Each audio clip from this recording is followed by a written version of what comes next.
وڵا دەزانین کێشەی مەخمور ئەمە بەڕاست پێ برێم مەخمور لە هەموو لە هەولێرەوە طبعا میلاکاتمان ئەمە لە بۆ دێتر لە هەولێرە طبعا ئەوەی هەیە هەر بریم لە ناوچە سنووری مەخمور پشت پێ ببەستین 100% پشت بە مەخمور بەڵام ئەمە بەخۆشمان مامۆستایانی خۆمان لە سنوورەکەمان هەیتمان ئیدی ئەویدی کە میلاکات تەواو دەبێت طبعا لە هەولێرە لە بۆمان دێتن میلاکاتی ما تەواوکەری هەمووی لەلایەن لە هەولێری لە وەزارەتی پەروەردە لۆمان هاتیە. پێداویستەکانی کتێب بە تایبەتی بۆ ئەمساڵ لە قۆناغی یەکی بنەڕەتی و دوی بنەڕەتی هەندێک کتێب گۆڕانکاری بەسەردا هاتووە ئەو گۆڕانکاریانە کتێبەکان گەیشتوتە لای ئێوەش گەیشتە دەستەما بە تەواوی ئەوە هەیە چەند لە ڕووی هەندێک بابەت مەسەلەن بە تەواوی نەهاتیە إن شاء الله لآيندێکی نزیک دێ ئەوانەش دەکەن دەست بە دابەشکردنیش کردیانە سەرجەم قوتابخانەکانی سنووری بەڕێوەبەرایەتی پەروەردە دابەشمان کردیە هەمووی پەرتوچان گەیشتنەوەی ممکنە لەو چەند ڕۆژی پێش ئەوەی کەوا سێزدەی مانگ زەنجی یەکەمین ڕۆژی ساڵی خوێندن لێ بدرێت دابەش بکەین بەسەر قوتابخانەکاندا. بەڵێ مامۆستا لەگەڵ ئەوەی کە کۆمەڵێک ڕێنمایی بۆ ئەمساڵ درا لەبارەی پشوەکانەوە و هەروەها لەبارەی خولی هەفتانەی بەردەوام بۆ مامۆستایان ناساندنی کتێبە نوێیەکان و وەروە خولی 2 سەعاتی 2 کاتژمێری بۆ ئەو مامۆستایانێک کە پسپۆرێتیان هەیە بە تایبەتی لەوانەی ئەلفوبێی کوردی وەروە لەوانەی زانستەکانیش کە گۆڕانکاری بەسەردا هاتووە بە هەمان شێوە لە سنووری پەروەردە ئێوەش ئامادەکاری بۆ کرا و لژنەکان دروستکراون یان هەموو ئامادەکاریەکمان کردیە ئەوەی هەیە لە سنووری بەڕێوەبەرایەتی پەروەردەی مەخمور طبعا بەپێی بەرنامەوە ڕێنمایانەی لە وەزارەتی پەروەردە دەگاتە دەستی من جێبەجێ دەکرێت. بەڵێ مامۆستا گیان یەک لەو دەستکەوتانێک کە وەزارەتی پەروەردە شاناسی پێوە دەکا بە ئەلکترۆنیکردنی کاربارەکانی وەزارەتی پەروەردەیە بەگشتی ئی پەروەردە یەک لەو سیستەمە جوانانەیە یەک لەو سیستەمە کارە و ئەکتیڤ و زۆر باشانەیە کە مامۆستایانیش بەگشتی پەروەردەکان لێ ڕازین کە بە بەردەوامیش ئی پەروەردە لە ئەپدێتکردنەوە و نوێبوونەوەدایە ئێوە ئەو سیستەمی ئی پەروەردەیە چۆن ئاسانکاری بۆ کردون چۆن سەرەدەری و مامەڵەی لەگەڵ دەکەن؟ وەڵا زۆر بەڕاستی لە کابینەی حکوومەتی هەرێمی کوردستان کابینەی نوێیەم ئەمە دەستخۆشی دەکەین و زۆر سوپاسی حکوومەتی هەرێمی کوردستان دەکەین طبعاً ئەوە هاوکاریی زۆر باش بە سیستەمی پەروەردەیی زۆر ئاسانکاری کردیە لە ڕووی داتاکان لە ڕووی زاناری لە ڕووی ڕۆتینات کەمکردنەوەی ڕۆتینات بەڕاستی ئەوەی هەیە لە سنووری بەڕێوەبەرایەتی پەروەردەکەمان ئەمە هەموو ئاسانکاریە کرایە بۆ ئەو بەکارهێنانە ئەو سیستەمە بە شێوەیەکی زۆر ڕێک و پێچش لە ناو دیوانی پەروەردە و لەگەڵ قوتابخانەکانی شوهاتا بگرە لە قوتابخانەش تا ئێستا گەیشتین ئاستی ئەوەی کە وەڵام و جواب لە نێوان قوتابخانە و بەڕێوەبەرایەتی پەروەردەش هەویتن زائیدەن ئەوەی کە ئەمە ئێستا ئەو ئاسانکاری هەیە لە نێوان بەڕێوەبەرایەتی گشتی پەروەردەی هەولێر و پەروەردەی قەزا زائیدەن وەزارەتی پەروەردە ئەو ئاسانکاریش زۆر باش کرا زۆر شتێکی بەکەلکە و زۆر بەسوودە و سوودێکی زۆر باشمالی دیت. مامۆستا ئێوە بەشی تایبەتتان هەیە ئەوانەی بەڕێوە دەبن پسپۆرێتیان هەیە چۆنە؟ سپۆڕ طبعاً ئەوانە هەموو بەشی ئایتیان تەواو کردیە زۆر بەڕێک و پێچی ئیش و کارەکانی خۆیان دەکەن لە ناو دیوانی پەروەردە بەگشتی قوتابخانەکانیش ڕاستەوخۆ لە ڕێی ئی پەروەردەوە پەیوەندیەکانتان پەیوەندیمان هەیە ئێستا گەیشتە ئاستەشی باش ئێستا لە ئاسەشی باش هەیە کە وەڵام و جواب لە نێوان قوتابخانە و بەڕێوەبەرایەتی پەروەردەش ئەوە هەیە ئێستاکە. مامۆستا بە بین باز لە مەسەلەی میلاکات و گواستنەوەی مامۆستایان دەکەن هەمیشە لە دەستپێکی ساڵی خوێندندا بە تایبەتی بەڕێوەبەری پەروەردەکان زۆرێک لە قەرەباڵغی و جەنجاڵی لە نووسینگەکانیان دروست دەبێت بۆ مەسەلەی گواستنەوە کێشەیە هەمیشە زۆربەی زۆریشی ئەوانن کە لە دەرەوەی شار دەیانێ بگەڕێنەوە ناو شارەکان ئێوە بۆ ئەم ساڵ لەسەر چ بنچینەوە ئەساسێک مامۆستایان ئاڵگۆڕ پێ دەکەن هەر لە سنووری پەروەردەی خۆتاندا دەبیان گواستنەوە شەیە بۆ پەروەردەکانی تر؟ ئەمە بە حکمی ئەوەی بۆ ساڵی دوێمیش دەچیتنکەوە گواستنەوە ڕاژە گواستنەوە نییە ئەو بە بڕیارە طبعاً بڕیارێکی وەزارەتی پەروەردە هەر لە ناو پەروەردەی خۆشتان نەک لە ناو نانە لە ئەمە فەرمانی ناوە خۆی هەیە دەسەڵاتی ئەوەمان هەیەکەوە لە بۆ ڕێخستنەوە بەڵام لە پەروەردەی بۆ بەس لە پەروەردە و پەروەردە چیتکە گواستنەوە نییە لەبەرەوە بە خۆ دەزانێت تو میلاکات دامەزراندن چەند ساڵێکی فترێکی چاکە دامەزراندن نەبووە بۆ ئەو هەموو قەیرانی داراییکەوە یەک لە دوای یەکەی تووشی حکوومەتی هەرێمی کوردستان بووە طبعاً لە بۆ ڕێخستنەوەی میلاکات باسی ئەم پەروەردەی مەخمورت بکەم بەڕاستی مەخمور کێشەی دەبیتن لەبەرەوەی هیچ لە هیچ لایەکەوە مامۆستا لە بۆ مەخمور نایەتن بەڵام ئەوەی بڕوا لە کنەمە دەڕواتن دێتە تەربیەی ناوەند و دێتە دەشتی هەولێر و دەور و بەر مامۆستایان من نەحەقی مامۆستایانیش ناکردم فترێکی باش ممچینە هەیە 13 ساڵە 14 ساڵە لە سنووری بەڕێوەبەرایەتی پەروەردەی مەیە کە مەسەلەن ئەوەش زەحمەتێکی زۆرە ئەوەندە ساڵە هاتوچێ ئەو ڕێگایە بکەوە نیەتن بەڵام ئیدی ئەوەی ئێستا کە هەیە لەبەر دەستمان هەیە مەسەلەن هاوکاری مامۆستایان کرایە بە شێوەیەکی کاتی ئەوەش بەپێی ئەو سیستەمەی لەبەردەستی خۆمانەکەمە لە بۆ پڕکردنەوەی میلاکات و ئەو شوێنانەی کە شاغیر دەبیتن یعنی ئەو دەبی ئەمە ئەوەی ڕەچاو بکەین لە هیچ شوێنێک مامۆستا کە بڕواتن لە شوێنی دابنرێتەوە توانیتمانەوە بەپێی ئەو بنەوایی کە لەبەر دەستی خۆمان هەیە ڕێکی بێخینەوە میلاکاتی خۆمان ڕێکخستەوە یاڵا مامۆستایەک بڕۆیشتی بیتن هەتا مامۆستایەک ئەگەر بەدیلی نەبیتن ناتواندرێت و طبعاً دابنێ خاصەتەن بنسبەت پسپۆریەکانیش لایەنی پسپۆری زۆر زەحمەتە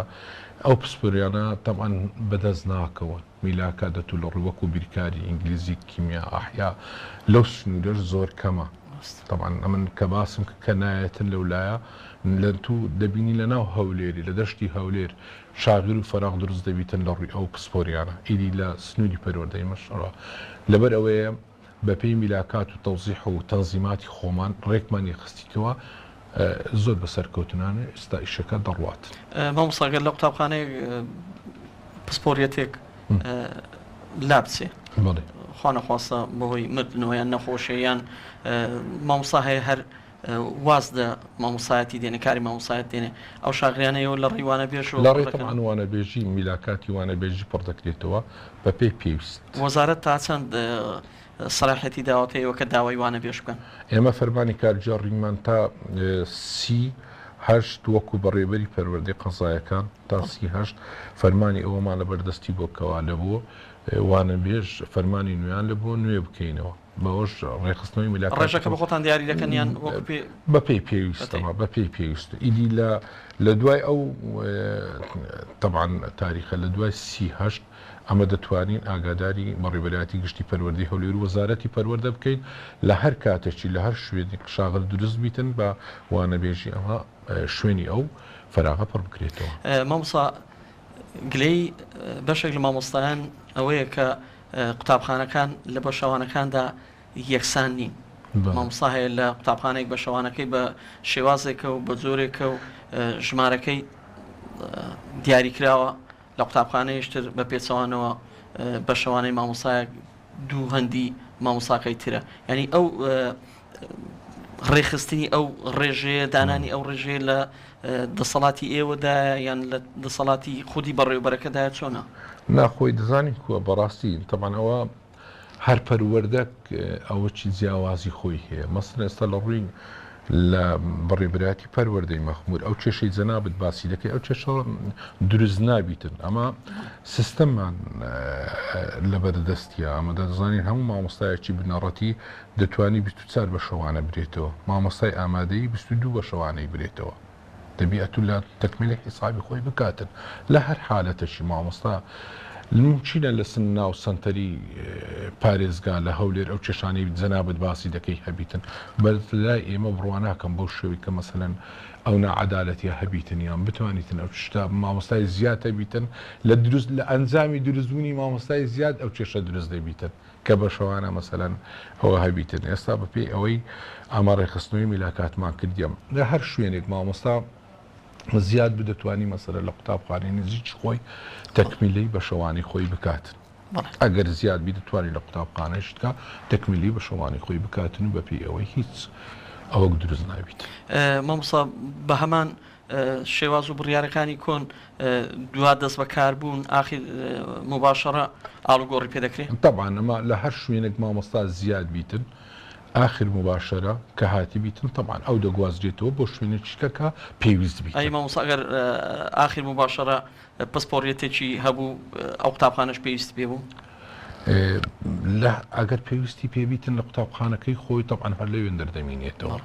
بەڵام ئەگەر لە شوێنێکی ئەگەر زیاد بیتن ئەتوو دەیگوازیەوە بە شوێنێکی تر بەڵام ئەگەر لە قوتابخانەکەی خۆی پێویستی بیتن نایگوازیەوە بەڵێ مامۆستا پەروەردەی مەخور بۆ پێی کە دەکەوێتە دەرەوەی سنتەری شارەکان باز لە مەسەلەی قوتابی دەکەین و ئیلتزاماتی بە قوتابخانە و وابەستەی خێزان بە قوتابخانە و کاژێڕێتی قوتابخانە تا چەند خێزانی قوتابیەکان وابەستەیان هەیە بە قوتابخانەکان و پەیوەستن پێوەی یان بە زۆرشتر برین ڕێژەی ئەوانەی کە دادەبڕێن لە خوێندنی بە تایبەتی قۆناغی بنەڕەتی ژمارەکان لە کەمبوونەوەدا یاخود چۆن ئەگەشتێشی بەرچاو ئەمە ساڵانە تەبعاً وەزارەتی پەروەردە بەرنامەی هەیە لەگەڵ ڕێکخراوی یونیسێف کە هەڵدەستێتن بە گەڕانەوەی ئەو قوتابخان ئەو قوتابیانەی کەوا دابڕاون بەڕاستی ئەوەی ئێستا کەمان پێشچاو و پێشڕوونیمان هەیە زۆر کەم بیتەوە ینی لە ئاستێکی زۆر باشدا ئێستا بۆ ساڵی خوێندنی نوێژ تەبعاً ئێستا ئامادەکاری کرا دووبارە گەڕان دەست پێ بکاتن لە 15 دەست باوە دەکرێتەوە بزانام 11 ئەوەش هەم بە هاوکاری ڕێکخراوی یونیسێفە ئەوەی ئێستا ڕەچاو دەکات خەڵکەکە لە ئاسەکی باش لە ئاسێکی زۆر ڕۆشنبیریدایە بە خۆی هەز بە مەسئولیەتی دەکاتن کەوا مندارەکەی دابڕێ بیجەڕیتەوە بەڵام ئەوە طبعاً هەوڵێکی زۆریش باشە لەلایەن وەزارەتی حکوومەتی هەرێمی کوردستان وەزارەتی پەروەردە کە ئەو هەمە هەنجی هەیە لەگەر بەڕێوەبەری پەروەردەکان بۆ گەڕانەوەی ئەو قوتابیانەی کە ساڵانە دادەبڕێن ئەوە شتێکی زۆر باشە. مامۆستا بۆ پێی جەنابتان بەڕێوەبەری پەروەردەیەکن سنوورەکەتان فراوانە قۆناغەکانی بنەڕەتی بەگشتی ئەگە بڵین هەر بازنەکان بەگشتی بازنە 1 و 2 3 و 4 دەگرێتەوە لە کامە بازنە زیاتر کێشەتان هەیە لە مەسەلەی قوتابی و پابەند نەبوونی بە خوێندن و ئیلتزام نەبوونی بە دەوامکردن دائما لە بازنەی 7 و 8 و 9 7 و 8 و 9 دائم لەو مەرحەلەی زیاتر قوتابی دادەبڕێتن لە بازنەی یەکەم وەتا هەت لە 1 هەتا پۆلی 6 کێشە دروست نییە بەڵام کە هاتیە پۆلی 7 و 8 و 9 زیاتر قوتابی دادەبڕێتن ئەوەش بە خۆت دەزانی ممچینە هەندێک جار بژی و ژیانی خەڵک وا بکاتن مەسەلە منداڵەکەی بەهۆی ئەوەی کەوا بژی و ژیانی خراپە لە ئاستێکی باشدا نییە ممکنە هەیە بەهۆی ئەوەیە دادەبڕی ئیش و کاری دەکاتن ئەوەیە تاسیراتێکی ژیانی خۆی بەسەر هاتیە تووشی ئەو گۆماساتێک بووە منداڵەکەی لە خوێندندا بەڕە ئەوەیە مامۆستا باسی بژێوی ژیانت کرد دیارە ئەو سنووری ئێوە ڕێژەی هەرە زۆری خەڵکی ئاسایی و هەژارن لە ڕووی دەرامەتەوە ئێوە بۆ مەسەلەی یەکپۆشی جلوبەرێک هیچ فشارێک دروست دەکەن لەوەی کە ڕنگ و شێواز و جۆری جلەکە دیاری بکەن ئێمە طبعاً ئەمە بەپێی سیستەمی وەزارەتی پەروەردەیە ڕێنمایی پەروەردەیە لە بەپێی ئەو ئاستەی کە لە وەزارەتی پەروەردەدا دەبەزیتن دروستبوونی جلوبەرێک بەڕاستی ئەمە هیچ فشارێک لەسەر قوتابی دروست مشکلەی ئەوەی نییە ئایا ئەتوو مەسەڵەن ئیلا دەبیتن ئەو جلوبەرگەی کە لەبەریتن نوێ بیتن یان تازە کەڕابیتن یانەوەیە مهم ئەوەیە ئەو جلوبەرگەی کە لەبەرا بەپێ ڕێنمایەکانە کە دێتن ئیدی ئەوجا ئیپار ساڵ بیتن ئەوە بە هیچ فشارێکی ئەوە لەسەر قوتابی دروست نابێتن مهم ئەوەیە لە ڕێنمایی پەروەردەی لا نەدەینەمە هەردوو ڕەنجی خۆڵەمێشی و سفیە بەڵێ بۆ هەر هەموو قۆناغەکان بەپێی ئەو سیستەمی کە دانرایە لە بۆ هەر بازنەیەکی جلوبەرجی تایبەتی باخچەی منداڵان بە شێوەیەکیە ئیدی بنەڕەتی بە شێوەیەکە ئەو کەش ئامادەیش ئەو ڕەنگەکان هەمووی گشتاندنی پێکرایە و درایتە پەروەردەکان بەڵێ مامۆستا بەپێی ئەو داتایانەی کە دەخرێتە بەرچاو ڕێژەی قوتابخانە ناحکومیەکان ناگاتە سەتا دە لەو سەتادەیە یاخود کەمتر زیاتر تا چەند بە بەرسنووری پەروەردەیەوە کەوتووە وەڵای لە سنووری بەڕێبەراتی پەروەردەی مەخموود هیچ قوتابخانەیەکی ناحکومیە هەمووی بە باخچەی ساوانی هەمووی حکومیە هەمووی حکومیە بەڕاستی مامۆستا باخچەی ساوایان هەمیشە خواستی زیاتری باخچە ناحکومیەکانی لەسرە بۆ پێی کە بەشێکی دایک و باوکان وابەستن بە داوامکردن لە سنووری ئێوە ڕێژەی ئەو باخچە ساوانە ئەوەندەیە کە تەمۆحی خەڵکەکە بێ بەخدای ئەوەندەی کە لە سنووری بەڕێبەرایەتی پەروەردە ناوەڵە لە تموحی مندانە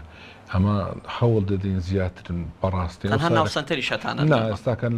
لە ناو سنتەری قەزای هەیە و ئێستا کە زیاتر لە ناو نەحی مەلاقەرە ئەو سارەکە باخچەی منداڵانمان زیاد بووە و لە گوێڕیش هەم هەوڵ دەدەین زیاتر بەڕاستی زیاتر بیتر ئەوەی هەیە زیاتر لە تومحی مەدابیت بۆ ئەم ساڵ وەزارەتی پەروەردە هەندێک ئامادەکاری کرد لە نوێکردنەوە تازەکردنەوە و زیادکردنی ژوورەکانی خوێندن بەگشتی لە هەرێمی کوردستان سنووری پەروەردەی مەخموور هیچی بێ بەرکەوت ئەمە وەکو بەڕێبەراتی پەروەردەی مەخموود بەڕاستی لەلایەنی بیناسازی قوتابخانەکان بەڕاستی زۆر باشترین لە پەروەردەکانی دیکە چکەم وەچی باست کرد جەنابەت باسی ئەوەت کردکەوە ئەمە بەسەر دوو ئیدارە ئیداری مووسڵ و هەم ئیداری هەرێمی کوردستانش لە ڕووی بینایەت تا ڕادەیەک هاوکاری کراینە لەلایەن بوجەی پەرەپێدانی پارێزگایەکانی نینەوەش لە ڕووی ئێستاکە هیچ قوتابخانەیەکی دوودەوامیمان لە سنووری بەڕێبەرایەتی پەروەردەی مەخموور نیە سوپاس لە بۆ خولات ئەوەی هەبیت چەند سنتەری نەحەی دیبەگە ئێستاکە برن طبعا پلانێک هەیە لەناو ئەوەی لەلایەن بەڕێوەبەراتی گشتی پەروەردەی هەولێر چەند قوتابخانەیەکمان لەبوو نۆژەن بکرێتەوە ئیدی وەزعی باشەیە لە سنووری بەڕێوەبەراتی پەروەردەی مەخموود جگە لە لایەنی پەیوەندیدار وەزارەت و حکوومەتی هەرێمی کوردستان وەزارەت پەروەردە حکوومەتی هەرێمی کوردستان خەڵکی خێرخواز و خەڵکی تریش ئامادەکاریان هەیە بەڵێ طبعا ئەمە لەلایەن هەندێک لە ڕێکخراوەکان بە تایبەتیش دەستگای خێرخوازی بارزانانی و هەم ڕێکخراوی IOM نێودەوڵەتی لە چەند ساڵی ڕابردوو توانرایە مەسەڵەن چەند قوتابخانەیەکمان لە بۆ نۆژەن بکرێتەوە و دروستکردنی قوتابخانەش هاوکاری دەکرێتن ئێستاکە بەتەمانە لە یەک لە گوندەکانی سنووری نەحی کەندێناوە کە قوتابخانە دروست بکرێت مامۆستا بۆ هاتوچۆی مامۆستایان بۆ گوندەکان هیچ هاوکاریەکی بەڕێوەبەراتی پەروەردە هەیە یاخۆت هەمووی لە حسابی خۆیان لە سنووری پەروەردەی مەخموور دوو شەریکەمان ئەمە طبعا شەریکەی کار لەو سنوورەی هەیە هاوکاری مامۆستایانی کردیە لە چەند طبعا چەند قوتابخانەیەکی وەڵا هاوکاریش زۆر باش کردی لە نەحەی دیبەگە لە گوندەکانی سنتەری نەحەی دیبەگە ساڵانە سیارێک کۆستەری لە بۆ گرتینە هاتووجیان پێ دەکات لە هەولێر لە بۆ ئەو گوندانی کە لەوێندەر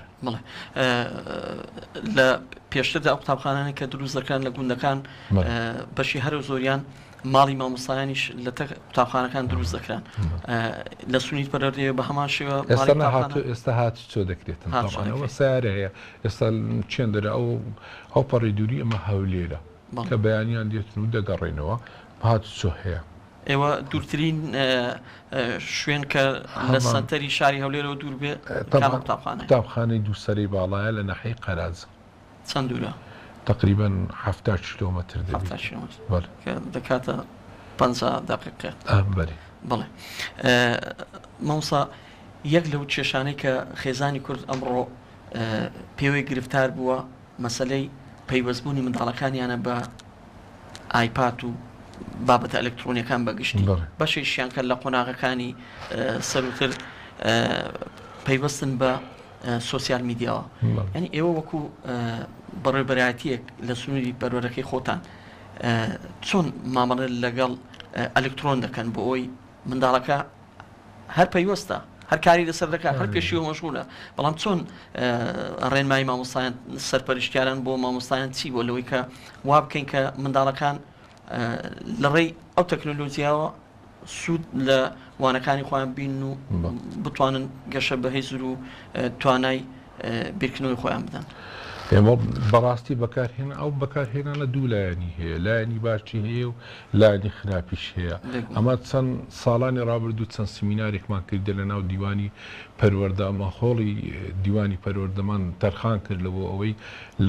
لە قوتابخانە ئامادەییەکان و هەم بنەڕەتیەکانیش دواناوەندیەکان چەند سیمینارێک کرایەکەوە چۆن بتوانین ئەمە سوود لەو ئەو جیهازە ئەلکترۆنی ببینین کە دەتواندرێت قوتابی بەکاری بینی لەلایەنی باشی و هەروەها بەکارهێنانیشی لایەنە خراپیەکەی تەبانەوە هەمومان دەزانێت چ کاریگەریەکی لەسەر قوتابی بووە بەڕاستی بەکارهێنانی ئەوە ئەگەر بەخراپ بەکارهێنا زۆر تووشی کارە سات دەبێتن بەڕاستی لەلایەنی ئەوە زۆربەی زۆریشی ئێستا کە ئەو سیستەمی کە بەکاردێنی تاثیراتێکی زۆری لایەنی خراپیەکەی بەڕاستی هەیە لە بۆیە لە هەر قۆناغەکی ئەمە ئێستا کە دەتوانین مامۆستایانی ما لە کاتی چوونە ژوورەوەی پۆڵ دەتوان ڕێنمایی بدەن ئەو ڕێنمایانە چه هاوڕێ ڕخنەگرا یەکەی سەرپەرشتیاری وەکوانە سەردانی ئەو قوتابخانە دەکەن دەتوانی مامۆستا لە کاتی چوونە ژوورەوەی پۆل چەندەقەیەکی تەرخان بکاتن لە بۆ ئەم بابەتە بەکارهێنانی شێوەی بەکارهێنانی کوو بەکاری دەینتن ئەو دەتوانانی وە بکاتن ئەو ڕێنمایانە بداتە قوتابی بتوانیتن هەتا ڕادەچی فەهمەکی باشی هەبیتن بۆ بەکارهێنانی ئەوەی کە تووشی هەڵە و گرفتاری نەکاتن. مامۆستا قۆناغی یەکی بنەڕەتی بە تایبەتی کتێبی ئەلفوبێی کوردی بۆ ئەم ساڵ وەکو مامۆستایان ئاماژەیان پێ کردووە کۆدێکەیە بۆ ناسینەوەی وانەکان لە یوتیوب کەەوە یەکێکە لە شتە هەرە باشەکان کە خێزانی کورد دەتوانێت ڕاستەوخۆ دوای ئەوەی منداڵەکەی لە قوتابخانە وانەکەی خوێن لە ماڵی شەوە بە هەمان شێوە وانەکە ببینێتەوە خۆشی هاوکاری بکات و جارێکی پێداچوونەوە بکات. تۆ سەرنج و پێشنیارتان چێ بۆی کە بەگشتی کتێبەکان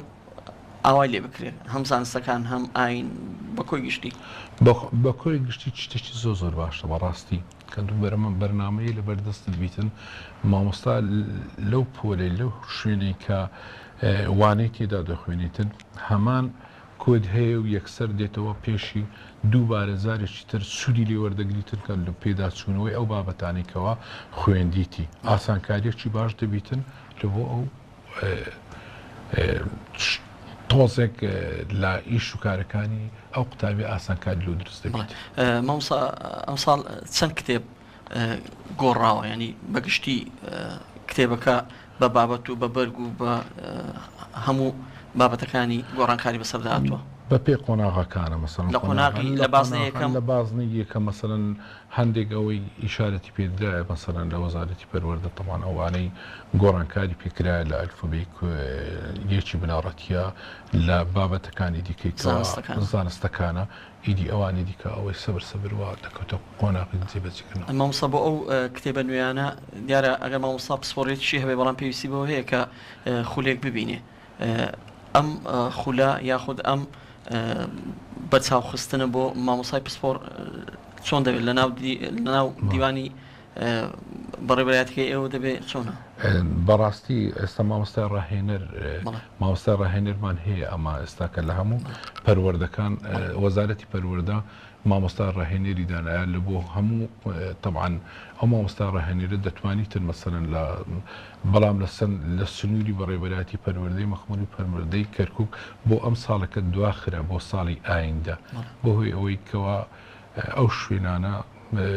بە پێی پێویست ئەوە نەبوو نەکو مامۆستای ڕاهێنەر هەیە کە دەتوانێتن سەردانی ئەو قوتابخانانە بکاتەوە بتوانێتن خولی بکاتەوە بە پێی پێویست هاوکاریان بکات. سەبارەت بە هەڵسەرگاندن و چاودێریکردن و ڕێنماییدان بە مامۆستایان بە هەمان سیستەم و شێوازی ساڵانی پێشوو دەبێت کە هاوڕێی ڕەخنەگر بوو سێ سەرپەرشتیان سەردانی قوتابخانەکانیان دەکرد چۆنە بە هەر بەم شێوازەیە تاکو ئێستاکە بۆ شێوازێک کە ساڵانی ڕابردوو هەڵسەنگاندنی دەرەکی کرایە لەلایەن یەکەی سەرپەرشتیاری پەروەردەکان طبعاً بەپێ ئەو سیستەمەی ئەوەی لە بەردەستیانە سەردانی قوتابخانەکان دەکەن و هاوکاریان دەکەن و چ ڕێنمایەک هەبیتن طبعاً ئەو سیستەمی هەڵسەنگاندنە لە بۆ زیاتر بەرەو پێشبرستنی ئاستی زانستیە لە قوتابخانەکان پێداچوونەوەیە طبعاً زیاتر منافەسەرچیش دروست بووە لە ڕووی ئەو کە طبعاً ئەو هەڵسەنگاندنانە دەبیتن لە ئاستی زۆر باشدایە ببتە لە نێوان قوتابخانە لە قوتابخانەیەشت کرد زیاتر بە خۆدا دەستەوە مامۆستا بەڕێوەری قوتابخانە یاریدەدەر هاوکار دەبن طبعاً ئەو هەڵسەنگاندنی کارێکی زۆر گەورەیە زۆر و باشی دەزانین کەوا ساڵانە هەڵسەنگاندن دەکرێت لە ڕووی زانستی دەزاندرێتن چ مەسەلەن کێشەک هەیە چ گرفتەک هەیە ئاستی دابەزینی قوتابخانە ئاستی دابەزینی قوتابی هەموو داتایەکە دەداتە بەردەستی لە بۆ پێداچوونەوە لە بۆ ئاستی زانستی ئەو قوتابخانەیە. ئێوە مامۆستاجان دوای ئەوەی کە ئەو داتایانە وەردەگرنەوە لەوەی کە لە بۆ ئەوەی دەستنیشانکردنی کێشە و گرفتەکان بزانن هۆی چییە سەبەب چییە ئەو قوتابخانە مەسەلەن لە ئاستی زانستی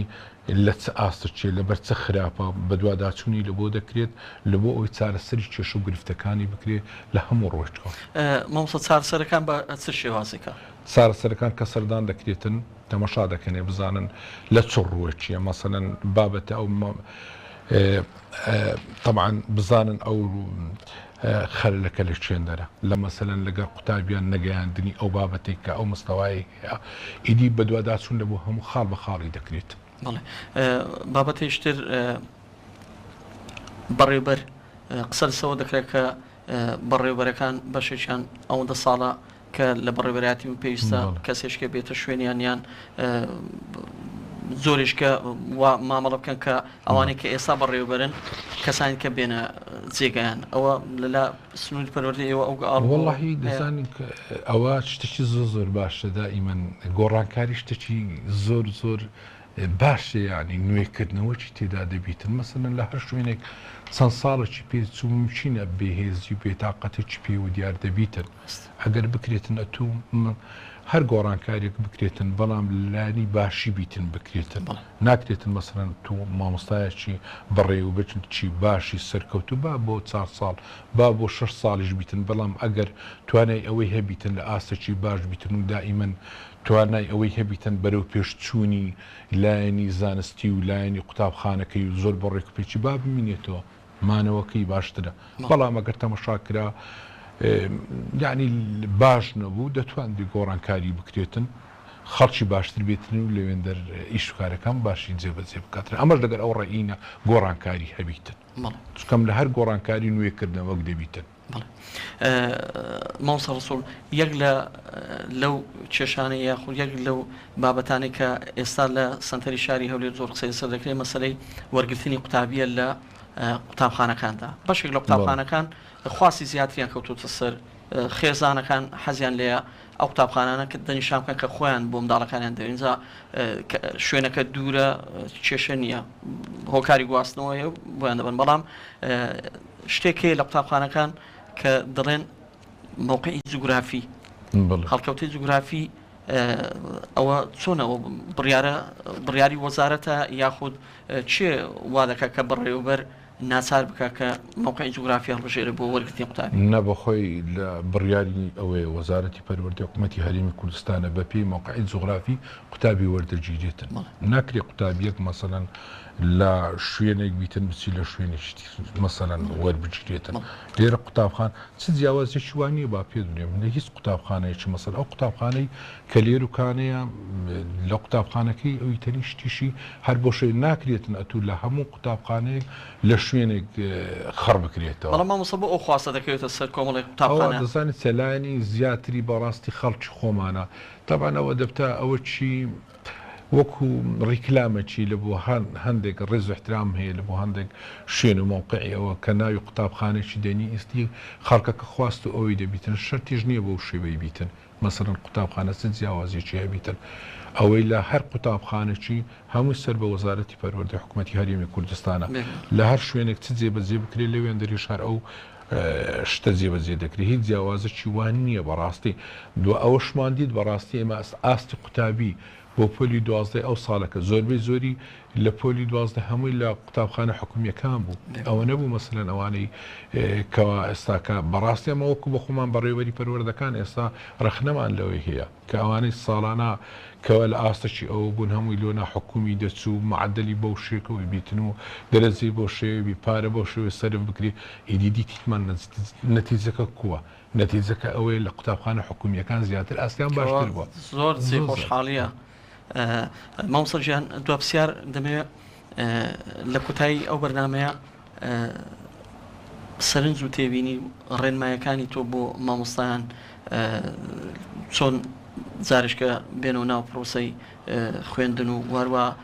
ڕێنمایی سەرنجت بۆ دایک و باوکان بۆ ئامادەکردی منداڵەکانیان بۆ جارێشتر هاتنەوە بۆ قوتابخانە. وەڵاهی دووبارە من پیرۆزبایی لە سەرجەم مامۆستایانی حکوومەتی هەرێمی کوردستان دەکەم هیوای سەرکەوتنیان لە بۆ دەخوازم، هیوای ئەویان لە بۆ دەخوازم لە ژیانێکی خۆشیدا بژین. داواکارم لە سەرجەم مامۆستایانی کوردستان بە گڕوتینێکی زۆر گەرمتر زیاتر بێنەوە ناو پرۆسەی خوێندن، بتوانین خزمەتی وڵاتەکەی خۆمان بکەین،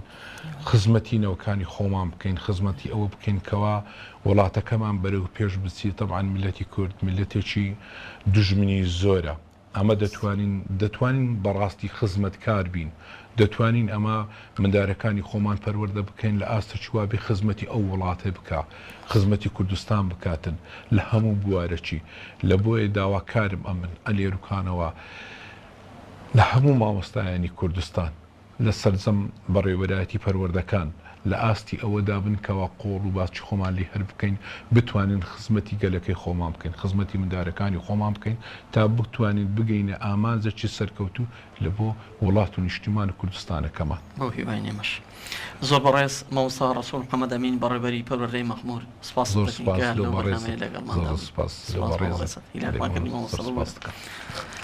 بەڕێزان و خۆشەویستانم. ئەم ئەڵلقەی ئەزمموی پۆل بە میوانداری زۆر بەڕێز مامۆستا ڕەسوول محەممەد ئەمین بەڕێبەری پەروەردەی مەخموور بوو. تا ئەڵلقەیشتری بەرنامەی ئەزمموی پۆل و میوانیشتر لەگەڵ ئەوەی بەڕێز و خۆشەویست بەیەک دەگەینەوە. بەخواتان دەسپێرین، خواتان لەگەڵ.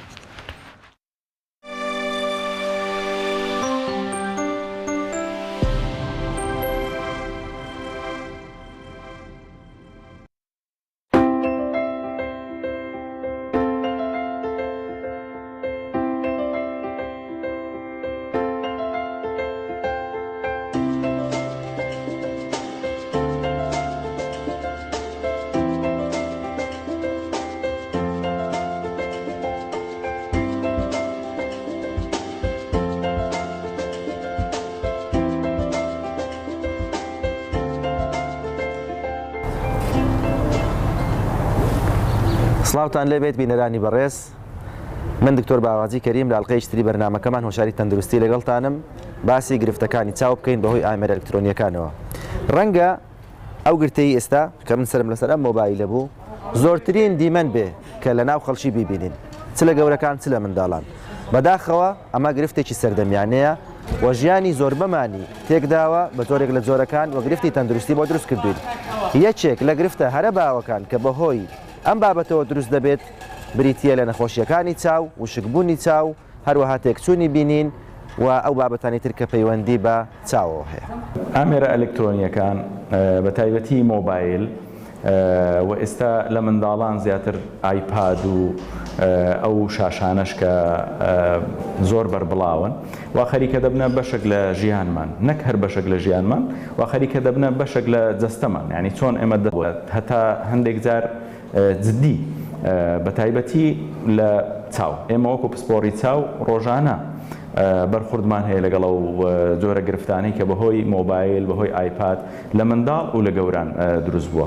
بۆیە دەتوانم بڵێم توانین گرفتەکانی ئەو دیار دەنوێیە زۆر بەکارهێنانی مۆبایل و سکرین دابەشکەم بۆ سەر لە منداڵ چۆنە و لە گەورە چۆنە. لە گەوران گرفتەکان ئەو فشارانە جاری وا هەیە دەرونی لە کاتی زۆر بەکارهێنانی مۆبایل، جاری وا هەیە لە ڕووی جەستەویەوە بە تایبەتی ئێمە دەزانین کاتێکمان دانیشتنمان شێوازی مل ڕاگرتنمان شێوازێکی هەڵەیە، ئەوانە هەمووی دەبنە هۆی ینی جۆرێک لە گرفت ئەگەر بێت و بە شێوازێکی درێژخایەن بێت لەوانەیە گرفتی گەورە دروست بکە. سەبارەت بە چاوەکان لە کاتی زۆر بەکارهێنانی مۆبایل ڕۆژانە و بە تایبەتی کاتێک کە بە نەپەسراوەیی بۆ ماوەیەکی دوور و درێژ بەکاری دێنین، گرفتەکان بریتین لە یەکەم گرفتی سەر ڕووی چاو هەمیشە بە فرمێسک تەڕ دەبێت لەلایەن بەهۆی تروکی پێڵوەکانمانەوە. کاتێک کە زۆر مۆبایل بەکاردێنین ئەو تروکاندنەی چاو بەبێ ئەوەی هەستی پێ بکەین زۆر کەم دەبێتەوە. ئەمە وا دەکات چاوەکان وشک ببن. کە چاوی ژوشک بوو چاو وەکو ماسیە، ئەگەر وەکە کە لە لێوی برژانگەکان و لەسەر ڕووی چاوەکە لکاوەی چاوەکە تووشی ئیلتیهاب دەبێت، تووشی هەوکردن دەبێت، هەردووکیان یەکتری دروست دەکەنەوە وەکو جێژەنێک، وەکو جێژەنێکی لێدێت ئەو دروست دەکات ئەو دروست دەکاتەوە وای لێدێ وردە کەسەکە هەستی پێ دەکات دێت بۆ نمونە کە نەخۆشەکە دێت دەڵێت دکتۆر ئێستا هەر ینی ماوەیەکی زۆر کەمیش مۆبایل بەکاربێنم چاوم سوور دەبێتەوە یان هەست بە گرەی زۆر دەکەم ئێستا ناتوانم یان چاوم دەخورێت وەکو بڵێ حساسیم پیا کرد بێت ئێمە دەزانین ئەوە حساسیە نیە بەڵکو وشکبوونی چاوە و ئیلتیهابکردنی وروژاوی چاوە بەهۆی ئەو زۆر بەکارهێنانی مۆبایلەوە ڕێنماییەکانمان بۆ ئەو گرفتەیان زیاتر ئەوەیە کە کەسەکە بەڕاستی ئەو ماوەیە کە بەکاری دێنێت مۆبایل کەمی بکاتەوە و هەروەها پسڕی بکات یاسایەکمان هەیە بۆ بەکارهێنانی سکرین دەڵێ هەر 20 دقە جارێک دەبێت بەلای کەمی 20 چرکەیەک بەلای کەمی 20 چرکەیەک تەمەشای 20 پێ دوور بکەیت واتە بۆ نمونە لە پەنجەرەوە تەمەشای ئاسمان بکەیت پەنجەرە بکەیتەوە تەمەشای ئاسمان بکەیت یان تەمەشای شتێکی دوور بکەیت چونکە چاو لە کاتی تەمەشاکردنی دووردا لە ئیسراحەتە لە باری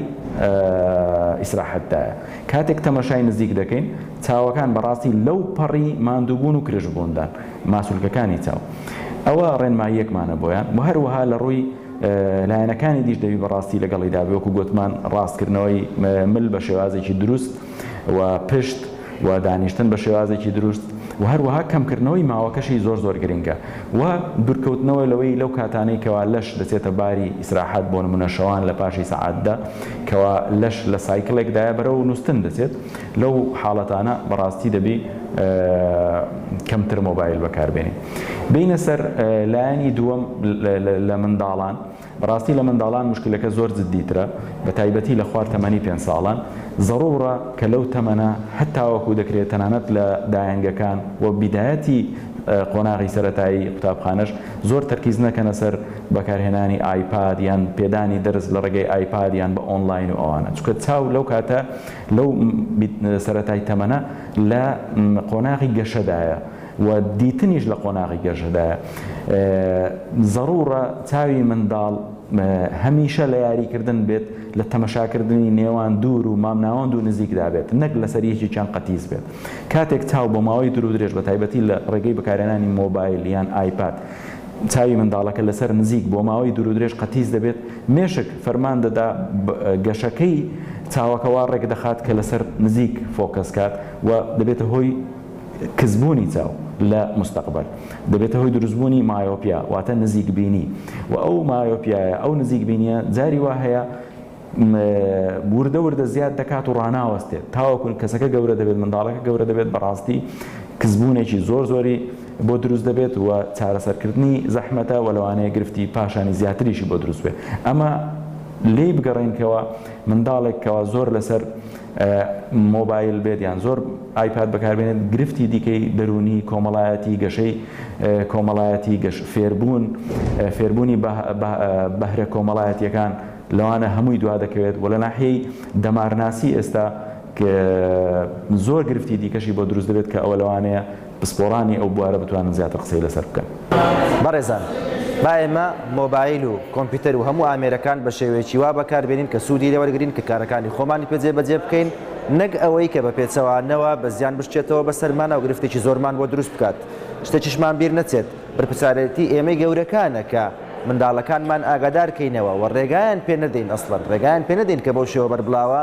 مۆبایل و ئامێرەکان بەکار بهێنن ئەوەی کە لای زۆر کەسەی بینین بەڕاستی کارەساتەکە لەوانەیە منداڵ خواردن ناخوا بەبێ بەکارهێنانی مۆبایل لەوانەیە خەوی لێ نەکەوێت لەوانەیە بێدەنگ نەبێ تەنها بەوەی کە مۆبایلی بدرێتە دەست ئەمانە پێویستە بگۆڕین و پێویستە وا بکەین و ئامێرانە بە سوود و قازانج بەکار بهێنرێن.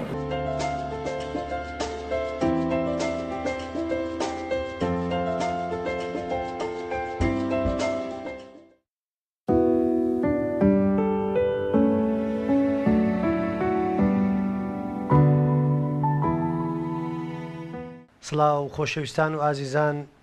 لە تەلەڤیزیۆنی پەروەردەی هەولێر لە بەرنامەی پۆلەکەم جارێکی تر بە خزمەتی ئێوەی ئازیز و خۆشەویست شاد دەبینەوە قسە دەکەین لەسەر تەورێکی تری گرنگی پەروەردە. وەزارەتی پەروەردەی حکوومەتی هەرێمی کوردستان پەیمانگایەکی 5 ساڵی کردوتەوە یاخود بڕیاری لێدایە هێشتا بە تەواوەتی نەچۆتە بواری جێبەجێکردن پەیمانگایەکی 5 ساڵی تایبەت بە خوێندنی پیشەیی. ئێمە ئەمڕۆ قسە لەگەڵ مامۆستا خالید حەمید بەڕێوەبەری جێبەجێکار لە بەڕێوەبەرایەتی خوێندنی پیشەیی سەبارەت بە کردنەوەی ئەم پەیمانگایە قسە دەکەین. مامۆستا خالید بەخێر بێ. زۆر سپاس. بەخێر بێ سەرچاوان. لە سۆنگەی چیەوە وەزارەتی پەروەردە ئەم بڕیارەی دەرکرد یاخود تێڕوانینی چۆن بوو بەکردنەوەی پەیمانگایەکی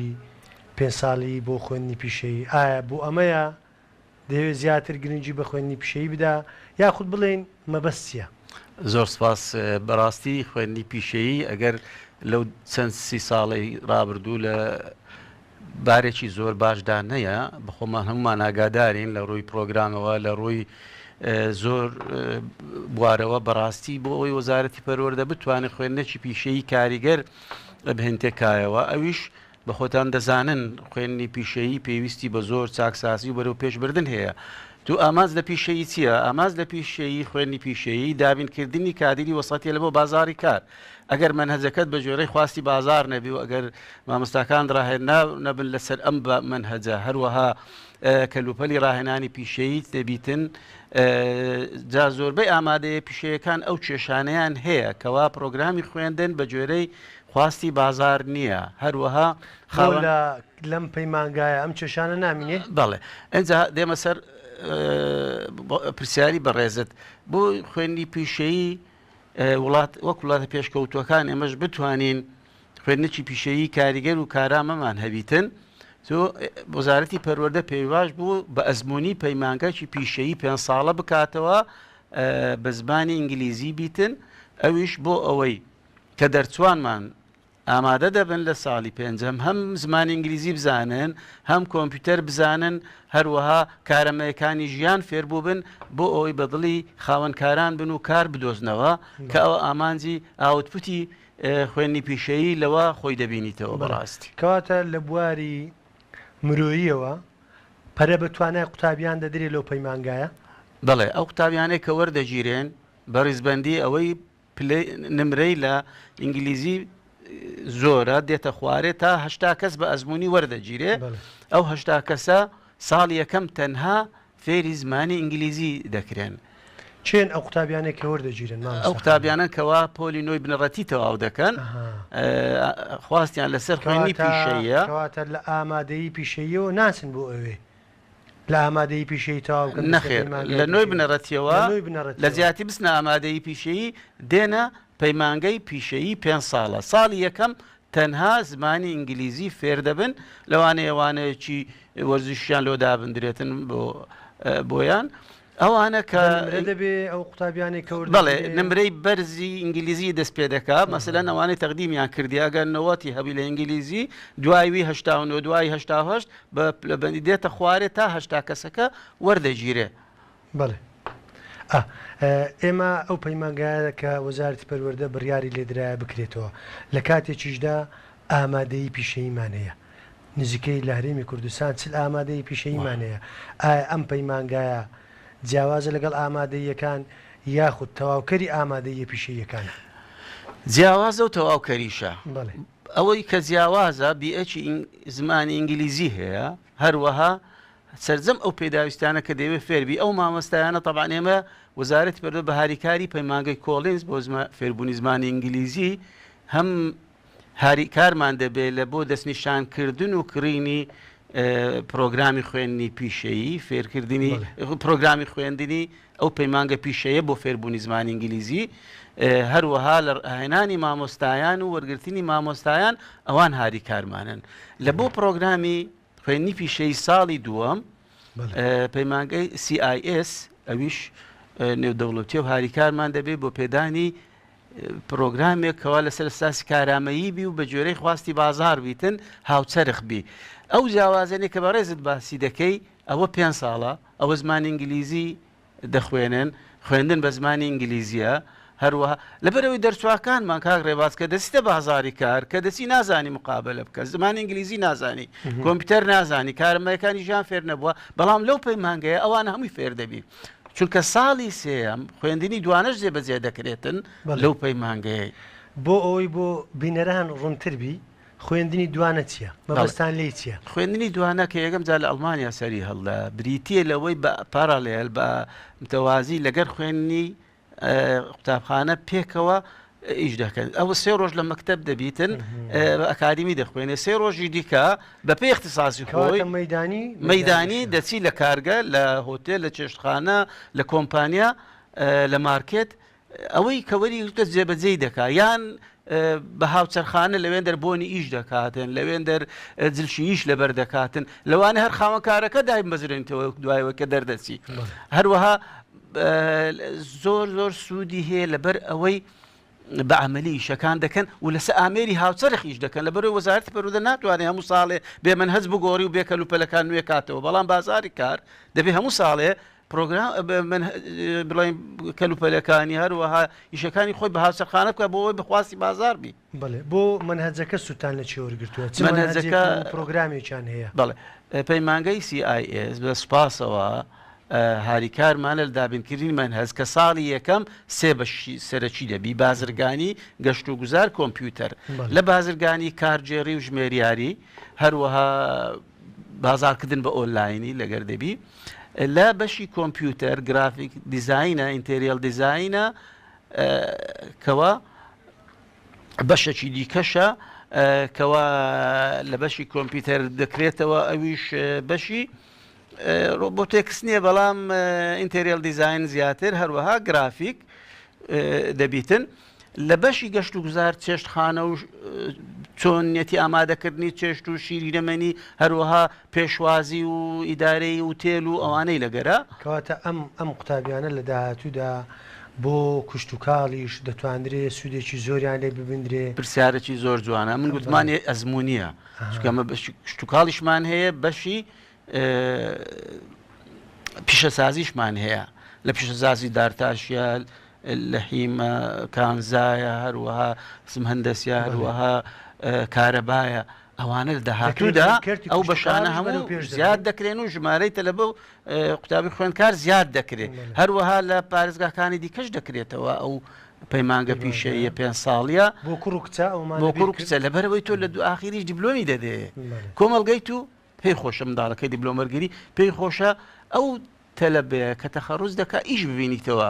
اینجا گرنگترین تشتیش ئەوەیە ئێمە دەبێ ئیش لەسەر ئەو بوارانە بکەین کەوا هەلی کاری هەیە بۆ نمونە بەرزکەرەوە مەسعاد ئێستا نییە ئەو بەشە دەبی لە داهاتوو بکرێتەوە مەسەلەن فڕۆکەوانی چاکردنەوەی ئامێرە پزیشکەکان جگە لە بواری کوشت و کاڵوانە هەموو لایەنە تەکنیکەکانیش تێدا دەخوێندری بڵێ باسی ئامادەی پیشەکان کرد ئێمە تاکو ئەوانە هەر بمێن و یەکسەردا ناخرێن تا پەیمانگە پیشەیەکان تەواو دەبن و اینجا شوێنی ئامادەی پیشەیەکان بگرنەوە ئەو ئامادەی پیشیانە ئیش خۆیان دەکەن ئێمە هەل ئێستاوە ئیشی زۆرمان بۆ ئامادەی پیشەیەکان کردو لە کوردستان ئەو چلوویەک ئامادەی پیشەیە کە باس کرد ئەو 4 بەشە کشت و کاڵ گەشت و گوزار هەروەها بازرگانی و پیشەسازی من چل منهەجی یونسکۆ ئۆمان بۆ پەیداکردن لە سەرسازی کارەمەیی هەروەها منهەجی بەغدایەمان هەیە پرۆگرامەکانی خوێندن ئەوان سوودمان لەویش وەرگرتیە وا لێژنە نەریەکان لە بەڕایەتی گشتی پرۆگرام و چاپەمەنیەکان لەگە پارێزگاکان و خەریکی پێداچوونەوە هۆمارکردنەوەی گونجاندنن لەگەر هەرێمی کوردستان دووەم چمان کردیە لە ڕێنمایی خوێنی پیشەییماندانەیە دوای دەرچوونی یاسای سێزدەی وەزارەتی پەروەردە 2022 لەو یاسایە ڕێنمایی بەرهەمهێنان مادانێ لە ئامادەی پیشەیەکان کە ئامادەی پیشەکان بتوانن بۆ خۆیان داهات بۆ ئامادەی پیشەکەی خۆیان پەیدا بکەن بتوانن بۆ کەلوپەلکردن بۆ بژانەوە تەژیعی مامۆستا ئەوانە بکرێتن ئەو سیستەمی دوانەش نووسراوکرایدا خوارەوە بۆ ئەوەی جێبەجێ بکرێت شتێترمان کردووە گەلک مهمەکەوە جەنابی وەزیر ڕەزامەندی داوە لەسەر دابینکردنی 500 میلیۆن دینار بۆ دابینکردنی کەلوپەلی ڕاهێنانی پیشەیی وەرشەکان ئەوەشیان ئەوەی بە گوژمە گەورەکان گەشتوتە مەرحەلەی تەندەر و جێبەجێکردن ئەوەی بە گوژمەی بچووکە واکاری لەسەر دەکرێت بۆ ئەوی دابین بکرێت اینجا ئەو ئامادەی پیشانە پەراوێز نەخراون احتیمامی پێ دەدرێت و منهەجیش هەر لە بەرەو پێشبوون و لە گۆڕانکاریدایە مامۆستا خالیل لە ڕووی ئەکادمی و زانستیەوە ئەو مامۆستایانەی کە وانەکان دەڵێنەوە لەو پەیمانگایە ئایا پشتان بە کەسانی پسپۆر بەستووە خاوەن بڕوانامەی تایبەتن لە چه ئاستێکن ئەوانەی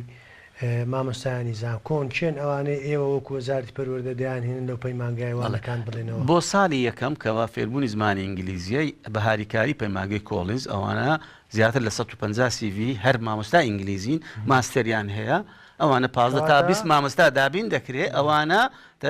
دەگوازرێنەوە دەبنە میلاکی ئەو پەیمانگەیە ئەوانە ئیشیان فێرکردنی زمانی ئینگلیزی دەبی بۆ ئەو قوتابی خوێندکارانە هەڵگری بڕوانامەی مەی بەکالۆریاس لەوانێ ماستەری هەبێ محتەمەلە دکتۆراشی هەبی ئەوەی ئارزومەندە فیزیڤەکەی ناردووە و ئێستا زۆری نەماوە وەربژێرن و ببنە میلاکی ئەوە بەڵام بۆ مامۆستایانی پیشەیی ساڵی دووەم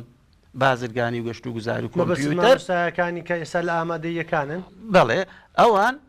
ئەوانش پێوەری خۆیان هەیە دەبی بتوانن بە ئینگلیزیوانە بڵێنەوە و ئەگەر بێت و مامۆستای برین باش دەست نەکەوت لەوانەیە پەنا بێبەرگرێ بەست ئەوانش بتوانن بێن ببنە مامۆستا لەوێ چونکە ئەوەی دەرز دەڵێتەوە لەو پەیمانگایی دەبی زۆر کارابی زۆر زیرەک بی و بەتایبەتی لە زمان لە کۆمپیوتەر و هەروەهاوانە وتنەوەی هاوسەرخ بڵێ مامۆستا خالید کاتێک کە قوتابی و خوێندکارەکان لەو پەیمانگایە دوای 5 ساڵ پاژە و هەموو کردداریە و مەدانە کاتێک کە دەردەچن لەو پەیمانگایە ئایا وەزارەتی پەروەردە تا چەند هاوکار دەبێ بۆ دۆزینەوەی هەلی کار جاچێ لە حکوومەت یاخود لە کەرتی تایبەت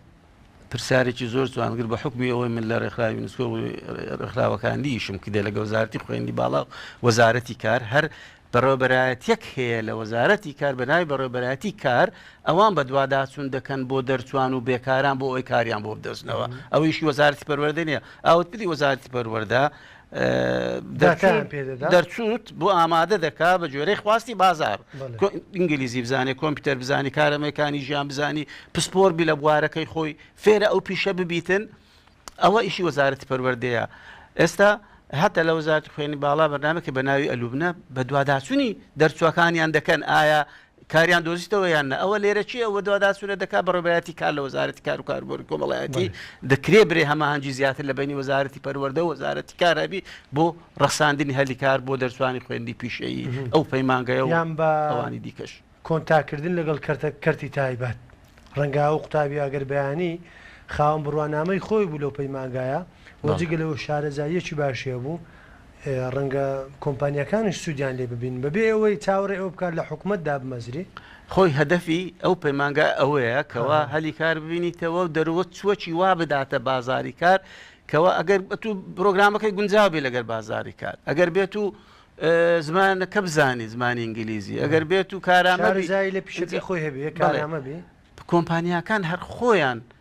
پێشی تەخەڕوزکە لەوانەیە داوای لێ بکەن و بێ لەگەرەوان ئیش بکە لە سیستەمی دوانەش دیویانە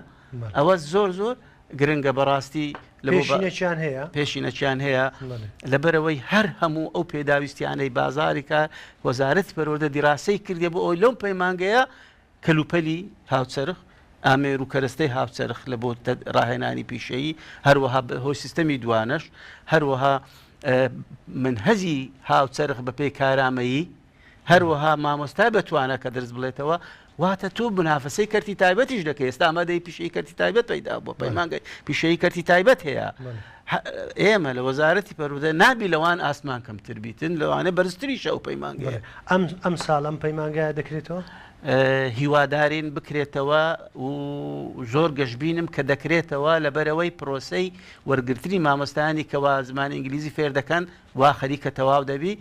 یەکەم پرۆگرامی ساڵی دووەمیش پێشکەش بە بەڕێوەتی پرۆگرام چاپمەنیەکان کراوە جەنابی وەزیر و بەڕێبەرگشتی فێرکردنی ئامادەی پیشەیی لە سەرخەتن لێژنە پێک هاتووە بۆ ئەوەی بە زووترین کات دەوام لەوێ دەست بکە شوێنێکی زۆر گونجاو و باشیش کەوا زۆر زۆر پێکە شوێنی نیلۆڤەری پێشوو کەوا لە ڕووناچیە بەڵێ بینایەکی زۆر باشە و لە لۆژەنکردنەوەدایە هەروەها بەشی ناخۆشی لەگەرە کەواتە قوتابیان دەتوانن جگەلەوەی ئەگەر لە ناو سنتەری شاری هەولێر نەبن بنمونە یەک ماڵی لە کەڵەکە ناتوانانی هاتوچۆ بکە یاخود ماڵی لە سۆرانە ئایا ئەم قوتابیانش بۆیان هەیە لە شوێنی حەوانەوە کە باز دەکەی بەڵێ حتا لە پارێزگاکانی دیش هەر بیتوانێ بێ لێرە دەوام یەکەم جار هەر لە هەولێر دەکرێتەوە یەکەم جار بەس لە هەولێر بە ئەزمموی دەکرێتەوە کە سەرکەوتوو بوو دەست دەکرێت لە هەموو پارێزگاکان دیش دەکرێتەوە و بەشیشی بۆ زیاد دەبێت بەشیشی بۆ زیاد دەبێت زۆر باشە چ خاڵێکی تر هەیە لە ناو ئەو پەیمانگایە گرنگ بی باسی بکەیت بۆ بینەران زیاتر ڕوونی بکەیەوە ئایا بەنیازی چی دیکەی ئەم پەیمانگای ئەم قوتابیانە بەیانی لە مەرحەلە 2-3 بەنیازن گەشتی دەرەوە بکرێن پێیان بکرێن یاخود منەزەماتی ئەزنەبی دەهێنرێن ئەوانە هەموو خواستن ینی هیوادارین ئەوانە ببن بەڵام ئەوەی کە جیایە بە نظامی زانکۆ دەرز دەخوێندرێتن هەروەها پشوەکان زیاترن کاتی دەوام زیاترە کافتریاکی گەورەی تێدایە خۆشترە لە ئامادەیەکانیتی یعنی تەلەبە حەزی لێ لەو مەکتەبە بخوێنی و بێنیتەوە بەڵام ئەگەر لێم بپرسی بۆ خوێنی پیشەی چ بکرێت لە کوردستان لە ڕێگەی ئێوەی بەڕێزەوە پەیامێک بگەینم سوپاسدان دەکەم ئەگە دەرفەت هەبێت خوێنی پیشەی واتە کردار جۆندیوی دەرێ لێرنینگ بای دوینگ هەرچە پەنجەت بەکاربینی اینجا ئێمە ئەگەر بمانەوێ وەزارەتی پەروەردە وەزارەتی خوێندی باڵا وەزارەتی کار چەند ملیارد دینارێک تەرخان بکرێ بۆ کرین و دابینکردنی وەرشەی جاهز وەرشەی دارتاشی وەرزەی کارەبا وەرشەی لەحیم وەرشەی PVC وەرشەی چاکردنەوەی سپلیت و هەروەها بساردکەرەوە وەرشەی ئۆتۆمۆبیل ئەو وەرشانە کووت دوکانێک دادنێ کۆمپانیاک دادنێ وەرشەیەکی هاوچەرخ دەکەیەوە بڕۆینە بازار بزانێ ئەو وەرشە بای چەندە بای 400 میلیۆن دینارە با حکوومەتی هەرێمی کوردستان ئەوەندە پارە دابین بکاتن لە وەزارەتی خوێندنی باڵا لە خوێندنی تەکنیکی ئەو وەرشانە پێویستە لە وەزارەتی پەروەردە پێویستە لە بنکەکانی ڕاهێنانی پیشەی وەزارەتی کار پێویستە لەبەرەوەی ئەوان ئەو دەرچوانەی ئێستا بێ ئیشن دەرچوینە ئەدی ئەوانش نابیتە هیلکەینەوە و بتوان کار ببینەوە بۆ لە دەرەوەی هەرێم لە وڵاتانی دراوسێ لە دەرەوە خەڵک بە ئێرە کاری هەبیتن دەرچوی منیش بە بێکار بگو بسوڕێتەوە کاتەوە بەرنامەشتانەیە دەرچۆ پیشەیەکانی ساڵانی ڕابردوش ئەوانش هەموو بخەنە سەرکار ئەوانە بەهاریکاری وەزارەتی کار ئەجا بابەتی دووەمم بەڕاستی دوشت هەبوون کاتی خۆکە خوێندی پیشەیی لە قیمە بوو یەکچیان ئینسیابیە بوو یەکیان دەرماڵەی پیشەیی قوتابی خوێندکار بوو ئینسیابیەکە زەحمەتە ئێستا لەبەرەوەی تۆ بڵێ ئەوەی شێستی نەهێنا هەموو ئەبێ بچیتە پیشەیی ئەوە لەوانەیە جێگام نەبیتەوە لە ئامادەی پیشەیەکان تەلەبە زۆر ئیسیعاب ناکە هەرچەندە 8,000 هەندێک تەلەبە زۆر کەمە بەنسبەت پیشەیی نسبەتی زۆر کەمە بەڕێ ئەگەر مقارنە بکەی لەگە ئەکادیمی بەڵام ئەو دەڕێژەکەی زیاتر بەڵێ کو زیاد دەبیتن ئەگەر ئەوانە هەموو کران بەرهەمهێنا لامەدە پیشەکان هەبوو سیستەمی دوانە جێبەجێکرا ئەو وەرشە عەسریانە وەرشەی عەسری هەموو بەشەکانی پیشەیی مەتبەخەکی کاملی گەشت و گوزار لەنا ئەو مەکتەبانە هەبوو ئەوانە هەروەها مامۆستامان ڕاهێنانمان پێکردن لەسەر ئەو وەرشانە سیستەمی دوانەمان جێبەجێ کرد هەروەها لێرە تو شتێک دەمینێ بەڕاستی بۆ تەلەبەی شەقلاوە چۆمان حاجی ئۆمەران کۆیە بۆ ڕانی ئەوانی دیکە ئەگەر بێت و هەر قەزایەک ناحیەک ئامادەی پیشەی لێ نەبوویان پەیمانگەی پیشەی نەتوان دەوام بکەن بۆ ئێمە بەشی ناوخۆیان بۆ نەکەینەوە و دەرماڵی پیشەیش بگەڕێنینەوە ئینشاءڵڵا ئەگەر بودجە هات و بەس کێشەی بودجە چارەسەر کرا حەز هیوادارم بەرپرسان بیر لەوە بکەنەوە کە بەلای کەمی مەسەلەت 75,000 بدرێتە ئەوانەی دەرەوەی شارن 50,000 بدرێتە ئەوەی ناو شار باوەڕت هەبی پیشەی وەک زاران لێ دێتەوە و زۆر بەرەو پێش دەچیتن ئەگەر بێت و ئەو بەرنامانە جێبەجێ بکرێت ئەوەی باسمان کرد کەواتە مامۆستا خاڵ ئێمە خۆشمان هەر لە کۆتایی بەرنامەکەمان نزیک دەبینەوە دەکەینە کۆتا پرسیارە لە ئەم بڕیارانەی کە وەزارەت لەو ماوەیە دایەتی و لە قسەکانی جەنابیشت کە دەورێکی سەرەکی تێ لە خوێندنی پیشەی لە ناو وەزارەتی پەروەردە ئاگداری بڕیارەکانی گەشتبینێکی زۆرت پێوە دەبینم دەتوانی پێمان بڵێ لە چەند ساڵی ئایندەدا لە 3-4 ساڵی ئایندەدا یاخود لە 5 ساڵی ئایندەدا ئێمە بە 10 ساڵی شەڕازی گرنگەوەیە تو پلانە تەبی بۆ داهاتوویشکەی برێ خوێندنی پیشەیی بە پێی پێویست نەبووە ئەگەر ئێستا ئەو هەموو بڕیارانەی کە وەزارەتی پەروەردەی دەیدا و بەڕێستان کە بەو شێوەیە شی دەکەنەوە مژدەی خۆشەیە بۆ خەڵکی هەرێمی کوردستان بۆ قوتابیان و خوێندکارانی ئەو بەشە بۆ مامۆستایان کە ئەم بەشە دەبوژێتەوە هەم لە ڕووی گەشت و گوزار هەم لە ڕووی تەکنیکی یعنی مژدەیەکی خۆشمان پێ دەدەی سپاس دەکەم پرسیارێکی زۆر زۆر گرنگە بەڵام دەبی پێت بڵێم ئەو دەرفەتەی بە من درایە و هەندێک کار و چالاکیمان کردیە تەنیا من نەبوویمە بە هاریکاری بەڕێز بەڕێوەبەری خوێندی پیشەیی بۆ کاکاوتە بەڕێز مامۆستا ئەحمەدگەل بەڕێوەبەری گشتی فێرکردنیامە پیشەیی بە پاڵپشتی و هاریکاری جەنابی وەزیری پەروەردە بووە کە ناوی لێنا ساڵی پیشەیی دەبی پیشەیی بەرەو پێش بچی هەڵسێتەوە وەک جاران نەمێنێ سوپاسی دەکەین هەر داواکارێکمان کردی درێغی نەکردی و ڕەزامەند بووە ئەو ڕێگر نەبووە لەو چالاکی و کارانەی کە کردومانە بەڕاستی دوایین کەوە بۆ ئەوەی ئەو گەشتبینێ بڕێزت بدەم داوەلمان لە جەنابی وەزیر کردکەوە پێشینەک هەبیتن بۆ ئامادەی پیشەیەکان ساڵانە بۆ دابینکردنی کەرەستە و کەلوپەری ڕۆژانە منە ڕازی بووی بەڕێزیان لە ڕێنمایەکە دانراوە ئێستا لە ئەنجومەنی وەزیرانە ڕێنمایەکە کە موافقەی لەسەکرا دەستەبواری جێبەجێکردن هەمان شێوە جەنابی وەزیر ڕەزامەندی نیشاندا ئەگەر بێت و ئامادەی پیشەیەکان پرۆژەیان هەبوو گەنم بچێنن مەسەلەن ڕەحلە دروستکەن کاکە ئەم دابنێ دەڵێ سلفەیان دەدەمێت بیتایەتی ساڵ بێن پرۆپۆزال تەقدیم کەین ئێمە سلفەیان دادەینێ بەڕێوەبەری گشتی دیوانی ڕاستپار گوتی ئەوەشمان لە ڕێنمایەکان جێگا کردوتەوە سیستەمی دوانە ئەو ڕۆژە لەگە وسمان لە ئامادەی بازرگانی دەست پێ بکەین ئێستا مارکێت هەیە لەسەر خەتە لە گەرمان هاریکارمان بی یونسکۆ ڕاپرسێکی کرد سەتا شێستی شەریکەکانی کشت و کاڵ دەڵێن ئێمە بە خۆبەخشی ئامادەین هاریکاری قوتابی خوێندکاریەوە بین بێن تەدریب بکەن لەگەر ئێمە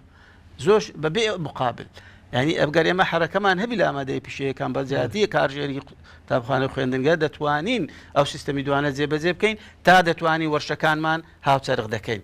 ئەجا لە هەمووی گرنگتر کە ڕێباز بریتیە لەوەی ئەو گەشتبینیە لە بەرچیە ئێمە ئێستا پرۆگرامەکانی خوێندن لەسەر ئەساسی کارامەیی واسود لە بەغدا وەردەگرین ئەوان مەسەلەن جوان کاریان هەیە ئەوان چاکردنەوەی برین ئامێرەکانی تەندروستیان هەیە ئەمە سوود لە هەندێک بابەتیوان لە گەشت و گوزاریش وەردەگرین اینجا دوایی ئێستا ڕێکخراوی کۆوەتەر لە سەخەتەوە پرۆگرامی فێرتیلایزەر پەینی کیمیایی ئەوانەمە بۆ دادنێتن لەگەر ئامادەیەکانی کشت و کاڵ ڕێکخراوەکانیش لەسەر خەتن لە گەرمان ئەو پەیمانگە پیشەیەش هیوایەکە لەبەرەوەی ئەو پەیمانگە پیشەیە پرۆگرامی خوێنی دواکەوت قبوڵداکە دەبێت بە ژمێرەی خواستی بازاربی مامەستا دەبێت ڕاهێنرا و کارامەبی تەلەبەکان دەبی فێرە زمانی ئینگلیزی بن دوان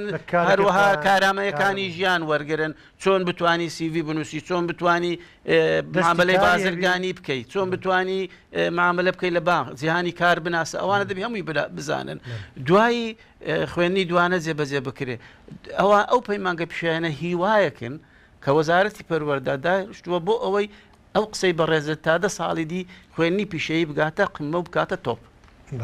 مامۆستا خاڵی زۆر خۆشحاڵ بووین بە هاتنن و سوپاسی هەموو ئەو زانیاریانە دەکەین سەبارەت بە خوێندنی پیشەیی دووبارە بەخێر بێ سەر و سەر چاوە دەڵێ خۆشەویستان و ئازیزانی تەلەڤیزیۆنی پەروەردەیی دەتوانن بینەرمان بن لە سۆشیال میدیاش لە فەیسبوک تەلەڤیزیۆنی پەروەردەیی هەروەها لە ئینستاگرام و لە تیکتۆک تا بەرنامەیەشتر لەگەڵ میوان و ئازیزێکی تر لەسەر تەوەرێکی تری پەروەردەیی بەخواتان دەسپێرین خواتان لەگەڵ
بە ناوی خۆم و دەستەی مامۆستایان و کارژێڕی بە خێراتنی قوتابی خۆشەویستەکانمان دەکەین بۆ قوتابخانەکەمان قوتابخانەی دیاری. ناوی قوتابخانەکەمان چییە؟ ئێمە هەموو قوتابخانەی دیاریمان خۆش دەوێت چونکە فێری زانست و زانیاری دەبین. ئەمڕۆ یەکەم ڕۆژی دەوامە هاتوون بۆ قوتابخانەکەمان هەتا وەکو فێری خوێندنەوە بین. پیرۆزباییتان لە یەکەم قوتابیانی خۆشەویست لەبەر ئەوەی ئەمڕۆ یەکەم ڕۆژی خوێندنی ناوپۆل دەست پێ دەکات لە هەموو هەرێمی کوردستان. بە ناوی خۆم و مامۆستایان و دەستەی کارگێڕی بە خێراتنتان دەکەین. بەخێر بێن بۆ قوتابخانەکەمان کە ناوی قوتابخانەکەمان قوتابخانەی دیاری. ناوی چێ قوتابخانەکەمان؟ قوتابیانی خۆشەویست، من داواتان لێ دەکەم سبەینان کە هەڵدەستن خۆتان دەگۆڕن دێنە قوتابخانە دەست و دەموچاوتان دەشۆن نان دەخۆن ئەو کاتە جانتاکان و کتێبەکانتان هەڵدەگرن دێن بەرەو قوتابخانە. کەس بەبێ نان خواردن بانەیەتە قوتابخانە چونکە ئەو کاتە وزەت نامێنێ بۆ ئەوی دەرسەکانت بخوێنی. داواتان لێ دەکەم سبەینان زوو هەستن دەست و دەموچاوتان جوان بشۆن پاشان دەست و دەموچاوتان جوان بشۆن پاشان خۆتان بگۆڕن جلکی قوتابخانە لەبەرکەن ئەنجا وەرن بۆ قوتابخانە هەتا مامۆستا خۆشەویستەکان وانەکانتان پێ بڵێن. تکایە کەس دوان نەکەوێ. باشە قوتابیانی خۆشەویست؟ ئێستاش یاریدەدەری قوتابخانەتان پێ دەناسێنە مامۆستا نەسرین. ئەوە مامۆستا نەسرین چەپڵێ بۆ مامۆستا نەسرین. مامۆستا نەسرین یاریدەدەری قوتابخانەمانە. مامۆستا ئاشتی مامۆستای ئەلفوبێیە. ئەوە وەکو دایک لەگەڵتانە ئەو ساڵ چەپڵێ بۆ مامۆستا ئاشتی. مامۆستا ئاشتی وانەی ئەلفوبێی کوردیتان پێ دەڵێ ئەو ساڵ لەگەڵتان دەبێ. باشە قوتابیانی خۆشەویست؟ پاشان مامۆستا پرشنگ مامۆستای بیرکاری. فەرموو مامۆستا پرشنگ چەپڵە بۆ مامۆستا پرشنگ. هەروەها میوانێکی خۆشەویستی ئازیزمان ئەم ساڵ بە درێژایی ساڵ لەگەڵمانایە سوپاسی وەزارەتی پەروەردەشەکەین کە ئەم ڕاهێنەرانەی هێنایە قوتابخانەکان بۆ ئەوەی زیاتر پەرە بدەین بە بواری پەروەردە. مامۆستا حەنان چەپڵێ بۆ مامۆستا حەنان کە ئەم ساڵ وەکو ڕاهێنەر لە قوتابخانەکەمان دەست بەکار دەبێت. هەر بە ناوی خۆم و مامۆستایانی خۆشەویستەوە بە خێراتنی ستحەنان دەکەین ئەم ساڵ ڕاهێنەرە لە قوتابخانەکەمان سپاسی ئەەکەین کە ئامادە ئەبێ لەگەڵمانە بۆ پێشخستنی پرۆسەی پەروەردە و فێرکردن. چەپڵەیەکی قایم بۆ ستحەنان کە ئەم ساڵ لەگەڵمانە ئیشاڵڵا وا دەکەین قوتابخانەکە بە هاوکاری هەر هەمومان پێش بکەوێ بۆ ئەوەی ئێوەی خۆشەویست بە ئارامی و بەهێمنی وانەکانتان بخوێنن. سپاس بۆ هەموو لایەک، سپاس بۆ مامۆستایان، سپاس بۆ دایک و باوکان کە ئەمڕۆ بە شێوەیەکی زۆر جوان قوتابیەکان ئامادە بوون لە ناوپۆلە بەجلی مەکتەبەوە بە خاوێنی هاتون. خۆشحاڵین کە ئەم شێوە جوانە دەبینین لە قوتابخانەکەمان. سپاسی دایکان و باوکانەکەین، سپاسی مامۆستاکانەکەین. ڕێزم هەیە بۆ هەموو لایەک، ڕێزم هەیە بۆ هەموو پەروەردکاران ئەوانەی کە گرنگی ئەدەن بە بواری پەروەردە.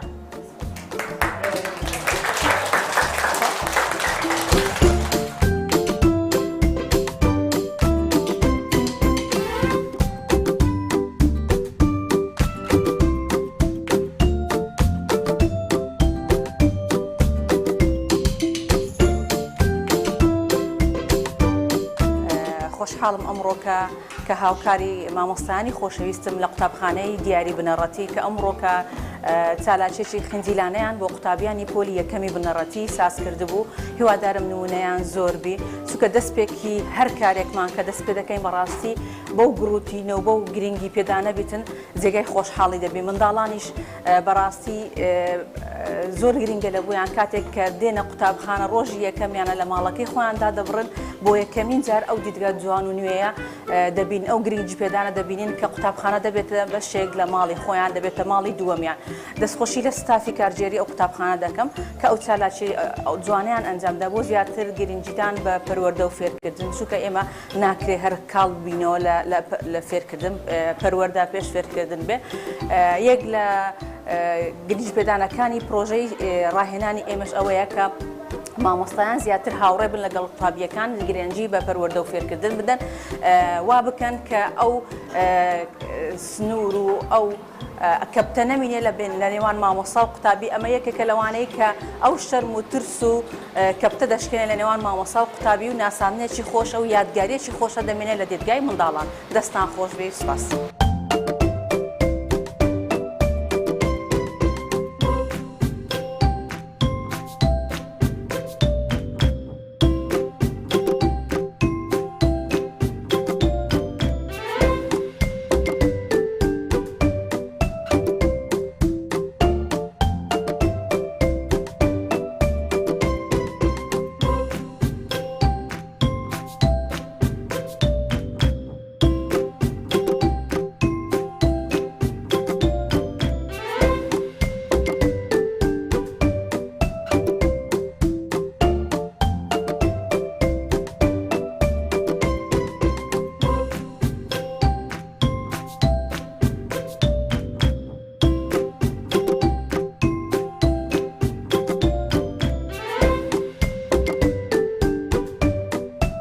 ڕێز و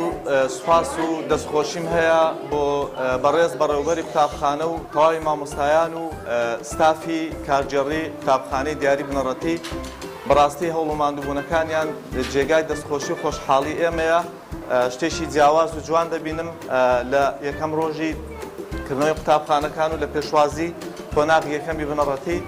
دەستیان خۆش بێ، هەر سەرکەوتوو بن.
سڵاوتان لەبێ بینەرانی تەلەڤیزیۆنی پەروەردەیی هەولێر، ئەو کاتتان باش. بەڕێزانم بە خۆشحاڵیەوە لە ئەڵقەیەکی تری بەرنامەی فێربوون لەگەڵ ئەوەی بەڕێز و خۆشەویستین. بۆ ماڵقەیە میوانداری زۆر بەڕێز مامۆستا مەعروف حەمەد سەعید بەڕێوەبەری پەروەردەی خەبات دەکەین. مامۆستاجان زۆر بەخێر بێ. زۆر سوپاس مامۆستای بەڕێز، زۆر سوپاسی تەلەڤیزیۆنی پەروەردەیی دەکەم.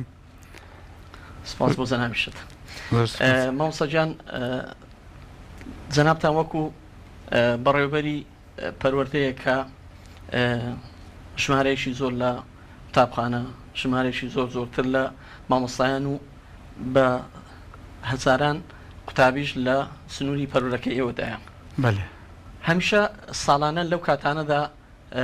مامۆستایان و پەروەردەکاران بیلەوە دەکەنەوە گۆڕانکاریەکانی ئەم ساڵی خوێندن لە مەسلەی پرۆگرامەکان، لە مەسلەی کتێب گۆڕینی پرۆگرام لە بڕیارەکان و ڕاستپاردەکانی وەزارەت سەبارەت بە قوتابیان و مامۆستایان چیە دەمانوێت لە سپێکدا باسی ئەومان بۆ بکەی ئەم ساڵ گۆڕانکاریەکانی کە دەخرێتە پرۆسەی خوێندن گۆڕانکاریەکی وایە کە جیاواز بێت لە ساڵانی تر وڵا ساڵانە وەزارەتی پەروەردە ئامادەکاری خۆی دەکات بۆ باشتر بەڕێوەچوونی پرۆسەی پەروەردە و فێرکردن هەر ساڵێک و حتمما هەندێک کار و پرۆژەی نوێ دێتە ئاراوە دێتە پێشەوە بۆ ئەوەی زیاتر بەرەو پێش بچن ئاسی زانستی قوتابیان بەرەو پێش بچی و بە تایبەتیش لە سەرەتای ساڵ ئێستا کامە بۆ ڕێخستنی میلاکی قوتابخانەکان و دابینکردنی پەرتووک و خوێندن لە کاتی خۆی لە پشووی هاوین وەزارەتی پەروەردە ئەو ڕێنمایانە دەردەکات کە ئامادەکاریەکی تەواو بکەین بەر لەوەی دەستپێکی خوێندن دەست پێ بکە هەموو ئامادەکاریەکانمان کرد بێت بۆ ئەوەی هیچ کێشە و گرفتێکمان نهێتە پێش لە کاتی کە قوتابخانە دەکرێتەوە لە سێزدەینەوە یەکەم ڕۆژی قوتابخانەیە بەڕێوەبەری قوتابخانەکان کارژێڕی قوتابخانەکان ئامادەکاری تەواویان کردبێتن لە 15 داوامی فەرمی دەست پێ دەکات بەێ ئامادەکاری تەواو دەکەین هەم لە داوینکردنی و دابشکردنی پەرتووک هەم لە ڕێخستنی میلاک بۆ قوتابخانەکان ئەوەش کە لە ڕێگەی لێژنەوەکۆ لێژنەیەکمان پێکهێناوە ئەو لێژنەیە لە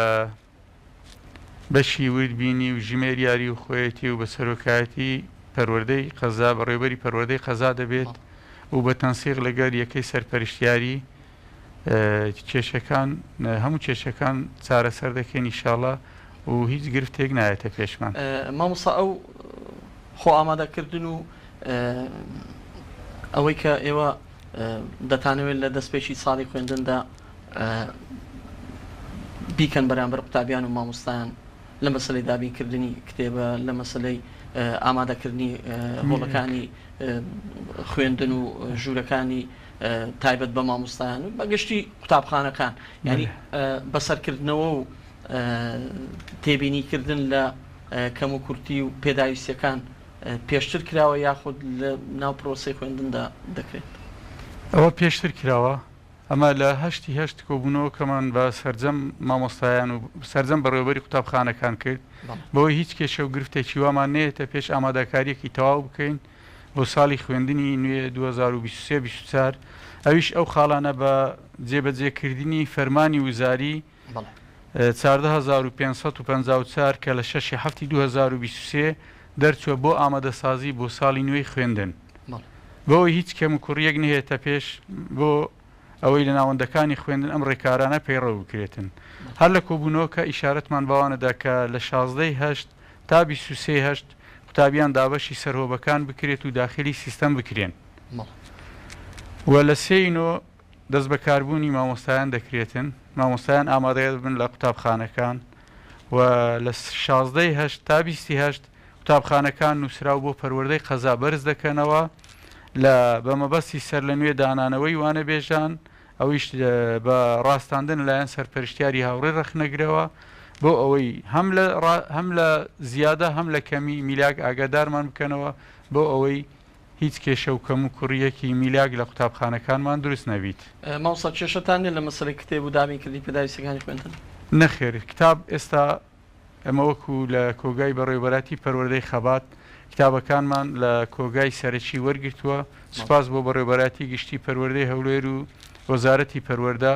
کە هەمیشە لەگەلیان لەسەر خەتین و هاوکارمانن لە کۆی 127 بابەت تا ئێستا 92 بابەت هاتووە کۆگای قوتابخانەکان کۆگای پەروەردەی خەبات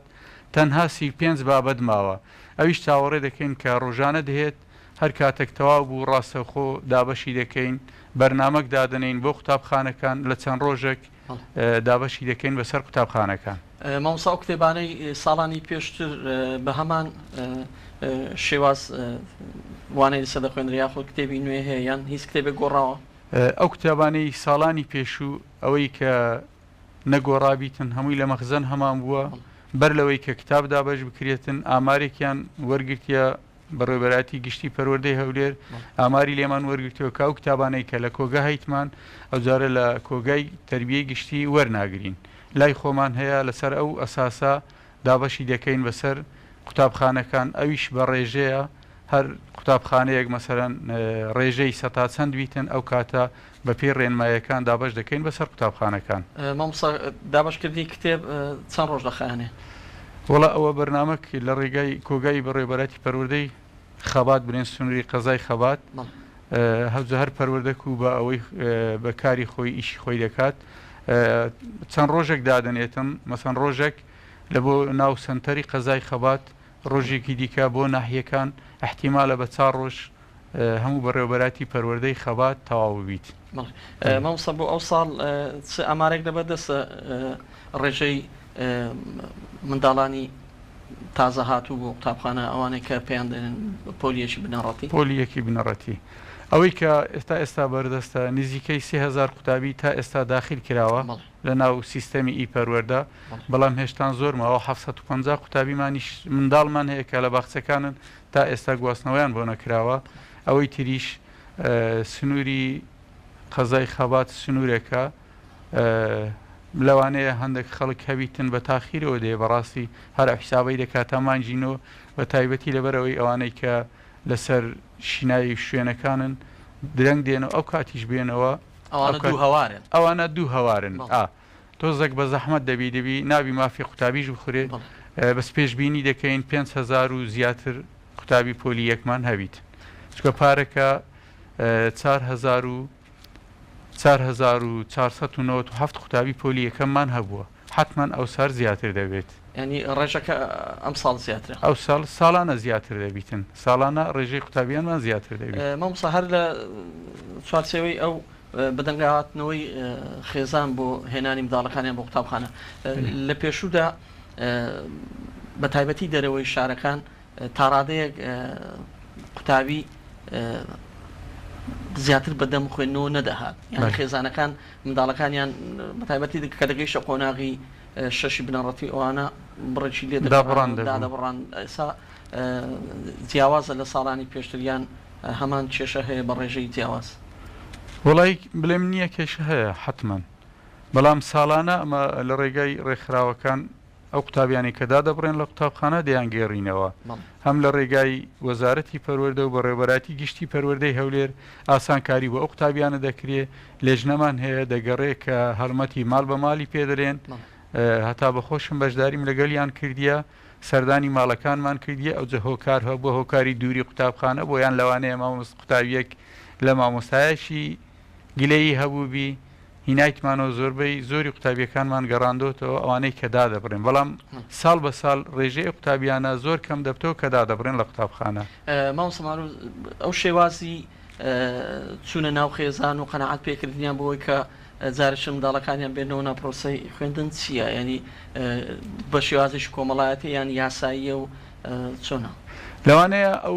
داک و باوکانەوە حەز نەکەن بەڵام ئەو منداڵە ئێستا زۆر حەز دەکە کاتێک ئەمە دەچین گاز بانجیان دەکەین دایانجێڕنەوە زۆر حەز دەکەن بگەڕێنەوە ئەگەر نە هەروەکو تەبیعەتی ژیانی مرۆڤ ئێستا ئەگەر لە منداڵی بۆی نەڕەخسێ چکۆم بە خۆم چەند ساڵ ئەزمونونەکان بوومە کاتێک گەورە دەبی دەوێت تاویزی ئەو بکاتەوە بێتەوە جارش کە بگەڕێتەوە بەرخوێندن بەڵام ئەو گەڕانەی ئەو بە دوواداچوینەی ئێمە لە قوتابخانەکان داوینکردنی ئەو لێژنانە بۆ گەڕانەوەی قوتابیان هۆکارێکە بۆ ئەوەی هەم قوتابی خوێندنی ئێوارانمان نەبی هەم قوتابی دەرەکیشمان نەبیتن هەم ئەو قوتابیانەش پاشە ڕۆژیان ڕوون بێت و پاشە ڕۆژیان لە دەست نەچێت لەوانەیە ئەو دەرفەتە ئێستا لە بەردەستیان لە داهاتوو نەتوانن وا بکەن ئەو کاتە گەورە دەبن یان دەبنە خاوەن ماڵ و خێزان بەڵام ئێستا لەگەڵ ماڵەوە لەگەر خێزان و لەگەڵ دایک و باوکو کە سوکاریانن خوێندن زۆر بۆیان ئاسانترە و زۆر دڵخۆشیش دەبن و هاوکاریش دەبن دڵخۆش دەبن لە گەرمان هەم منداڵەکان دایک و باوکانیش کە دەبین منداڵەکانیان دڵخۆشە حتمما ئەوانیش زیاتر دڵخۆش دەبن بەێ مامۆستا یەکیشتر لەو کێشانێک کە هەمیشە بەڕێوەبەرەتی پەروەردەکان و خودی بەڕێوەبەر بۆیان دێتە پێش مەسلەی زۆری قوتابی و کەمی تەلاری خوێندنە نازانم لە بەڕێوەبەرەتیەکەی ئێوە تا چەند ئەو کێشانە وەکو کێشە حسابی بۆ دەکرێت و یاخد ئاسانجی دروست کردو بۆ بەرەو پێچوونی خوێندن وڵای ئەو حاڵەتە بە خۆت ئەو بارودۆخی ئێستا دەزانانی لە 2014 قوتابخانە کەم دروست کراوە ڕێژەی زیاد بوونیش بەردەوامە خەڵک زیاد دەبی ئەوە یەکەکە لە هۆکارەکان کە ڕێژەی قوتابیان زۆرە لە پۆلەکان یان بەڵام سوپاس بۆ خوا سوپاس بۆ بەڕێبەراتی گشتی پەروەردەی هەولێر و وەزارەتی پەروەردە لە سنووری بەڕێبەراتی پەروەردەی خەبات قوتابخانەی سێدەوامیمان نییە هیچ قوتابخانەیەکی سێدەوامیمان هەیە نییە تەنها دوو دەوامیمان هەیە و لەگەڵ ئەوەش هەم سوپاس بۆ حکوومەتی هەرێمی کوردستان کە بەڕێککەوتن لەگەڵ ڕێکخراوە خێرخوازیەکان و هەم لە ڕێگای پارێزگاوە چەند قوتابخانەیەک لە سنووری بەڕێوەبەراتی پەروەردەی خەبات بۆ ساڵی خوێندنی 22-23 کراوەتەوە ئەو قوتابخانانەش ئەوە لە ناو مرکزی قەزادان یاخود لە گوندەکان ئەوە لە سنووری بەڕێوەبەراتی پەروەردەی خەبات ناو سنتەری قەزا تەنها قوتابخانەیەک هەژدە پۆلی ئێستا بناغەی دانراوە لە خۆناغی دەستپێکدایە تازەیە دەکرێت بەڵام وەکو سنووری بەڕێوەبەراتی پەروەردەی خەبات لە گوندی سفەیە قوتابخانەیەکی 6 پۆلیمان بۆ کراوە هەر لە سەرەتای ساڵی خوێندن و هەروها لە ناحیەی دارەشەکران لە گوندی چنارۆک قوتابخانەیەکی نۆپۆلی کرایەوە و لە گوندی گاینز لە ناحیەی کەورگۆسک قوتابخانەیەکی نۆپۆلی بۆمان کرایەوە ئەویش لە ڕێگای پارێزگا دروستکرا پارێزگای هەولێر و هەروها قوتابخانەیەکی تر 12 پۆلی لە سنتەری ناحیەی کەورگۆسک دروستکرا ئەویش کە ڕێکخراوی UN درستی کرد لە هەر لە سنووری بەڕێوەبەراتی پەروەردەی خەبات و لە گەڕەکی ژیان ستیش لە کۆمەلگای کانی قرژاڵە قوتابخانەیەکی 18 پۆلیمان هەیە لە قۆناغی کۆتاییە هەندێک کەم و کوڕیمایە تا ئێستا لە کرانەوەی نزیکە یانی بکرێتەوە ئەوە هەمووی لە چوارچەوەی پرۆگرامەکانی پەرەپێدانی پەروەردە و فێرکردنی وەزارەتە بەێ مامۆستا هیچ قوتابخانەیەکەیە لە لادێکان لە سنتەریان بەگشتی لە گەڕەکەەکانی سنووری پەروەردەیەوە کە کاری خێرخوازی بێ و چ قوتابخانەیان دروست کردبێ کە چ ئەوەی نۆژەنیان کردبێتەوە یاخود بەشیان بۆ زیاد کردبێ بەێ لە کاری خێرخوازی هەم کۆمپانیایەکان هەم خەڵکیش هەبووە خەڵکی خۆی خۆمان بەڵام بەخۆ دەزانی ئەوانە شتێکی مەحدودە ئەوە نییە کۆمپانیایەکان قوتابخانەیان دروست کردووە چکە بەڕاستی قوتابخانەی چنارۆک کە باسمان کرد کۆمپانیای شیڤرۆن درستی کردیە قوتابخانەی سفەیە کە باسمان کرد ئەویش شەریکەی نەوت ئەویش ئەوەی دروست کرد ئەوەی دیکەش قوتابخانەکانی دیکە قوتابخانەی دەریاس قوتابخانەی مەلاعمەر قوتابخانەی شەمزینان جدی دەزاب کانی مامسنس ئەوە لە ڕێگای دەستگای خێرخوازی بارزانیەوە هاوکاری کرای و نۆژەن کرایتەوە مامۆستا ئەو شوێنانە پێشتر قوتابخانەیان نەبووە یاخود لە شوێن تر خوێندویانە چۆن بووە نە هەموو شوێنەکان قوتابخانەیان هەبووە ئێوە هیچ شوێنێکتان هەیە وەکو لادێ وەکو گەڕەکەی کە قوتابخانەی نەبێت و قوتابیەکانیان بە پازیان بە شێوازتر بوازنەوە بۆ قوتابخانەیشتر نەخێر هەموو شوێنەکان قوتابیان هەیە قوتابخانەیان هەیە و بەڵام یەک شت کە تەنها قوتابخانەی چنارۆک کە بەڕاستی قوتابخانەیەکی زۆر زۆر خراپ بوو هەر دوو خانی و دوو غرفەدارە کۆنەکان بوو سوپاس بۆ بەڕێوەبەراتی گشتی پەروەردەی هەولێر و بۆ وەزارەتی پەروەردە کە بەردەوام لەسەر خەت بووین هەم بەڕێوەبەراتی گشتی پەروەردەی هەم وەزارەتی پەروەردە و خودی بەڕێز وەزیری پەروەردەش بەردەوام لەسەر خەتین و زۆر هاوکارن لەگەڵمان بۆ ئەوەی لەو بارودۆخە شوێنی باش بۆ قوتابیەکانمان دابین بکەین و بۆ ئەوەی باشتر فێر بن و زانست و زانیاری بە شێوازێکی مۆدێرن وەربگرن بەڵێ مامۆستا یەکشی تر لە بڕیارە زۆر بەرچاو ڕوونەکان کردە پشووی ڕۆژی شەمەیە ڕۆژی شەمە پێشتر لە قوتابخانە نەحکومیەکاندا پشوو بوو بەڵام لە قوتابخانە حکومیەکاندا ڕۆژێکی ئاسایی بەڕێ دەکرا ئەم بڕیارە جەنابتان وەکو بەڕێوەبەری پەروەردە تا چەند بە پێویست و بە ئەرێنی دەزانی لەوەی کە لە پرۆسی خوێندندا جێبەجێ بکرێت بەێ بەخۆی هەر بڕیارێک وەزارەتی پەروەردە دەری بکا و لە بەڕێوەبەراتی گشتی پەروەردەی هەولێر پێ بە پێکە دێتە خوارێ حتمما جێبەجێ دەکرێت پێم وایە هەر بڕیارێکیش وەزارەتی پەروەردە بیدات لە پێناو بەرژەوەندی گشتی قوتابیان و مامۆسایان دەیدات دیراسە کراوە هەروە بە ئاسانی ئەو بڕیاری لەسەر نەدراوە حتمما ڕای جیاوازیش هەیە لەوانەیە ڕای جیاوازی شەوی زۆر ئاساییە بەڵام یەکشت لە گۆڕەیە کە پێویستە ڕەچاوی کات و سات بۆ بە شەوانەکان بکرێ و ئێستاش پلاندانرایە ئەوە دەرچووە خشتەی بە شەوانەکان لە هەموو پۆلەکان ئەلان کرایە بە پێی ئەوە حتمما قوتابی تاویزی ئەو ڕۆژەی لە بۆ دەکرێتەوە هیچ کێشە و گرفتێک نایەتە پێش ئیشاءالله. بەێ مامۆستا زۆر جار دەگوترێ لە ڕۆژێکدا کۆی وانەکان نامێنێ ئەو وانانە چیان لێدێ کە دابش دەکرێن بەسەر ڕۆژەکانی تر کاتەکان زیاد دەکات کە کەم دەکرێتەوە بێگومان پێشی دیراسە کراوە کە هەریەک لە وانەکان پێویستی بە چەند کاتە پێویستی بە چەند بە شەوانەیە پێویستی بە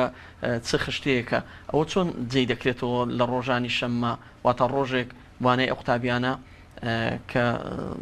نازان دەکات چەند بە شەوانە چی لێدێ ئەو بە شەوانانە ئەو بە شەوانانە بە چە ڕۆژەکانی دیری هەفتە دابش کراوە هەر مامۆستایەک پلانی ساڵانەی خۆی هەیە مامۆستا بۆ ئەوەی تەواو بۆ ئەوەی کە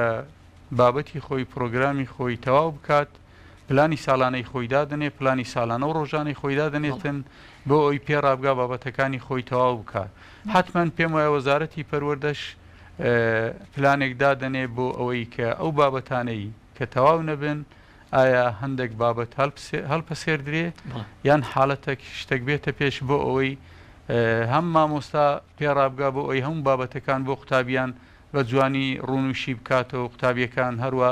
بە ئاسانی بەسەریداتیان نەپەڕن. مامۆستا بەشێکی زۆر لە دایبابان هەندێکی لە مامۆستایان گلەیی لە پشوەکان دەکەن بە تایبەتی کە دەگەینە بەهارە وەکو ئەوی وایە کە لە مانجی سێ دەوام نەبێ ئەوەی کە هەشە پسران لە نێوان چەند ڕۆژێک پشوو دێ بەخۆش زانی بە تایبەتی منداڵ کاتێک کە پشوێک دێ ڕاستە و خۆ ڕۆژی دواتر سستی و خاوی یەک دروست دەبێت و هەندێک زار مۆڵەتی مامۆساشی تێدەکەوێت لە ناو وەزارەت قسە لەسەوە کراوە کە بە پشوەکان دابستنەوە یاخۆت پشوەکان گۆڕانی بەسەردابێ حتمما بەوەدا چوونەوە وەزارەتی پەروەردە پێشنیاری ئەوە کراوە کە پشوەکان کەم بکرێنەوە لەگەڵ نەمانی ڕۆژانی شەمە کە کرانی ڕۆژانی شەمە بە پشوەکان دابستنەوە پشوەکان کەم بکرێتەوە کە بەخۆشم بەخۆی ئینسان هەر کارێک بەخۆی نەیکە لەوانەیە ئەستەمە بتانی تەوزیحاتی لەسەر بدا کاتێک قوتابیدا دەبڕێت چەند ڕۆژێک لە قوتابخانە پێم وایە ئەگەر سێ ڕۆژدا ببڕێ دوو ڕۆژی دەوێت هەتا دێتەوە سەرخەت و ئەوە دەبی هەر لەبەر ئەوە مامۆستایانی بەڕێزیش گلەی لەوە دەکەن کە پشوەکان درێژ نەبن و نەبن بۆ ئەوی قوتابی بەردەوام بیتن هەتا ئەگەر کاتێک پشووی وەرزی یەکەم یان پشووی جەژنە کاتێک پشووی درێژ دەبیتن دێتەوە قوتابخانەش چەند ڕۆژێک قوتابی مێشتی هەلە سەر ئەوەیە هەتا دێتەوە سەر ئایار هەندێک کاتی دەوێت بۆیە پێم وایە وەزارەتی پەروەردە بیر لەوە دەکاتەوە کە پشوەکانی نەورۆز و ئەوانەکەم بکاتەوە بەوەی هەم بابەتەکان تەواو بن هەم قوتابیانیش دوور نەکەونەوە لە بابەتەکان. مامۆستا لە پێشوودا بنکەی هۆکارە دەستیەکان وەسای تعلیمی ساڵانە ڕۆژمێری تایبەت بە خوێندنی هەبوو بە دیزاینێکی جوان چاپ دەکرا و بۆ قوتابخانەکان دەنێدرا و لە ژووری بەڕێوەبەر و ژووری مامۆستایان هەڵدەواسترا کۆی ئەو ڕۆژانەی تێدا بوو کە داوامی تێدا دەکرێت داوام ئاساییە ئەوانەی کە پشووە ڕاستەوخۆ بۆ ڕۆژمێرە خوێندن تەواو دەکرێت بەڵام ئەوەی ئێمە تێبینیمان کرد لە ساڵانی پێشوو هەندێک پشوو ڕادەگەیەندرێ کە مامۆستا فریای ئەوەی ناکەوێت بەیانیەکەی بزانێ دەوام هەیە یان نییە سزای ئەوەی دایک و باوک ئێمە حالەتانەمان و دروست ینی هەوڵدراوە ئەو ساڵ وا بکرێت کە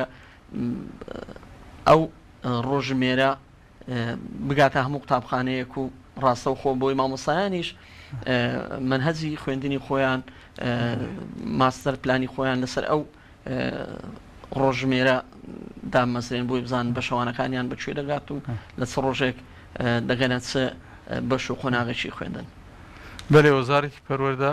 بیری لەوە کردوێتەوە بە تەمای ئەوە کە ڕێنماییش دەربکە بۆ ئەوەی کە ئەو ڕۆژانێک کە دەبتە پشوو داوام دەکرێت ئالانی کردووە هەر کاتێک تەواو بوون ئەوە نیشان دەدان پێ لە ڕاگەیاندنی وەزارەتی پەروەردە و هەم شۆڕ دەکرێتەوە بۆ بەڕێوەبەراتی گشتی پەروەردەی هەولێر و بۆ پەروەردەی قەزاکانیش.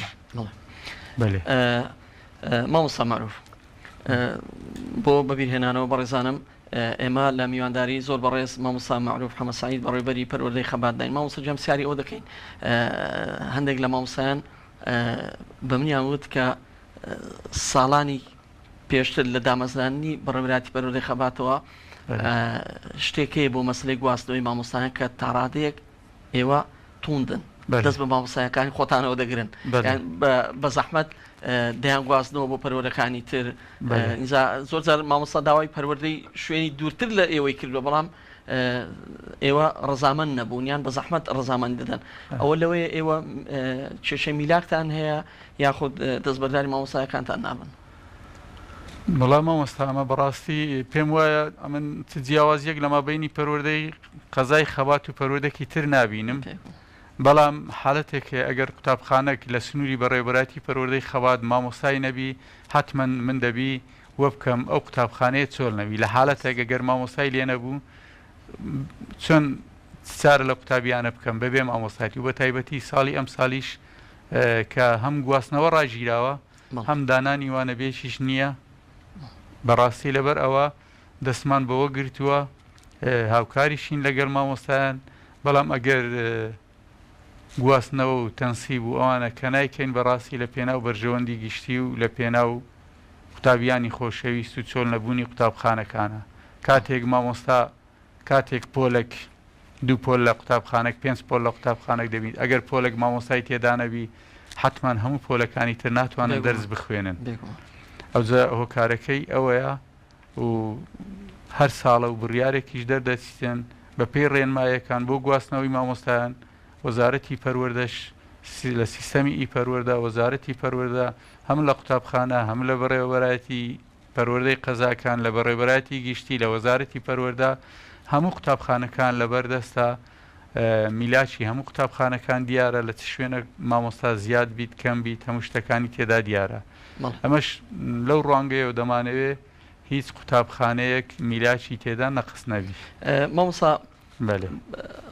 بەنسبەت میلاکات و ڕێخستن و هەبوون و نەبوونی لە قوتابخانەکان ئەوە کە زۆر گرنگ و پێویستە خۆ بزانام شت دەگەر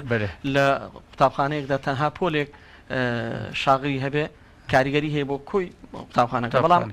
ئەوەی کە زۆر بارەکەی قورستر دەکا بۆ پۆلی 12 ئامادەیە و بەگشتی ئامادەیە کە قۆناغێکی هەستیارە و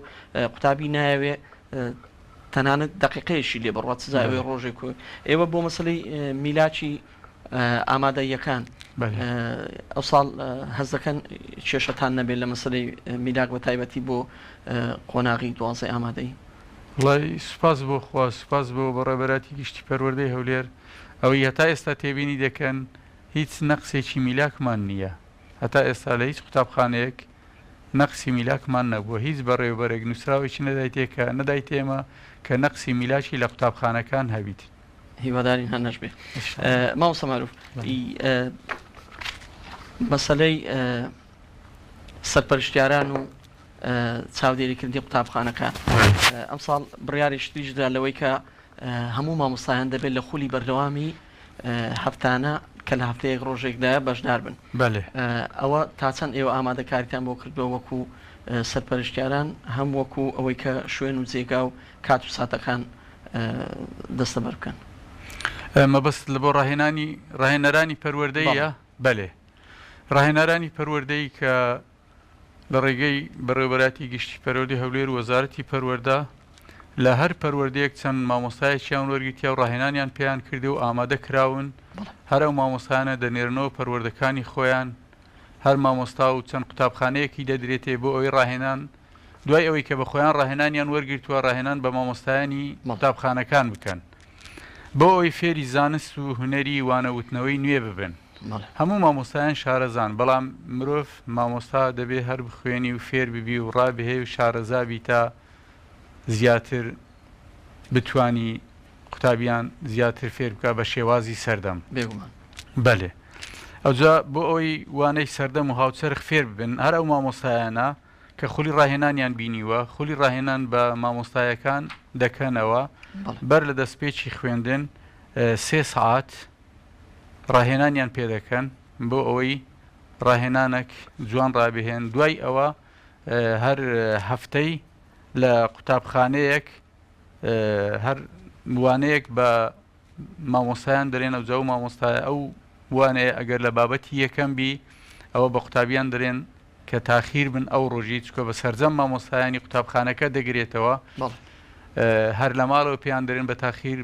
تاخیرتر بێنە قوتابخانە مەرزێن لە کۆتایی دەوام بکرێت ئەگەر لە کۆتایی دەوامیشبی قوتابیەکان دەنێرنەوە ئەگەر ئەو دەرسە ڕاهێنانیە دەرسی ڕاهێنانی مامۆستایان لە ناوەندی دەوامیشبی ئەوە لە ناو خشتەی بە شەوانەکان جێگیر دەکرێت ئەگەر لە دەستپێک بیتن یا لە ناوەندی بیان لە کۆتایی بە شەوانەکان بی بە شەوانەی ڕۆژانەبی دیار دەکرێت ئەو کاتە ئەو مامۆستای ڕاهێنەر دەرس بە مامۆستایەکان دەرێ و ڕاهێنانیان پێ دەکات کاتە هەموو مامۆستایەک دەزانێت لە سکات و بەروارێک ئەو خولانە بەڕێوە دەچەند هەفتانە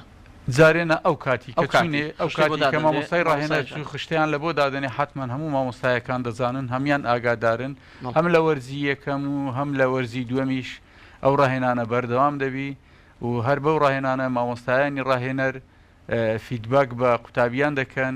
و مشاهدەی مامۆستایەکان دەکەن بزانن تا چەند تا چ ئاستێک مامۆستایەکان سوودیان لەو خولە بینیوە بە چ شێوازە گوانەکانی خۆیان دەڵێنەوە ئەو کاتە تەقیم هەڵسەنگاندن لە بۆ مامۆستایەکانیان دەکەن بە وەکوون بە نمرە داناندرێتن بەڵام بە ئەوەسەنگانە دەچێتە چوارچێوەی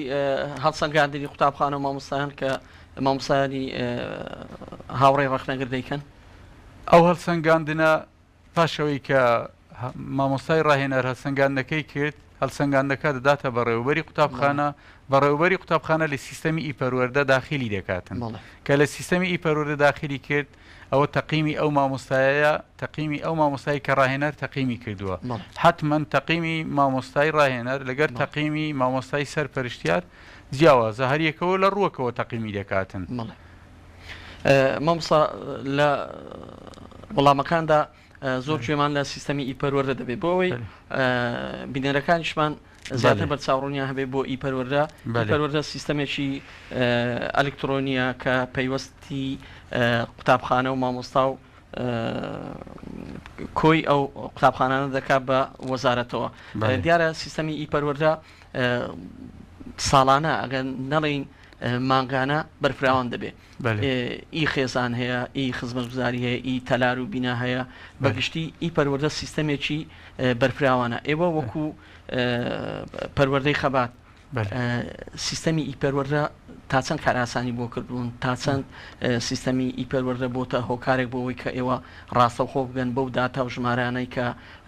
لە ناو قوتابخانەکاندا هەیە سەبارەت بە مامۆستا و قوتابی و تەلار و ڕێژەی میلاکات و ئەم بابەتانە بەێ بەڕاستی ئەوە هەمومان ئێمە نەکار پەروەردەی قەزای خەبات هەموو پەروەردەکان سوودیان لەوە وەرگرتووە بەڕاستی ئەمەش لە بەڕێوەراتی پەروەردەی خەبات هەم لە بەشی خۆیەتی هەم لە پلاندانان ئەومان هەیە هەموو مامۆستا ئەو مامۆستانەی کە ڕاهێنانیان پێکراوە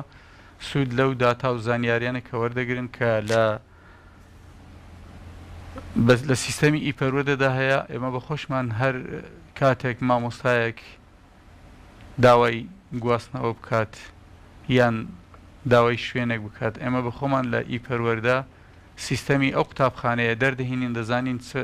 چەند مامۆستای زیاد و میلاکی کەم و زیادی تێدا هەیە مامۆستا پەروەردەی ئێوە بەنسبەت ئیپەروەردەکە بە بەردەوامی پێویستە ئەکتیڤ دەکرێتەوە بڕیاری نوێ دەدرێ داتای تازە دێ داتای لێدەڕوا تا چەند ئەو سیستەمە لە لای ئێوە کەسی پسپۆر و تایبەتبەندی بۆ دابین کراوە یان هەر لە قوتابخانەکان ڕاستەوخۆ بەڕێوەبەرەکان بۆ خۆیان سەرپەرشتی دەکەن پێشتر ساڵی پار بەڕێوەبەری قوتابخانەکان سەرپەرشتیان دەکرد بەڵام لە پارەوە لە پەروەردەکان سەرپەرشتی دەکرێت فەرمانبەری تایبەت بەوەمان هەیە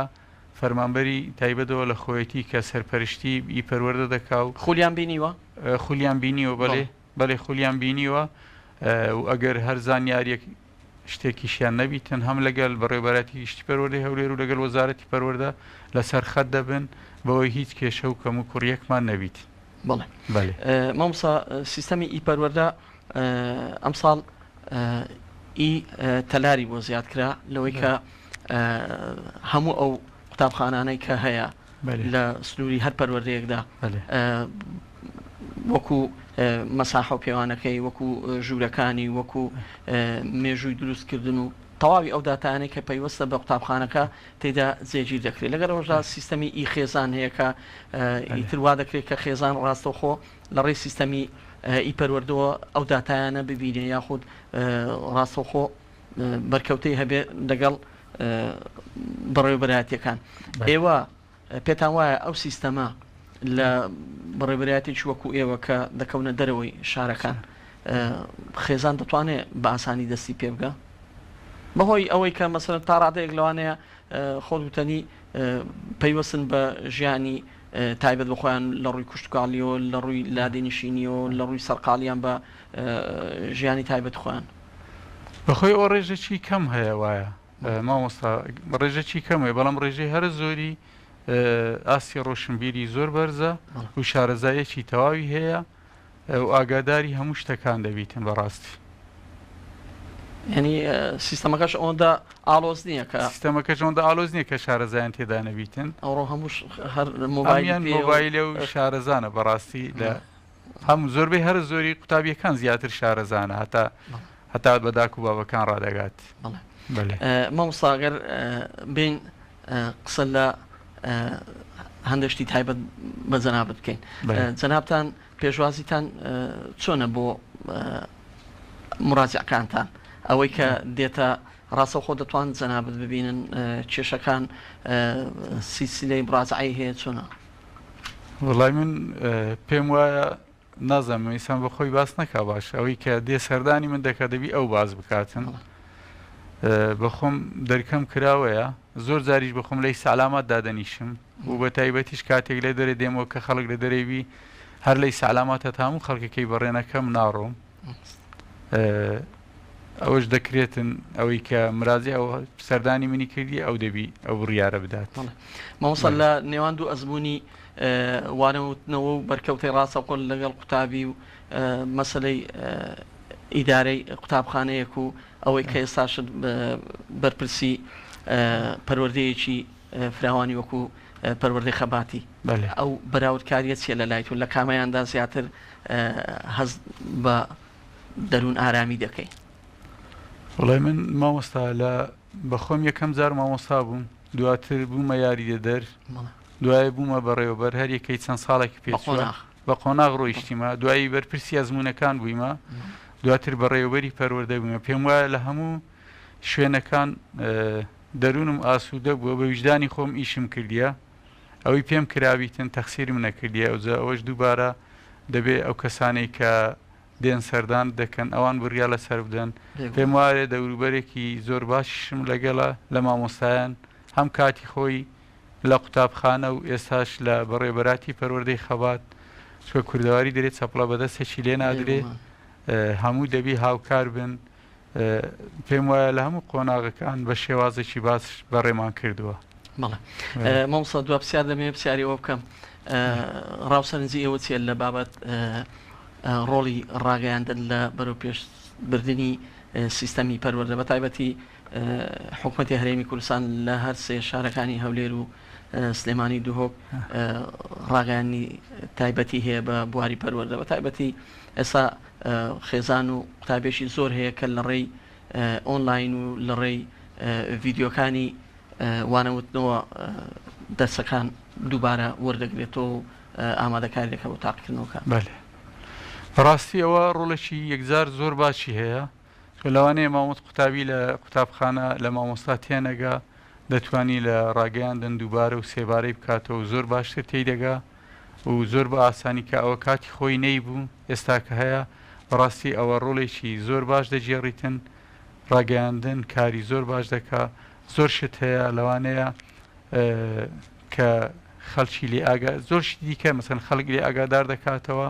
ئەو کاریگەری دەبیتن هەم بە قازانز بۆ پرۆسی پەروەردە و فێرکردن دەگەڕێتەوە بەڕێز مامۆستا مەعروف حەمە سەعید بەڕێوەبەری پەروەردەی خەبات زۆر سپاس دەکەین کە لە ستودیۆی تەلەڤیزیۆنی پەروەردەی هەولێر لەگەڵمان بووی زۆر سپاسی تەلەڤیزیۆنی پەروەردەی هەولێر دەکەم زۆر سپاسان دەکەم بۆ میوانداری هیوادارم بینەران سوودیان بیت. سپاس بۆ جەنابیش. زۆر سپاس مامۆستا، زۆر سپاس ساوەکەم، سەرچاو مامۆستا، زۆر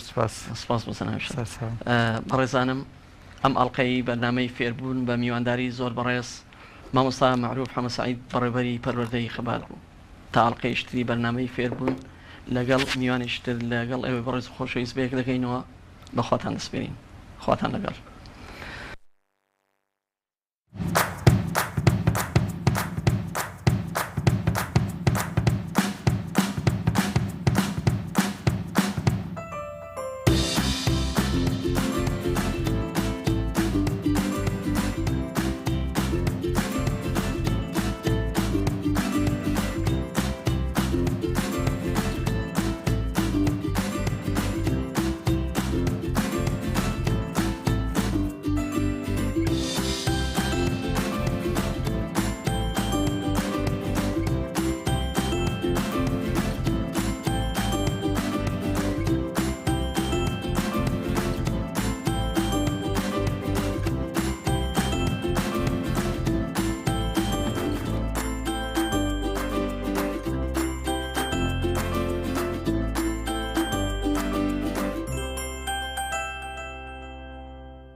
ئەم کاتتان باش بینەرانی بەڕێز من دکتۆر باوازی کەریم لەگەڵتانم بە ئەڵلقەیشتری بەرنامەکەمان هۆشیاری تەندروستی. بابەتی گرنگجیدان بە منداڵ و ئەو خۆراکانی کە بۆیان بەکارەهێنین و چۆن ئاگامان لە تەندروستیان بێ بەڕاستی ئەرچی ئێمە گەورەکانە و ئەرچی دایک و باوکانە بە پلەی سەرەکی. ئەمەش بەڕاستی زۆر کاریگەری هەیە نەک هەر بۆ ئێستان بەڵکو بۆ دوا ڕۆژیان بۆ ئەو کاتی کە ئەوانەوەی داهاتون و کە خزمەتی ئەم کۆمەلگایەکەن. بۆیە پێویستە لەسەرمان کە بەڕاستی بەبایەخەوە سەیری ئەم بابەتە بکەین و بزانین منداڵەکانمان چییە خۆن، چەند ژەمە خۆن، چ کاتێک خواردنیان بۆ دابدرێ و چ خواردنێک ئەتوانن ڕەتکەنەوە، چ خواردنێک زیاتر ئێمە هانیان بدەین کە بەکاری بهێنن. بۆ مناڵێکی ئاسایی بۆ گەشەیەکی باش و تەندروست زۆر گرنگە لە دوای تەمەنی 2 ساڵ بۆ 3 ساڵەوە مناڵەکە ڕۆژانە هەر سێ ژەمە سەرەکیەکەی بەیانی نیوەڕۆ ئێوارە بخوا لەگەڵ خواردنی 2 بۆ 3 سوکەژەم لە نێوان ژەمەکانە. بێگومان خواردنی نانی بەیانی بۆ ئەو منداڵانی کە ئەچن بۆ قوتابخانە زۆر گرنگە، چونکە خواردنی نانی بەیانی وا لە مناڵەکە ئەکات کە لە قوتابخانەیە زیرەک بێ، چالاک بێ و ئاستی تێگەیشتنی مناڵەکە باشتر بێ و هەروەها بیرگا واتە میمۆری منداڵەکە باشتر بێ و هەروەها تەرکیزکردنی لەسەر وانەکان و لەسەر جێبەجێکردنی ئەرکەکانی باشتر بێ. بێگومان خواردنی نانی بەیانی وزەیەکی زۆر باش ئەدات بە جەستا و بە مێشتی مناڵەکە کە ئەمەش خۆی لە خۆیان زۆر گرنگە بە تایبەت لە کاتی بەیانە لەبەرەوەی لە دوای چەند کاتژمێرێک لە خەوتن و پشودان بە جەستا و بە مێشک منداڵەکە پێویستی بە وەرگرتنی ئەو بڕە پێویستە لە وزە هەیە بۆی بتوانێت جارێکتر بگەڕێتەوە سەر چالاکیەکانی و ئەرکەکانی خۆی بە شێوەیەکی ڕێکوپێک جێبەجێ بکات. تا کاتی گەڕانەوەی منداڵەکەش لە قوتابخانە تا کاتەکانی نیوەڕۆ زۆر گرنگە منداڵەکە بتوانێت لە نێوانیدا سوکە ژەمێک بخوا. لە ڕووی تەندروستیەوە باشە ئەو سوکە ژەمە پێک هاتبێت لە میوە ئەکرێت لە ماڵەوە لە ناو بۆکسێکدا دایکان و باوکان جۆرێک یان 2 جۆر لە میوە بۆ منداڵەکە دابنێن و منداڵەکە لە کاتی پشوەکاندا بتوانێت ئەم میوەیە بخوا. بێگومان خواردنی ئەم میوەیە زۆر باشتر لەوەی کە منداڵەکە پەنا بات بۆ خواردنی ئەو خۆراکانی کە بڕێکی زۆر شەکریتیایە یاخود ڕەنگی تایە یاخود بڕێکی زۆر لە خوێی تێکراوە. لە گرنگترین ئەو خۆراکانی کە ئەکرێ مناڵەکە لە ژەمی بەیانیان نابیخوا بریتین لە یەکەمیان هێلکە خواردنێکی زۆر گرنگە بڕێکی زۆر باش لە پرۆتینی تایە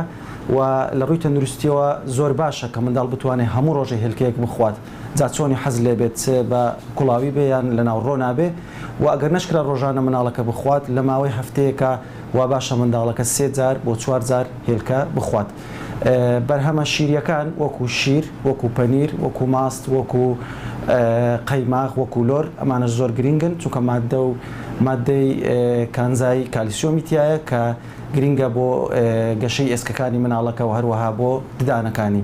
لە خواردانەی تر کە گرنگە منداڵ بیخوا دانەوێڵەکان وەکو نان و سەمون ئەگەر بکرێت لە کاتی خواردن هەبێت منداڵەکە بیخوات زۆر باشە و هەروەها بەرهەمی پاقلەمەنیەکان وەکو نۆک وەکو لۆبیا زۆر گرنگن ئەگەر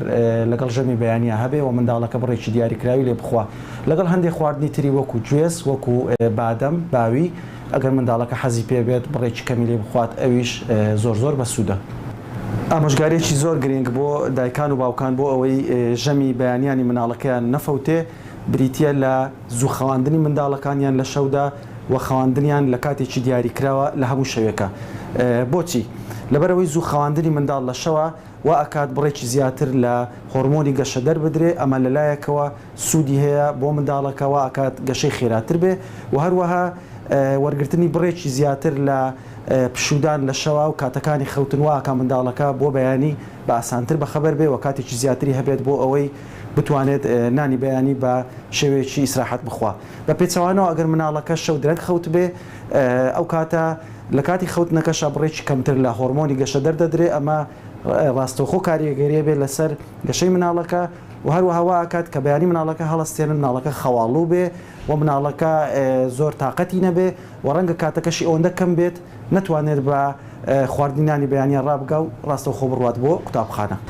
کەواتە با هەوڵ دەین منداڵەکانمان کاتێکە نێرینە باخچەی منداڵان و قوتابخانەکان و ناوەندەکانی خوێندن بە بێ ژەمی بەیانی نەڕۆن و ئەو ژەمی بەیانیە هەوڵ بدەین ئەو شتانی تیابێ کەوا زیاتر هانی گەشەکردن و یارمەتی دەرن بۆ ئەوەی کە ئەو منداڵە تەندروستی باشتر بێ وەکو پرۆتینەکان و کانزاکان و ڤیتامینەکان و ئەو مادانی کە پێویستن. هەروەها زۆر گرنگە ئەو سوکە ژەمانەی کە لە ناو قوتابخانەکان لە کاتی خوێندناکای خۆن شتی باش بن سەوزە بن میوە بن شتی سووک بن شتی وا بن کە یارمەتی دەربێەوە وانە بێ کە لە ناو جەستەیانە کەڵەکە بێەوە کاریگەری تەندروستی خراپیان بۆ دروست بکات. بەڕاستی دوورکەوتنەوە لە خواردنەوە گازیەکان و لەو خواردنانەی کە ڕێژی زۆر شەکریانتیایە و ئەوانەی کە ڕەنگن ئەوانەی کەشتی دەستکرد و سناعی و تام و بۆنێکی ناسروشتی پێدراوە ئەوانە هەتا بکرێت لەوانە هەوڵ بدەین دوور بکەونەوە. با ڕەچاوی ئەوە بکەین کە منداڵەکانمان بەرپرسیارەتی ئێمەیە ئاگامان لە تەندروستیان بێت و خۆراکی تەندروستیان بۆ دەستەبەر بکەین.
پرۆسەی پەروەردە پرۆسەیەکی هەمەلایەنە، نەک تەنها وەزارەتی پەروەردە بەڵکو پێویستی بە هەمانجی و هاوکاری و پاڵپشتی هەموو لایەکە. ئێوەی مامۆستایانی بەڕێزیش کە لە هەوڵی بەردەوامدان و ماندوونە ناسانە وانە و ئەرچی نیشتیمانی خۆتان و ئەرچی فەرمی خۆتان بە باشترین شێوە ئەدا دەکەن لە ئامادەکردن و پێگەیاندن و ڕاهێنانی قوتابیان لەسەر کۆمەڵێک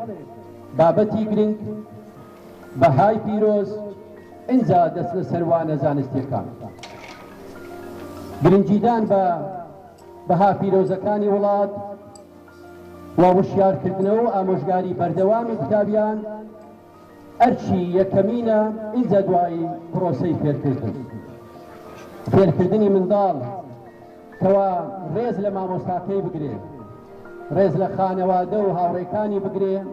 ئەرچێی لە پێشینەی هەموو لایەکە. ئینجا دواتریش بابەتی خۆشەویستی نیشتیمان و خاک و ئاڵا و پارێزگاریکردن لە دەستکەوتەکان، پارێزگاریکردن لەم کەلوپەلانەی لە بەردەستی قوتابیە لە قوتابخانە، پاکڕاگرتنی و هاوکاریکردنی لە پاکڕاگرتن، هەموو ئەمانە و کۆمەڵێک بابەتی دیکە کە وەک پلانێک ئەم دوو ڕۆژە پێویستە مامۆستایانی بەڕێز ئەنجامی بدەن و بیکەنە هەوێنی دەست پێکردنی ساڵی نوێی خوێندنی ئەم ساڵ وەک بابەتێکی وشیارکردنەوە و ئامۆژگاری بۆ قوتابیان پێشکەشی بکەن. ئەمڕۆ ئێمە لێرەین لەگەڵ برایی بەڕێزم مامۆستا عەبدولوەهاب و سید ئەلەس و مامۆستایانی بەڕێز بۆ دوو مەبەست،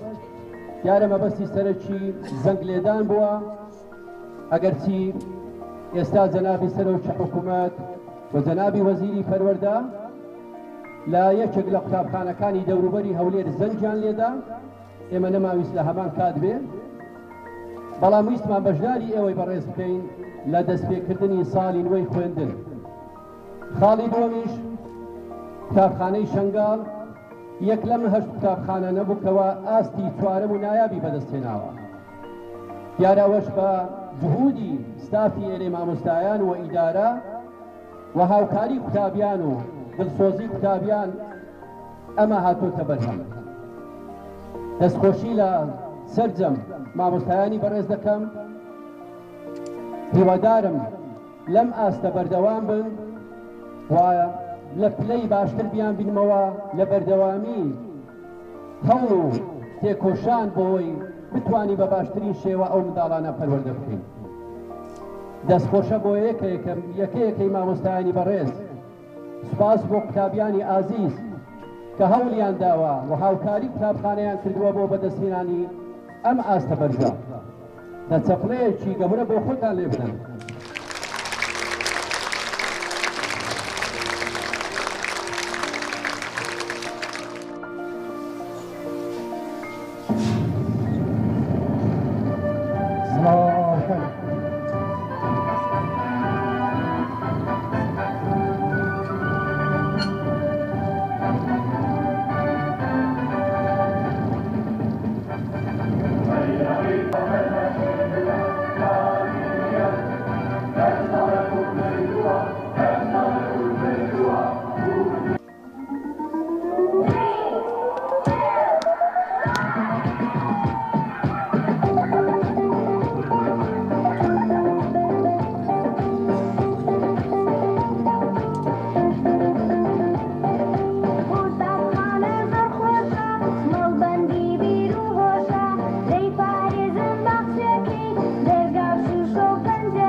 سپاس بۆ کەناڵی پەروەردە بۆ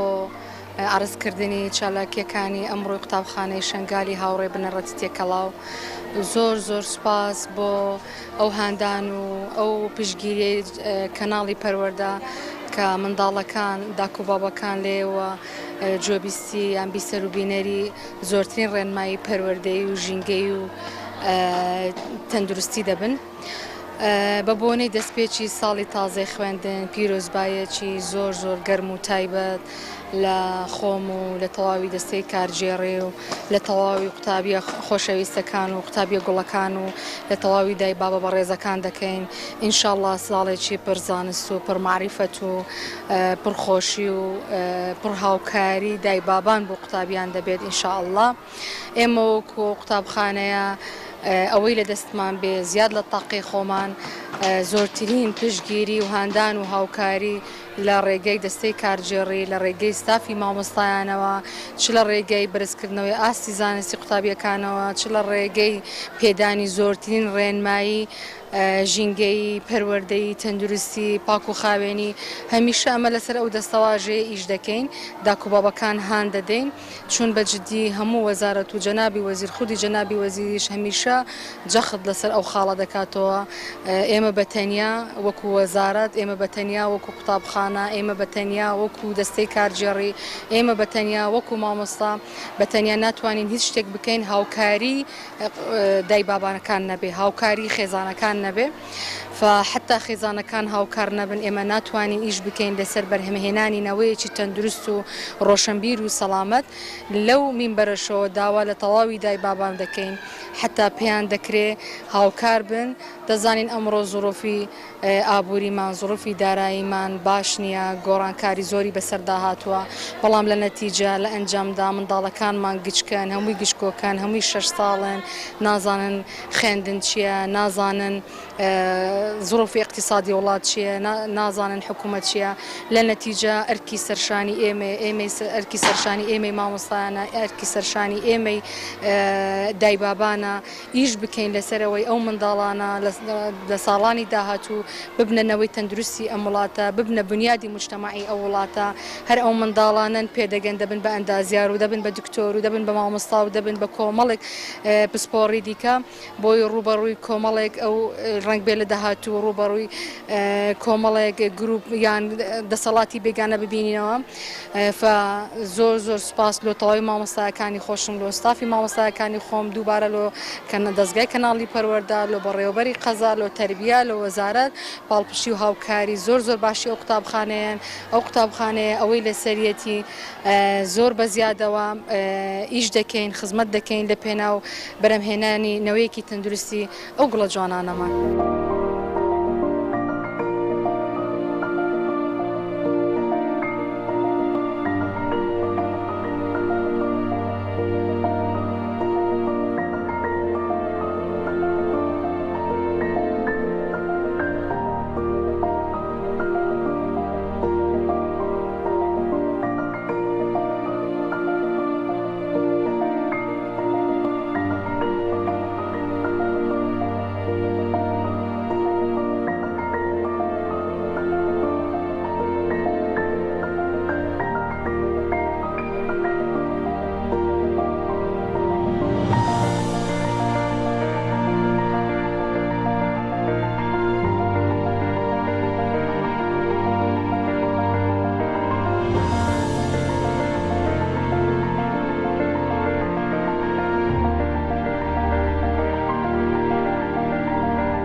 بەخێربن بۆ یەکەمین کۆربەندی پەروەردەی کوردستان لە ژێر دروشمی پەروەردە بۆ هەمووان. ئەم کۆربەندە یەکەمین کۆربەندی پەروەردەی دەبێت کە تێیدا بەشدار بوون لە ناوخۆی هەرێمی کوردستان و عێراق و لەسەر ئاستی هەرێمایەتی و نێودەوڵەتی بەشدار دەبن بۆ گفتوگۆکردن سەبارەت بە بابەتی پەروەردەیی و فێرکاریەکانی سەردە.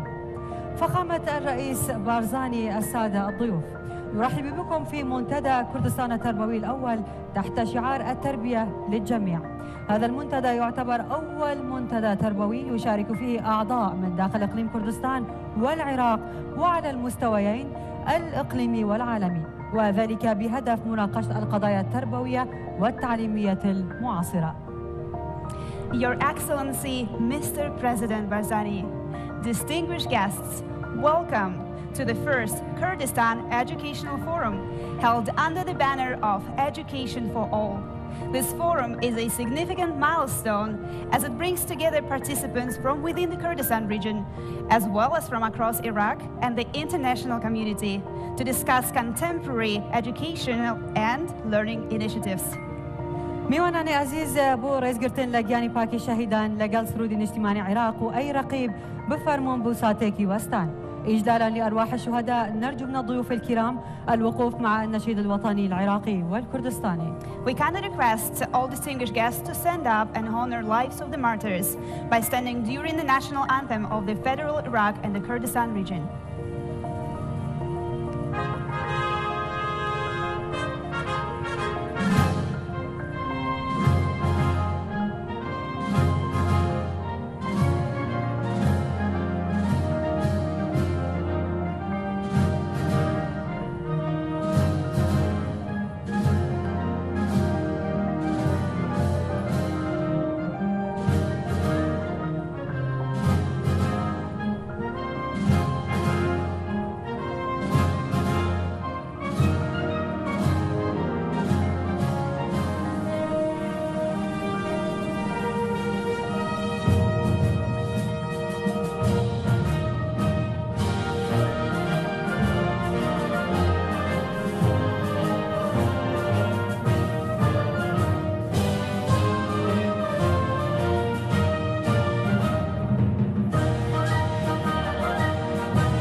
شكرا لكم. Thank you. وەزارەتی پەروەردە بە پشتبەستن بە کارنامەی کابینەی نوەمی حکوومەتی هەرێمی کوردستان لە بواری چاکسازی و گەشە پێدانی پەروەردەی بەردەوام لە 4 ساڵی ڕابردوو هەنگاوی جدی و کردارێکی ناوە بە پێکەوە 5 خولەک پوختەیەکی ببینن.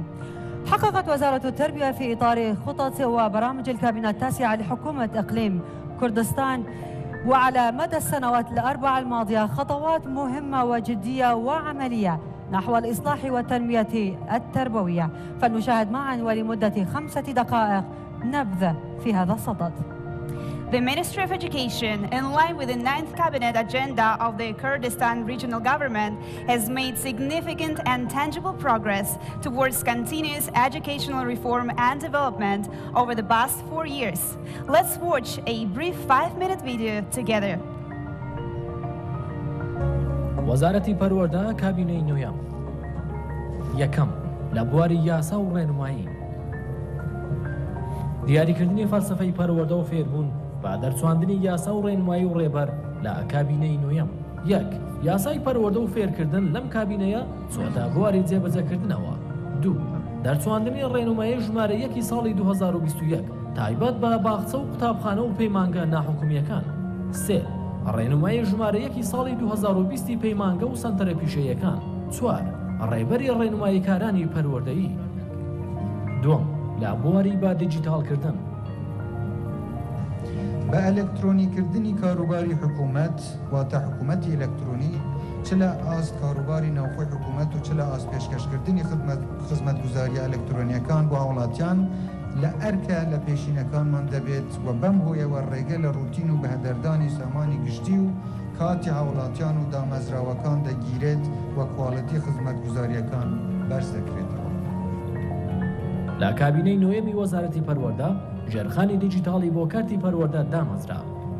پەروەردە داتای زیاتر لە 2 ملیۆن قوتابی و مامۆستا و فەرمانبەر بە هەموو وردەکاریەکانیان و تەواوی قوتابخانەکانی کوردستان و پۆستە و نووسراوەکانیان بە دیجیتاڵی کراون. هەڵسەنگاندن لە ڕێگەی ئەم پلاتفۆرمەوە هەڵسەنگاندنی قوتابیان، نمرەکانیان، خشتەی وانەکانیان و هەڵسوکەوتیان لەناو پۆلدا دەدرێت بە بەخێوکارانیان. ڕاهێنان پلاتفۆرمی ڕاهێنانی مامۆستایان کە زیاتر لە 700 ڤیدیۆ و کاری گروپکاری تێدایە بۆ ڕاهێنانیان لەسەر شێوازەکانی وانەوتنەوە. وانە پلاتفۆرمێکی فێرکاریە بۆ قوتابیان کە وانەکانیان تۆمارکراوە و کتێبەکانی خوێندن بە ئەلکترۆنی بەردەستە. کتێبخانە ئەم پلاتفۆرما لە ئایندێکی نزیک ڕادەگەیەنێت وەک کتێبخانەی ئەلکترۆنی بۆ مامۆستایان و قوتابیان و خوێندکاران. خێزان پلاتفۆرمێکە بۆ یارمەتیدانی خێزان کە بۆ بەروەردەکردنی منداڵانیان بەردەست کراوە. باڵەخانە پلاتفۆرمێکە چاودێریکردن و بەدواداچوون و داتای پرۆژەکانی دروستکردن و فراوانکردن و ڕۆژانکردنەوەی قوتابخانەکان دەگرێتەوە. وەرجێڕانی بڕوانامەکان و پیشاندانەوەی نمرە و وەڵامی قوتابیانی پۆلی 12 ئامادەیی بە دیجیتاڵی کراوە. سێەم ڕاهێنانی مامۆستایان ستراتیژی ڕاهێنانی مامۆستایان بۆ 7 ساڵ لە 2023 تا 2030 دانراوە. لە مانگی نۆی ئەم ساڵەوە هەموو مامۆستایەک هەفتانە یەکوانەی ڕاهێنان وەردەگرێت و ئەمەش کوڵەتی خوێندن دەباتە ئاست. گای گۆڕانکاری لە شێوازی وانەوتنەوە. چوارەم پرۆگرامەکانی خوێندن کار دەکەین بۆ بە پێداچوونەوە بە منهەجی پەروەردەیی و گونجاندنی نەوەڕۆکیان بە پێی ستانداردە باوەکان. لە کابینەی نوێیامدا پێداچوونەوە بە پرۆگرامەکانی خوێندن کراوە و کارکردن بەردەوامە بۆ پێداچوونەوە بە چەندین کتێبی دیکەی خوێندن. پێنجەم بەرزکردنەوەی کوڵەتی خوێندن جێبەجێکردنی پرۆژەی بنیادنانی تواناکان کاتیایدا ئستاندارد بۆ قوتابخانە و مامۆستایان دانراوە. هەروەها قوتابخانەکان پۆلین دەکرێن بۆ 4 ئاست لە ساڵی خوێندنی 2022 بۆ 23 هەڵسەنگاندن بۆ 6038 قوتابخانە کراوە. هەڵسەنگاندنی نێودەوڵەتی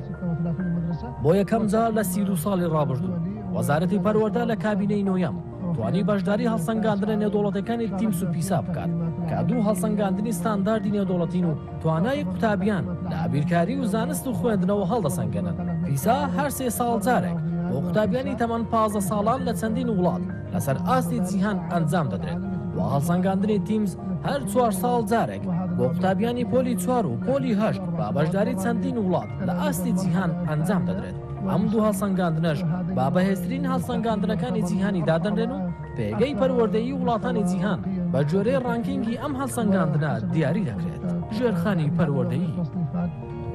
کار دەکەین بۆ چاککردن و بەرزکردنی ئاستی خزمەتگوزاریەکانی پەروەردە و فێرکردن لە کەرتی گشتی و دانانی ڕێکاری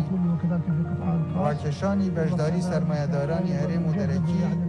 بۆ بەشداری لە ئاواکردنی قوتابخانەی نوێ لە شوێنانەی پێویستە. 82 بینای نوێی باخچە و قوتابخانە لە کوردستان لە کابینەی نۆیەمدا کەوتونەتە بواری خزمەتەوە. 452 ژووری نوێ لە قوتابخانەکان دروست کراون. 1503 باخچە و قوتابخانە نۆژەن کراوەتەوە با شێوەی جوزئی و کولی. 4 بە دەیان باڵەخانەی باخچە و قوتابخانە کاریان تێدا دەکرێت.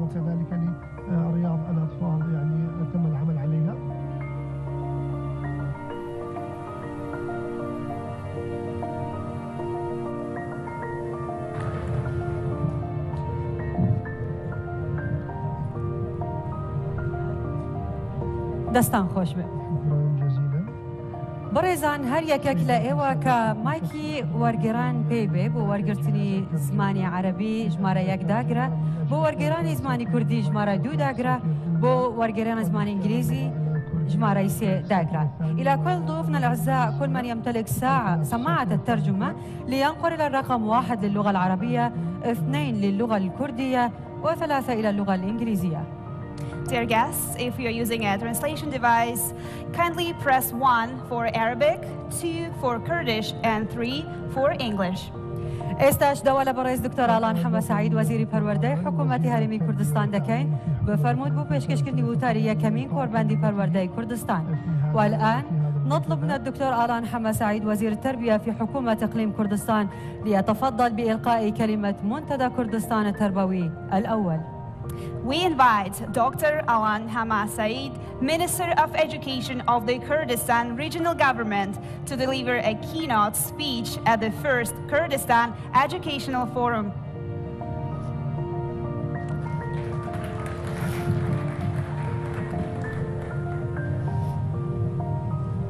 بناوی خوای گەورە و میهرەبان ڕێزدار جەنابی سەرۆک بارزانی ئامادەبوانی بەڕێز ئەم کاتتان باش جەنابی سەرۆک وەک وەزارەتی پەروەردە سوپاس و پێزانین و نرخاندنمان هەیە بۆ ئامادەبوون و باڵپشتی کۆڕبەندی پەروەردەیی کوردستان بە خێراتنی هەموو بە ڕێزاناکەین کە لە پارێزگاکانی دیکەی عێراقەوە و هەروەها لە وڵاتانی هەرێمی و ناوچەکە و لە دەوڵەتانی ئەوروپیەوە تەشریفیان هێناوە بۆ بەشداریکردن لە یەکەمین کۆڕبەندی پەروەردەیی کوردستان. دەبێت بوو بیرمان لەوە کردبووە کە پێویستەوە وەزارەتی پەروەردە کوردستان و هەولێری پایتەخت بکەینە سەکۆیەک بۆ گفتوگۆکردن لەسەر پرسە پەروەردەییەکان کە پەیوەندیان هەیە بە سێکتەری پەروەردە لەسەر ئاسی ناوچەیی و هەروەها تەنانەت لەسەر ئاسی جیهانیش. بۆیە ئەمڕۆ هەنگاوە یەکەمین دیداری پەروەردەیی کوردستانە بێ کە حکوومەتی هەرێمی کوردستان بە فەرمی تەبەنیەکە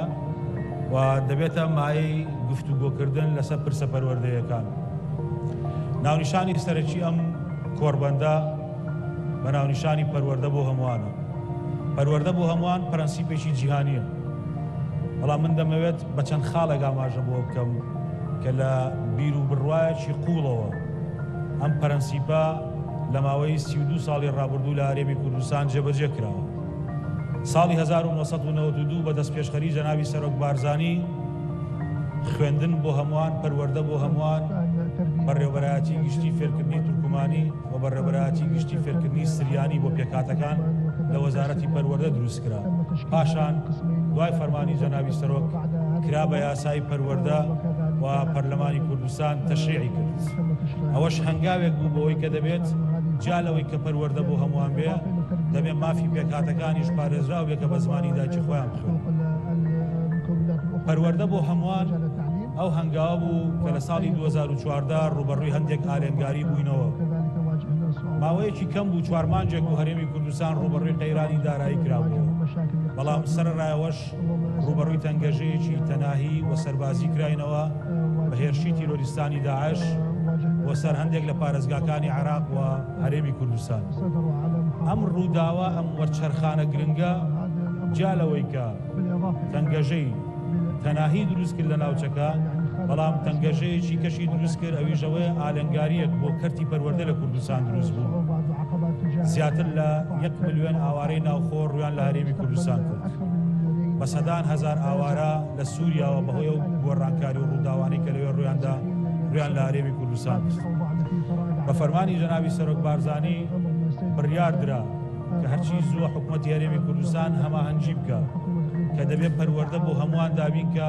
چ بۆ ئاوارەکانی ناوخۆ چ بۆ ئەو پەنابەرانەشی کە لە سووریاوە هاتوونە ناو هەرێمی کوردستان. حکوومەتی هەرێمی کوردستان لەو کاتە هەماهەنگی کرد لەگەڵ وەزارەتی پەروەردەی عێراقی فیدرال. لە ئێستادا ئێمە 152,000 قوتابی ئاوارەی ناوخۆی عێراق لە هەرێمی کوردستان دەخوێنن کە لەلایەن وەزارەتی پەروەردەی عێراقی فیدرالەوە بەڕێوە برێ. بەڵام لەسەر فەرمانی جەنابی سەرۆک هەموو ئاسانکاریەکیان بۆ کراوە. 140 قوتابخانەی ئێمە بۆ ئەوان دابین کراوە، داوامەکانی خۆمان کردوتە دوو داوامی بۆ ئەوەی کە ئەوان بتوانن خوێندن بەردەوام بکەن. لەبەرەوەی بڕوامان وا بووە وەکو هەرێمی کوردستان کە دەبێت پەروەردە بۆ هەمووان. و لە هەمان کاتدا لە ئێستادا لە ساڵی خوێندنی 22-23 60,000 قوتابی پەنابەری سووری لە قوتابخانەکانی خانەخوێ قوتابخانە نیشتیمانیەکانی ئێمە لە چوارچێوەی پرۆسەی تێکەڵکردن دەخوێن. ئەوەش باوەڕێکی قوڵ بووە وێڕای ئەو تەنگەژە دارایانەی کە تووشمان بوون، وێڕای ئەو تەنگەژە تەناهیانەی کە تووشمان بوون. بەڵام لەگەڵ ئەوەشدا ئێمە لە هەنگاوی یەکەم پەروەردەمان بۆ هەمووان دابین کرد. هەنگاوی گرنگی پەروەردە بۆ هەمووان فەرمانی جەنابی سەرۆکوەزیران بوو لە ساڵی ڕابردوو ڕێزدار مەسرور بارزانی بەوەی کە دەبێت قوتابیانی خاوەن پێداویستی تایبەت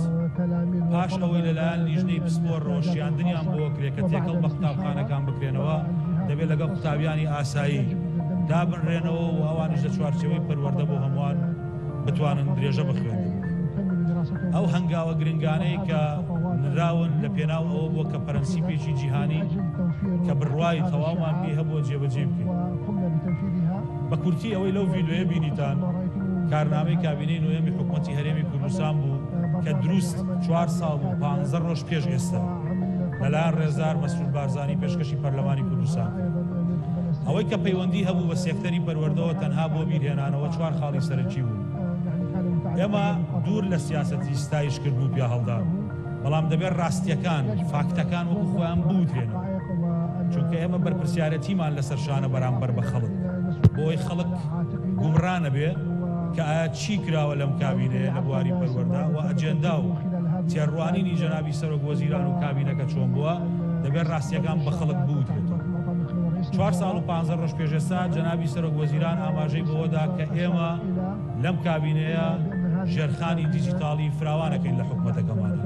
ئێمە ئێستا خاوەنی گەورەترین ژێرخانی دیجیتاڵی و بە دیجیتالیکردنی گشت داتای قوتابخانە و مامۆسایە و فەرمانبەرەکانمانین بە هەموو وردەکاریەکانەوە لە وەزارەتی پەروەردەی حکوومەتی هەرێمی کوردستان. کەوابێ ئێمە ڕازگۆ بوون لە بەجێهێنانی کارنامەی کابینەی حکوومەتی هەرێمی کوردستان.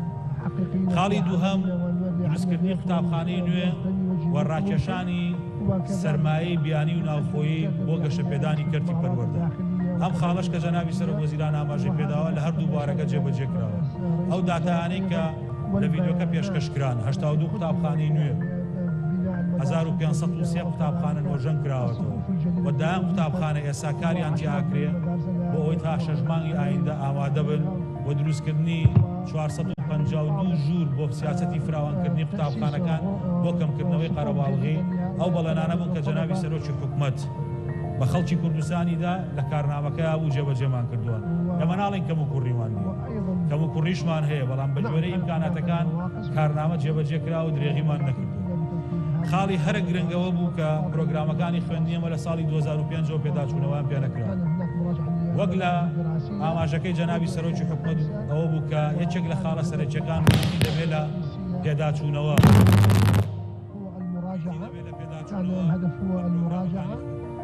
پێداچوونەوە بە پرۆگرامەکانی المراجعة بالبرامج الدراسية المطبقة وتغييرها وئێستا تیمەکانی ئێمە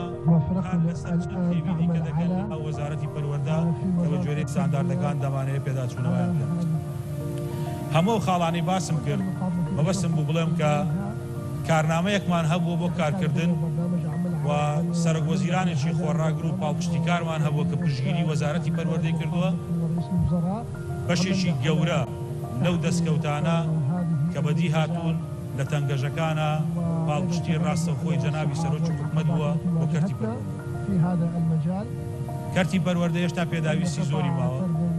ئەم کۆڕبەندە ئامانج لێی ئەوەیە بیرۆڕاکان بەیەکەوە بگۆڕینەوە، سوود لە ئەزمون و شارەزایەکان وەربگرین، پەروەردە بۆ هەمووان دابین بکەین، ئەوەی لێرە گفتوگویان لەگەڵک لەسەرەکرێ. ئەو بابەتانە دەبن کە لە ئایندە ئێمە کاریان لەسەرەکەین. هەنگاوەکانی ئایندەمان وەکو حکوومەتی هەرێمی کوردستان بریتە لە فراوانکردنی مەودای خوێندنی پیشەیی بۆ ئەوەی کە کۆمەڵگەیەک بتوانین بەرهەم بێنین کە تاکەکانی کارەمەیەکیان نەبێ بەکارکردن. و خاڵی دووهەم کە دەمانەوێت کاری لەسەر بکەینەویژەوەیە ئێمە بە دروستی خوێندنەوەمان کردووە بەوەی کە ئەو جیلەی کە پێوترێت جیلی زێت و جیلی ئەلفا. جیلی زێت لە دایکبوانی 95 تا 2010، جیلی ئەلفاش ئەو جیلەی لە ساڵی 2010 لە دایک بوون تا ساڵی 2025 لە دایک دەبن. ئەو جیلە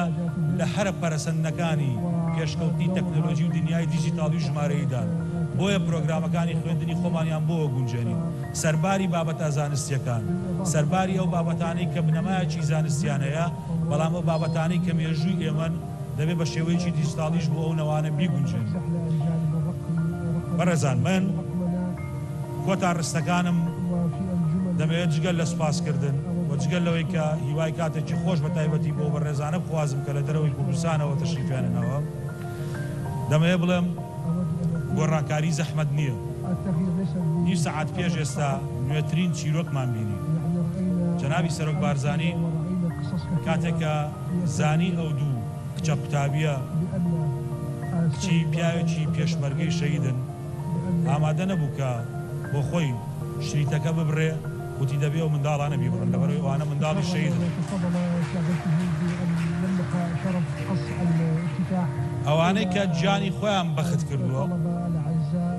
و ئیرادەیان هەبوو بۆ بەخت بوون بۆ گیان فیدا بوون دەبێ ئێمە لە کەرتی پەروەردە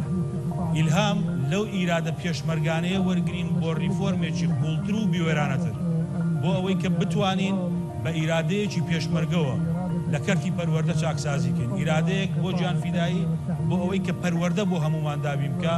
بۆ ئەوەی کە خەبات و قوربانیدانەکان کە ئێمە ئێستا لێرە دەتوانین کۆربەند بکەین و بە ئازادیەوە بە هەموو دنیا بڵێن ئێمە شوێنێکمان هەیە کە کوردستانە پارێزراوە دەتوانین تایە دەردەشەی گفتوگوی پرسە پەروەردەیەکان بکەین دەبێ ئێمە ئیلهام لەو ئیرادەیە وەربگرین. بۆیە ئەوەی کە بەلامانەوە گرنگاوەیە کە ریفۆرم کارێکی قورس نییە بەڵام ئیرادەیەوێ و خەڵکێکێوێ کە بە تەواوەتی لەسەر و ڕاستەڕێیە و کارانە بکە بە دڵنیای هەموو لای شتانەکەمەوە ئەو دیدگا فراوانە لە لای جەنابی سەرۆکی حکوومەتی هەرێمی کوردستان هەیە. گرنگترین کار ئەوەیە کە دەبێت سیاسیەکان ڕوویایەکی ڕۆشنیان بۆ پەروەردە هەبێت. هەرچی بکەین ئەگەر سیاسی دیدگایەکی ڕۆشنی بۆ پەروەردە نەبوو ناتوانین کارەکان بەجێ بگەین. بەڵام خاڵی خۆشبەختی ئێمە لەو کابینەیەشەوەیە کە سەرۆکی حکوومەتی هەرێمی کوردستان زۆر بەڕوونی لە پرسی پەروەردە تێگەشتووە لە گرفتەکان لە ئالێنگارەکان و چارەسەریەکان و لەو پێناوەشدا چەندین مبادرە و پاڵپشتی کردو. دووبارە هەموو لایەکتان بەخێر بێن بۆ هیوایی سوود لە هەموو تێبینی و بۆچوون و پرسەکان ببینین. دەستان خۆش.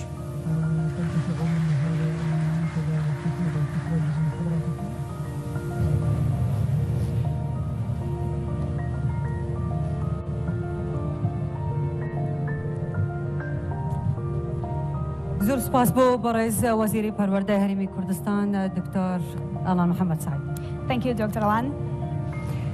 میوانانی عزیز بەردەوام دەبێت لەسەر برگەکانی یەکەمین کۆربەندی پەروەردەی هەرێمی کوردستان ئەمیش بە پانێڵ یەکەم لەسەر تیشکخستنە سەر نوێترین استراتیژ بۆ هەردوو نوێی زێت و نوێی ئەلفە دەرفەت و ئاستانگەکان باستافی پانێلەکان بفەرمووین. ضيوفنا الكرام نتواصل معكم مع فقرات منتدى التربوي الأول ونبدأ معكم من الفقرة الأولى وهي تسليط الضوء على أحدث الاستراتيجيات لجيلي الزيت والألفة الفرصي والمعوقات. فليتفضل المشاركين في البانل الأول. Dear distinguished guests, we will be proceeding with the agenda of the first educational forum with the first panel, which will focus on exploring the latest strategies for Z and Alpha generation opportunities and challenges. I now invite the moderator and the panelists on the stage.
ڕۆژتان باش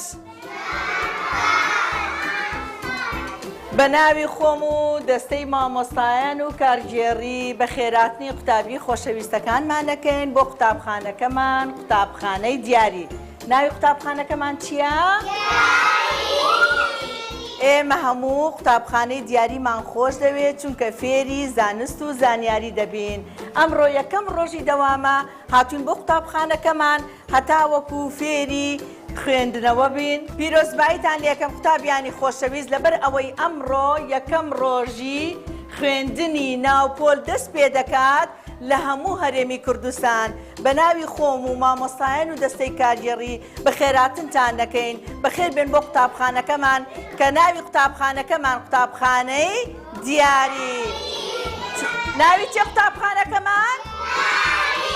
قوتابیانی خۆشەویست، من داواتان لێ دەکەم سبەینان کە هەڵدەستن خۆتان دەگۆڕن دێنە قوتابخانە دەست و دەموچاوتان دەشۆن نان دەخۆن ئەو کاتە جانتاکان و کتێبەکانتان هەڵدەگرن دێن بەرەو قوتابخانە. کەس بەبێ نان خواردن بانەیەتە قوتابخانە چونکە ئەو کاتە وزەت نامێنێ بۆ ئەوی دەرسەکانت بخوێنی. داواتان لێ دەکەم سبەینان زوو هەستن دەست و دەموچاوتان جوان بشۆن پاشان دەست و دەموچاوتان جوان بشۆن پاشان خۆتان بگۆڕن جلکی قوتابخانە لەبەرکەن ئەنجا وەرن بۆ قوتابخانە هەتا مامۆستا خۆشەویستەکان وانەکانتان پێ بڵێن. تکایە کەس دوان نەکەوێ. باشە قوتابیانی خۆشەویست؟ ئێستاش یاریدەدەری قوتابخانەتان پێ دەناسێنم مامۆستا نەسرین. ئەوە مامۆستا نەسرین چەپڵێ بۆ مامۆستا نەسرین. مامۆستا نەسرین یاریدەدەری قوتابخانەمانە. مامۆستا ئاشتی مامۆستای ئەلفوبێیە. ئەوە وەکو دایک لەگەڵتانە ئەو ساڵ چەپڵێ بۆ مامۆستا ئاشتی. مامۆستا ئاشتی وانەی ئەلفوبێی کوردیتان پێ دەڵێ ئەو ساڵ لەگەڵتان دەبێ. باشە قوتابیانی خۆشەویست؟ پاشان مامۆستا پرشنگ مامۆستای بیرکاری. فەرموو مامۆستا پرشنگ چەپڵە بۆ مامۆستا پرشنگ. هەروەها میوانێکی خۆشەویستی ئازیزمان ئەم ساڵ بە درێژایی ساڵ لەگەڵمانایە سپاسی وەزارەتی پەروەردەشەکەین کە ئەم ڕاهێنەرانەی هێنایە قوتابخانەکان بۆ ئەوەی زیاتر پەرە بدەین بە بواری پەروەردە. مامۆستا حەنان چەپڵێ بۆ مامۆستا حەنان کە ئەم ساڵ وەکو ڕاهێنەر لە قوتابخانەکەمان دەست بەکار دەبێت. هەر بە ناوی خۆم و مامۆستایانی خۆشەویستەوە بە خێراتنی سدحەنان دەکەین ئەم ساڵ ڕاهێنەرە لە قوتابخانەکەمان سپاسی ئەەکەین کە ئامادە ئەبێ لەگەڵمانە بۆ پێشخستنی پرۆسەی پەروەردە و فێرکردن. چەپڵەیەکی قایم بۆ سدحەنان کە ئەم ساڵ لەگەڵمانە ئیشاڵڵا وا دەکەین قوتابخانەکە بە هاوکاری هەر هەمومان پێش بکەوێ بۆ ئەوەی ئێوەی خۆشەویست بە ئارامی و بەهێمنی وانەکانتان بخوێنن. سپاس بۆ هەمولایەک، سپاس بۆ مامۆستایان، سپاس بۆ دایک و باوکان کە ئەمڕۆ بە شێوەیەکی زۆر جوان قوتابیەکان ئامادە بوون لە ناوپۆلە بەجلی مەکتەبەوە بە خاوێنی هاتون. خۆشحاڵین کە ئەم شێوە جوانە دەبینین لە قوتابخانەکەمان. سپاسی دایکان و باوکانەکەین، سپاسی مامۆستاکانەکەین. ڕێزم هەیە بۆ هەموو لایەک، ڕێزم هەیە بۆ هەموو پەروەردکاران ئەوانەی کە گرنگی ئەدەن بە بواری پەروەردە.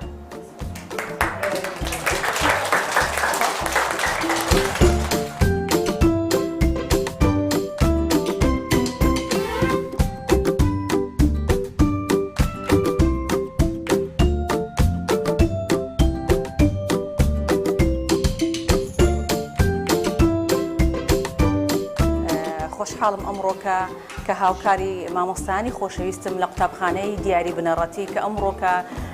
چالاکێکی خنجیلانەیان بۆ قوتابیانی پۆلی یەکەمی بنەڕەتی ساز کردبوو. هیوادارم نمونەیان زۆربی چونکە دەستپێکی هەر کارێکمان کە دەست پێ دەکەین بەڕاستی بەو گروتینەوە بەو گرنگی پێدانە بیتن جێگای خۆشحاڵی دەبێ. منداڵانیش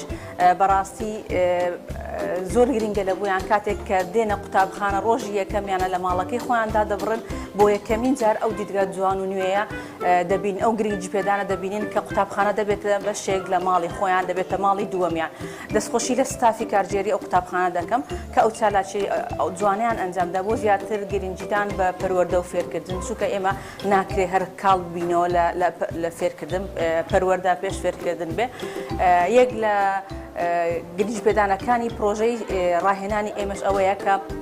مامۆستایان زیاتر هاوڕێ بن لەگەڵ قوتابیەکان گرنگی بە پەروەردە و فێرکردن بدەن وا بکەن کە ئەو سنوور و ئەو کەپتە نەمینێ لە نێوان مامۆستا و قوتابی ئەمە یەکێکە لەوانەیە کە ئەو شەرم و ترس و کەپتە دەشکێنێ لە نێوان مامۆستا و قوتابی و ناسامنێکی خۆشە و یادگاریەکی خۆشە دەمێنێت لە دێتگای منداڵان دەستان خۆش بێ سپاس.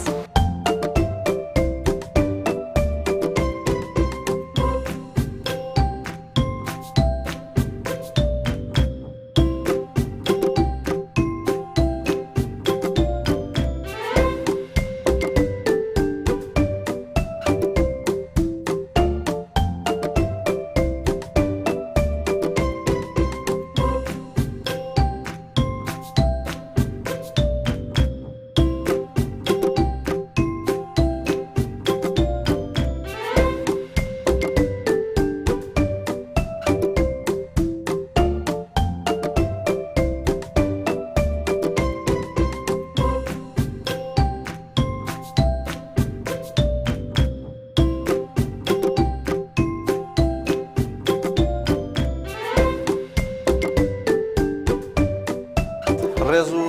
سوپاس و دەستخۆشیم هەیە بۆ بەڕێز بەڕێوەبەری قوتابخانە و تەواوی مامۆستایان و ستافی کارگێڕی قوتابخانەی دیاری بنەڕەتی بەڕاستی هەوڵوماندووبوونەکانیان جێگای دەستخۆشی و خۆشحاڵی ئێمەیە شتێکی جیاواز و جوان دەبینم لە یەکەم ڕۆژی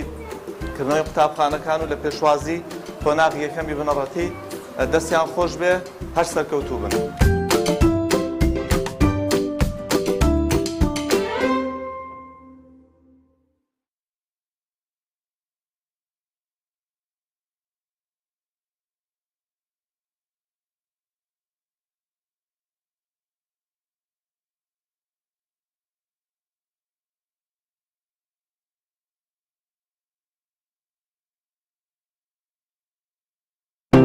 سوور و سپی و سەوز و زەرد بۆ نوشانازیمان ئەم چوار ڕەنگەیە ڕەنگەکانی ئاڵای کوردستان. ئەمە چ جیهانێکە لەناو ئەم هەموو وڵات و نەتەوانەدا لەناو ئەم هەموو ئاڵا ڕەنگا و ڕەنگانەدا جێگەی ئەم ئاڵای ئێمەی تێدا نەبێتەوە. بڵێ ئەوە نەسەخت بێ ئێمەش وەک هەموو هاوڵاتیانی جیهان لە ژێر ئاڵایەکدا بە ئارامی لەسەر خاچی خۆمان مشوێک بین.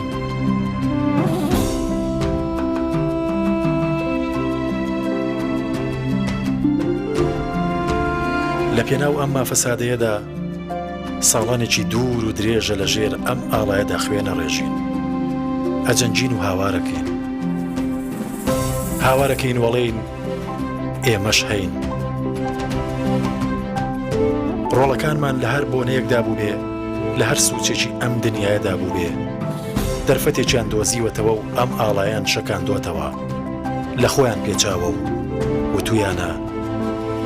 ئێمەش هەین. ئێمە دەست لەم ئاڵایە بەرنادەین. ئەمە بوونی کوردانی ئێمەیە. ئەی خۆری زەرد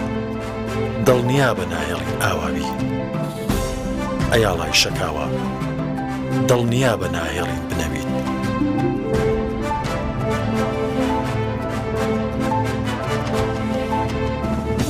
پیرۆز بێت ڕۆژی ئاڵای کوردستان.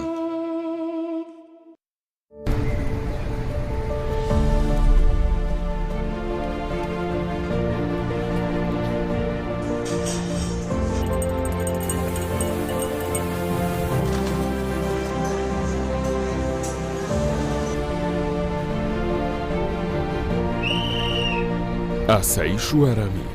سیمای ژیانی کوردستان.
دەزانم تۆ بردووتە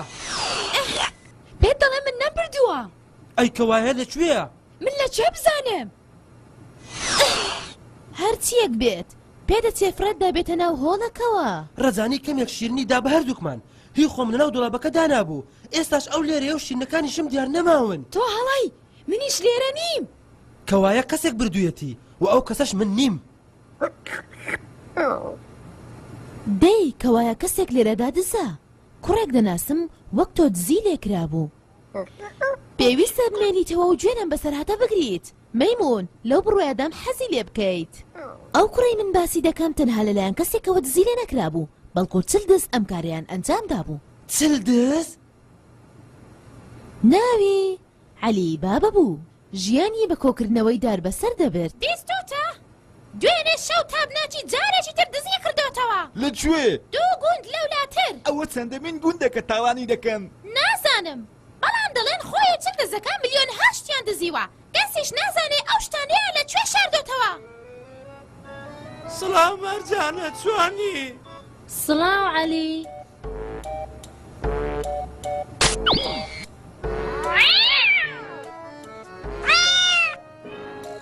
ئەو پشیلە ئەو پشیلە پیسەیە دەرکەنە دەرەوە وە تۆش نابێنان بخۆی بەڵام باوکە ئێمە هێشتا قەرزاری ئەوین باشە ئەمەش کاری پشیلەکەتە ها بیگرە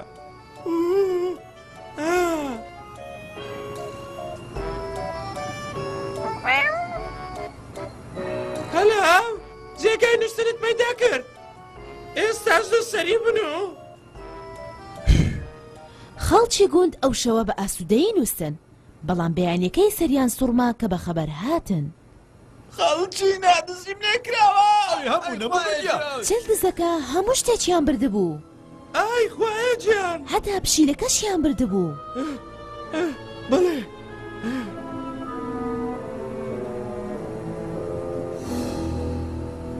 عەلی دوای ئەردە ڕژاوەکە کەوت بۆ ناو چیاکان تا وەکو گەیشتە کۆتاییەکی دیار دەماو کە لە لاپاڵی چیایە کۆتایی هاتبوو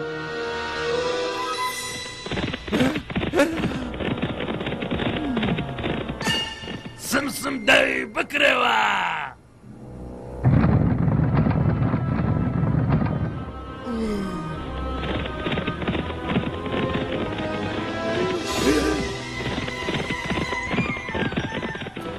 داخرێوە ئەوە چییە؟ دامباک بڕوا بکە نازانم چۆن کەوتۆتە ناو جیرفانمەوە پێدەچێ خۆی چوو بێتە ناو جیرفانمەوە ئێستا ئێمە سیونۆ دزین لای بە لە بەرچاوم ئەتکە نا ئەوە مەکە کەس ناتوانێت دزی لە من بکات داخرێوە سمسم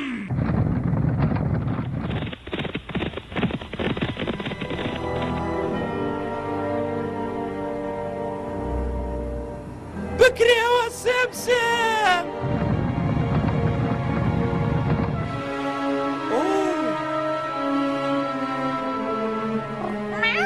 پشیلە ئەوە تۆی ئای خوایە گیان شتە دزراوەکانیش دێرن ئەوەی لە گوندەکە دزرا بوو عەلی گەڕاندیەوە هەر بژی عەلی بابا هەر بژی دەستەکانت خۆش لەو کاتەوە هەموو خەڵک خۆشیان دەویست بە تایبەتی یەکێک عەلی چۆنی دڵخۆشم کە تۆ زیندوی هەر کەسێک ئەمەی کردبێت دەبێ بکوژرێت ئەی چی بکەیتان باک دەبێ بچین هەرام و کەلوپەلەکانمان بگەڕینەوە کە لە ئێمەیان دزیوە کە پێشتر لێمان دزیون وە دڵنیان لەوەی کە جارێکی در ناتوانن لێمان بدزنەوە هەر ئەو شەوە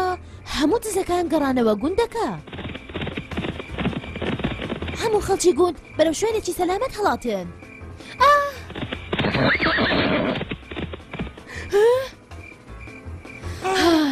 لێرەوە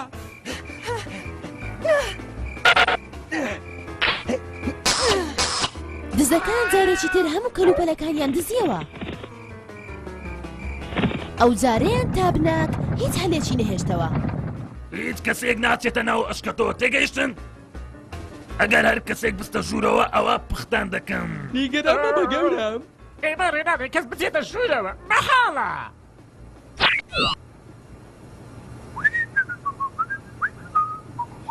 کە جوانە بێ بەڵام ئەگەر دزەکان گەڕانەتی نیگەران مەبە دەزانم لێرە چۆن دەچینە دەرەوە بکرێوە سمسم بینیت پێویست بە هیچ نیگەرانیەک ناکات چی بوو؟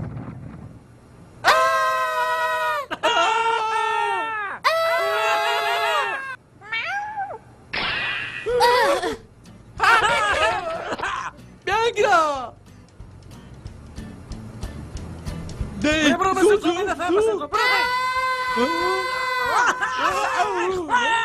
داخلەوە سمسم بکرێوە سمسم داخلەوە سمسم بکرێوە سمسم داخلەوە سمسم داخلەوە بکرێوە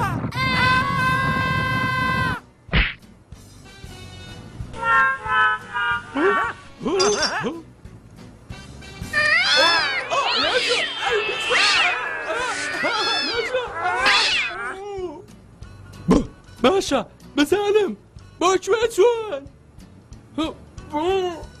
بۆچێت کرد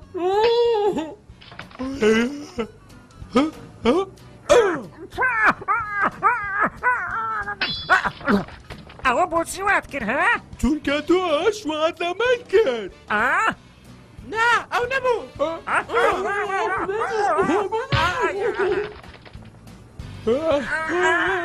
زۆر باشە ئەوە لەسەر دادەشێنم نا بێنە من ئەوەی لەسەر دادەشێنم من دەرەی خۆمە ئەی خۆمە دنیای خۆمە دەرەی خۆمە دەرەی خۆمە دنیا ببدەوە دەی بێم دەی خۆمە دەی ئەوە دزی لە من دەکەن ئەوبوو ئەو چەند خوڵەکێک پێش ئێستا لێرە بوو گەورم بڕوان پێ بکە ئەو پێش من لێرە بوو چێ کوڕەکە بەڵێ منیش بینیم ڕێتان بە یەکێکدا بێتە سوورەوە نەخێر ئەو کچێک دانوش ناشکەوتەکە بێنە دەرەوە چی کچ؟ ڕێگەتان بە دوو کەسداوە بێنە سوورەوە نا ئەوان پێش ئێستا لێرە بوون بەڵێ دوو گوڵدانی خستە سەرمان بۆچی دەبێ بڕوات پێ بکەم من وام کرد ڕاست دەکات بەم شێوەیە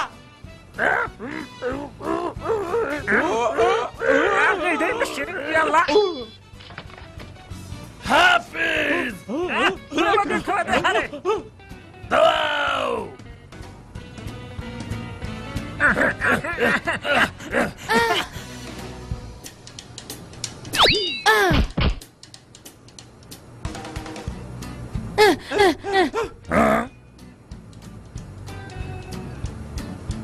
زۆر باشە ئێستا ئەو گورە بە ڕادەکەشم خۆمانی پێوە دەکەین و لای دەریاکە دەینە خوارەوە یەکسەر ڕادەکەین بڕۆ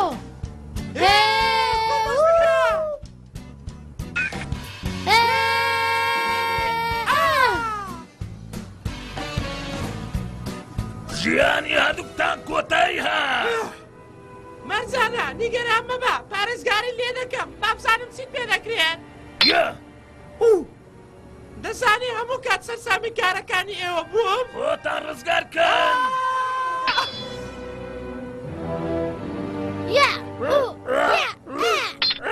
واو چۆن فێری وەشاندنیشم شێر بووی ڕۆژانە سەداهان سەموو پارچە دەکەم بۆیە زۆر باشم حافظ خۆ هەر دەگەڕێمەوە ئەو کات دەبێت تەواوی گوندەکانتان لەسەر ئەم نەخشەیە بسڕمەوە بەڵێ وای ڕاست دەکات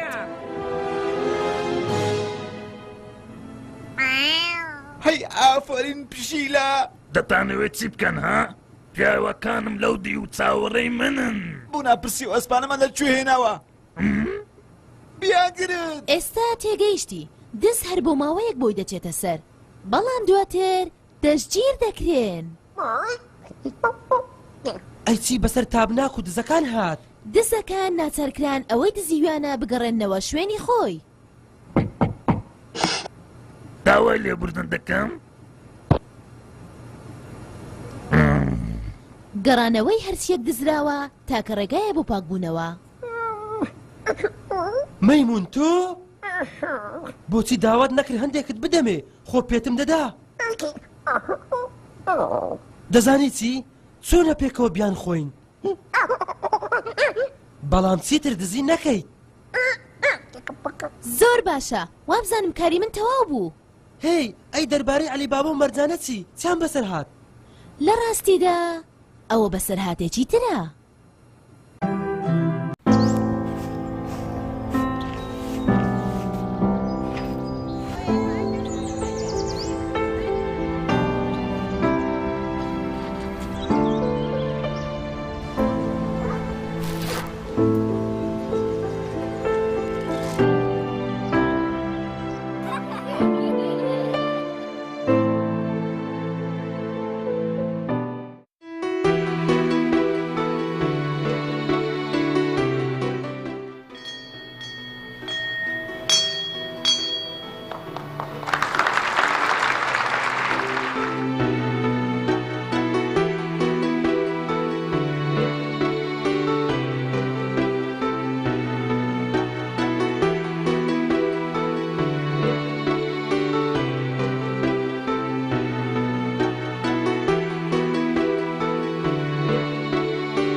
ئاسایش و ئارامی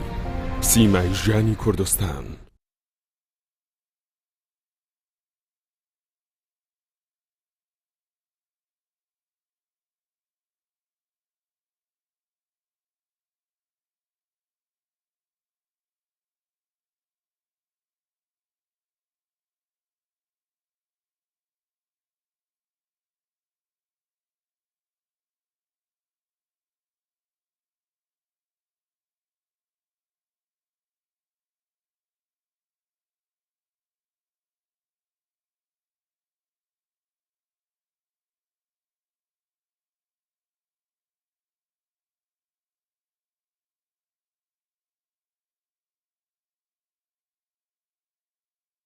حکوومەتی هەرێمی کوردستان وەزارەتی پەروەردە سیستەمی ئیپەروەردە چۆنێتی وەرگرتنی GPS قوتابخانە لە ڕێگەی مۆبایلەکەتەوە لۆکیشن ئەکتیڤ بکات تاوەکو شوێنی جوگرافی قوتابخانەکەت بزانیت. پێویستە ئەم کردارانە لە شوێنی قوتابخانەکەدا ئەنجام بدەیت کە سەری کراوە بێت بۆ ئەوەی GPSەکەت بە دروستی وەربگریت. کۆد و وشەی نهێنی بنووسە و بچۆنێ و سیستەمی ئیپەروەردە. بەشی قوتابخانە هەڵدەبژێریت. پاشان وەرگرتنی GPS دادەگرین و کردداری هەڵگرتن و ڕفرێژ ئەنجام دەدەین. پاشان شوێنی جوگرافی قوتابخانەکەت لەسەر هێڵی تانە و درێژی GPS دیاری دەکرێت. بۆ دنیابوونەوەی شوێنەکەت کلیکی بینین لەسەر نەخشە بکە و چاوەڕێ بکە. حکوومەتی هەرێمی کوردستان وەزارەتی پەروەردە.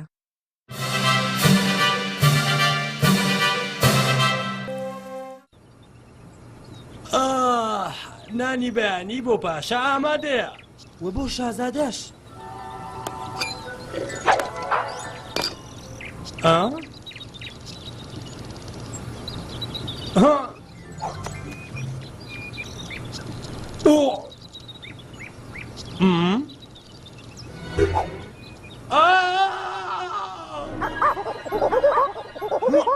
ئەو بگەڕێنەوە.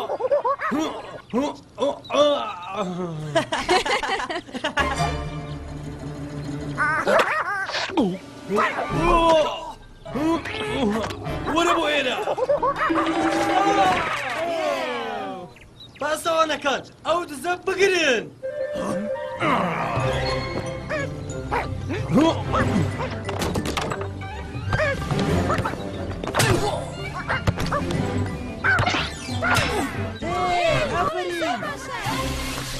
هەربژی مەیمون هەربژی مەیمون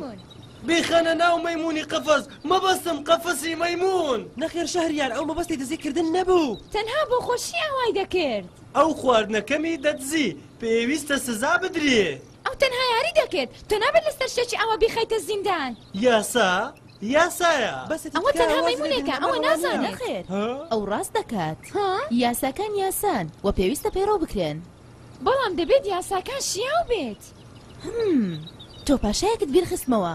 زۆر لە تۆ دەچوو. لە ڕووی ژیری وریاییەوە ناوی پاشا بیکارد بوو کەسێکی ژیر بوو بەڵام یەک کەم و کوڕی هەبوو ددانەکانی زۆر گەورە بوون. هەر لەو ڕۆژەوەی لەدایک بوو خێزانەکەیان دەرچیان بەوە کرد کە ددانەکانی دەبنە هۆی گرفت بۆی.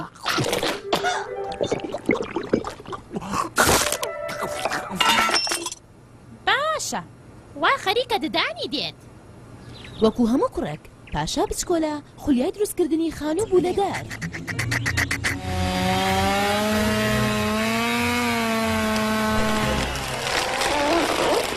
کە پاشا گەورە بوو ددانەکانی هاتن هەندێک جار زۆر بە کەڵک دەبوو بۆی.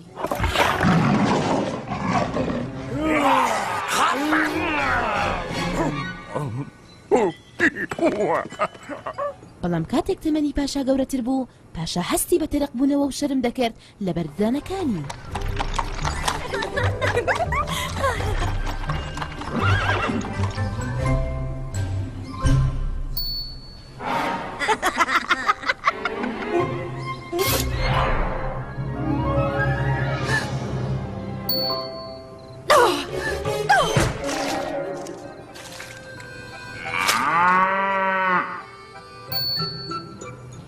دوای ماوەیە پیاوەیەکی کورد پاشا بوو بە کەسێکی زۆر خۆبەزرزان و لە خەڵک بەگومان بوو هەر کەسێک باسی ددانی بکرد بە لە لای ئەو یەکسەر هەڵدەچوو تووڕە دەبوو.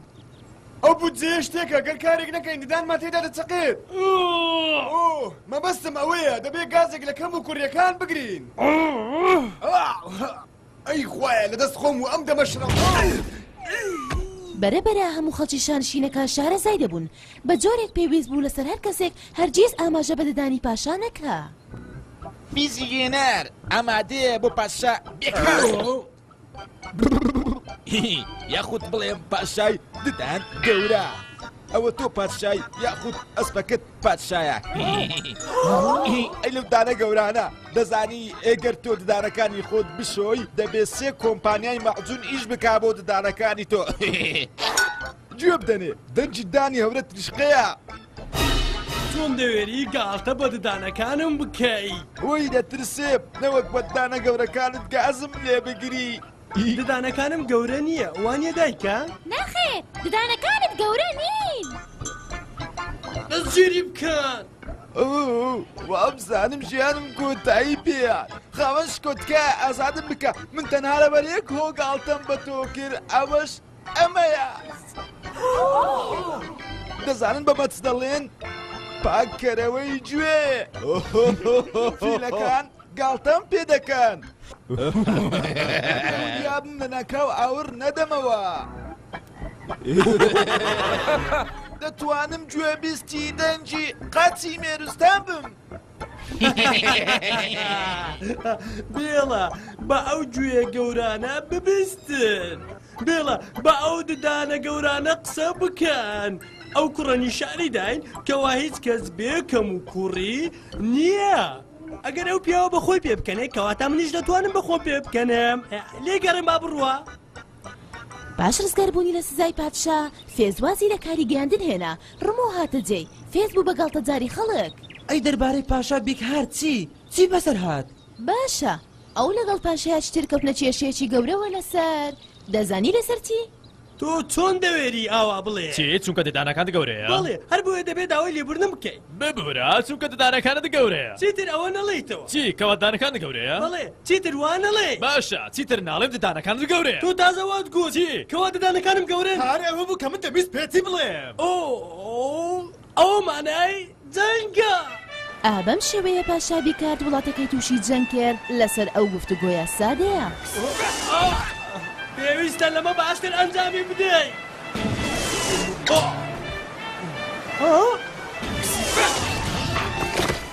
من ددانەکانم گەورە نین. پاشا بیکار بۆ ماوەی چەندی ڕۆژ وێڵ و سەرگەردان بوو. تاوەکو چاوی بە وشکایەکی نامۆ کەوت. خواردن ڕزگارم بوو. ئەی وەرە لەگەڵما چووکە تۆ دارت بڕیوە دەی خێرا. داری چی؟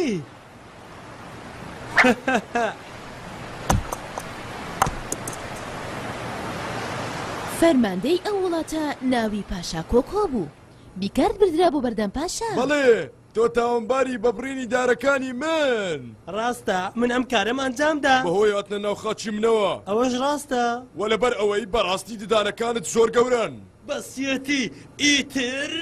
من ددانەکانم گەورە نین. من بووکەکانم بچووکن. دەستت لابە نازانی من چیم؟ ئەوە چی دەکەی بۆ چۆن دەبەی؟ بەڵێ پاشای ددان گەورە ددانە گەورەکانت لات ناکەم. تۆ ئەو کوڕەی کە لێت خۆش بووم ها؟ نیگەران مەبە خاوەن شکۆ ڕێنەکەی خراپتر لە ددانەکانی ئێمە تەنها قسە دەکەین و کاری پێ ناکەین. ئەو مردن بۆ ئەمە بەڕاستی ئەمانە دڵڕقن. تۆ ئەو پیاوە دەناسی؟ بەڵێ خاوەن شکۆ ئەوە ئەو پیاوەیە کە پێشتر بۆم باس کردی من لە لای ئەو وەک گێنەر کارم دەکرد جارێکیان گاڵتەم بە ددانەکانی دەکرد ئەویش لێم خۆش بوو لەو گاڵتە پێکردنە. ئەو پیاوێکی بەخشندە و میهرەبان و زانایە. زۆر باشە. ئەگەر پاشا بێکهارد بە بەزەیی بێت کەواتە پاشا کۆکۆش دەتوانێت بە بەزەیی بێت. ئەوە ئازادە دەتوانێت بڕوە. لەگەڵ سزایەکی کەم بێگومان بەڵێ زۆر باشە ئەو پیلانە زۆر باشە بڵێ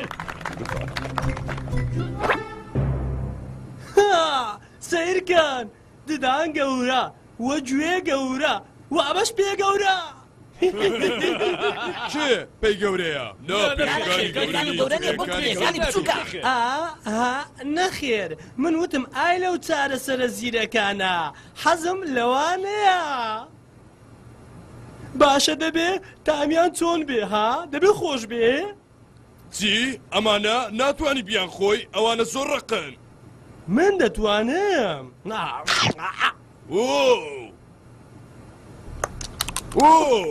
بۆچی چی تامی زۆر خۆشە پێویستە ناوێکی لێ بنێن دەبێ ناوی بنێ چی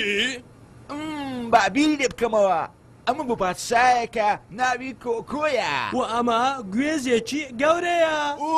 دۆزیمەوە ناوی لێ دەنێم گوێزە قاوەیە گەورە توێکە ڕقەکە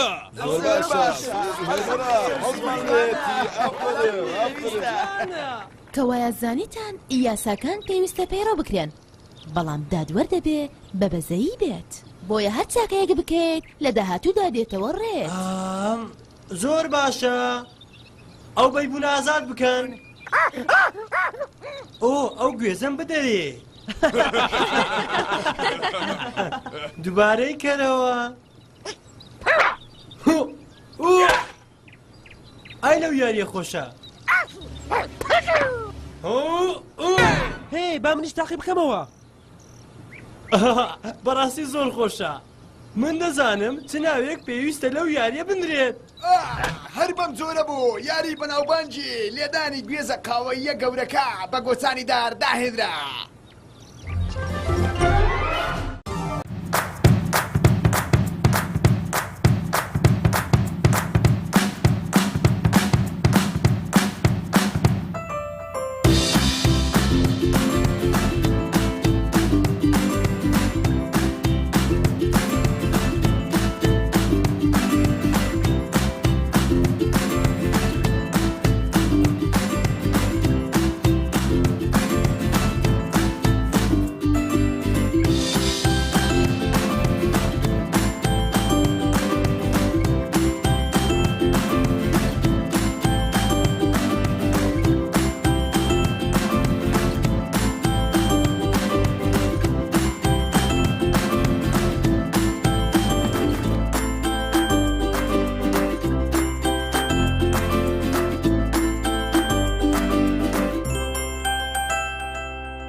سڵاوتان هەبێ و ئەو کاتتان باش بینەرانی تەلەڤیزیۆنی پەروەردەی هەولێر من شێرزاد ستێقم ئەڵقەیشتری بەرنامەی فێربوونتان پێشکەش دەکەم بەڕێزانم باقسەی ساوایان یەکەم قۆناغە کە منداڵ لە ماڵەوە دەگوازێتەوە بۆ خوێندنی فەرمی هەروەها سیستەمێکی فێرکردنی منداڵانە لە نێوان تەمەنی 4 بۆ 6 ساڵی ئەم سیستەمە مەبەستی پەرپێدانی توانای منداڵە بۆ گزارشکردن لە خۆی و تێکەڵاویکردن لەگەڵ کەسانی تردا لە ڕێگەی یاری و زمزۆڵ و داهێنانەکانیانەوە بەڕێزانم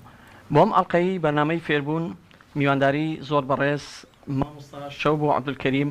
بەرپرسی پرۆگرامەکانی باخچەی منداڵان لە بەڕێوەبرایەتی گشتی پرۆگرامەکانی خوێندن دەکەین مامۆستا جان زۆر بخێر زۆر سپاس کاک شەرزا زۆر بخێر مامۆستا جان زۆر سپاس مامۆستا جان وەک لە دەستپێکدا باسم کرد باخچەی ساوایان یەکەمی قۆناغە کە منداڵ تێیدا لە ماڵەوە دەچێتە دەرەوە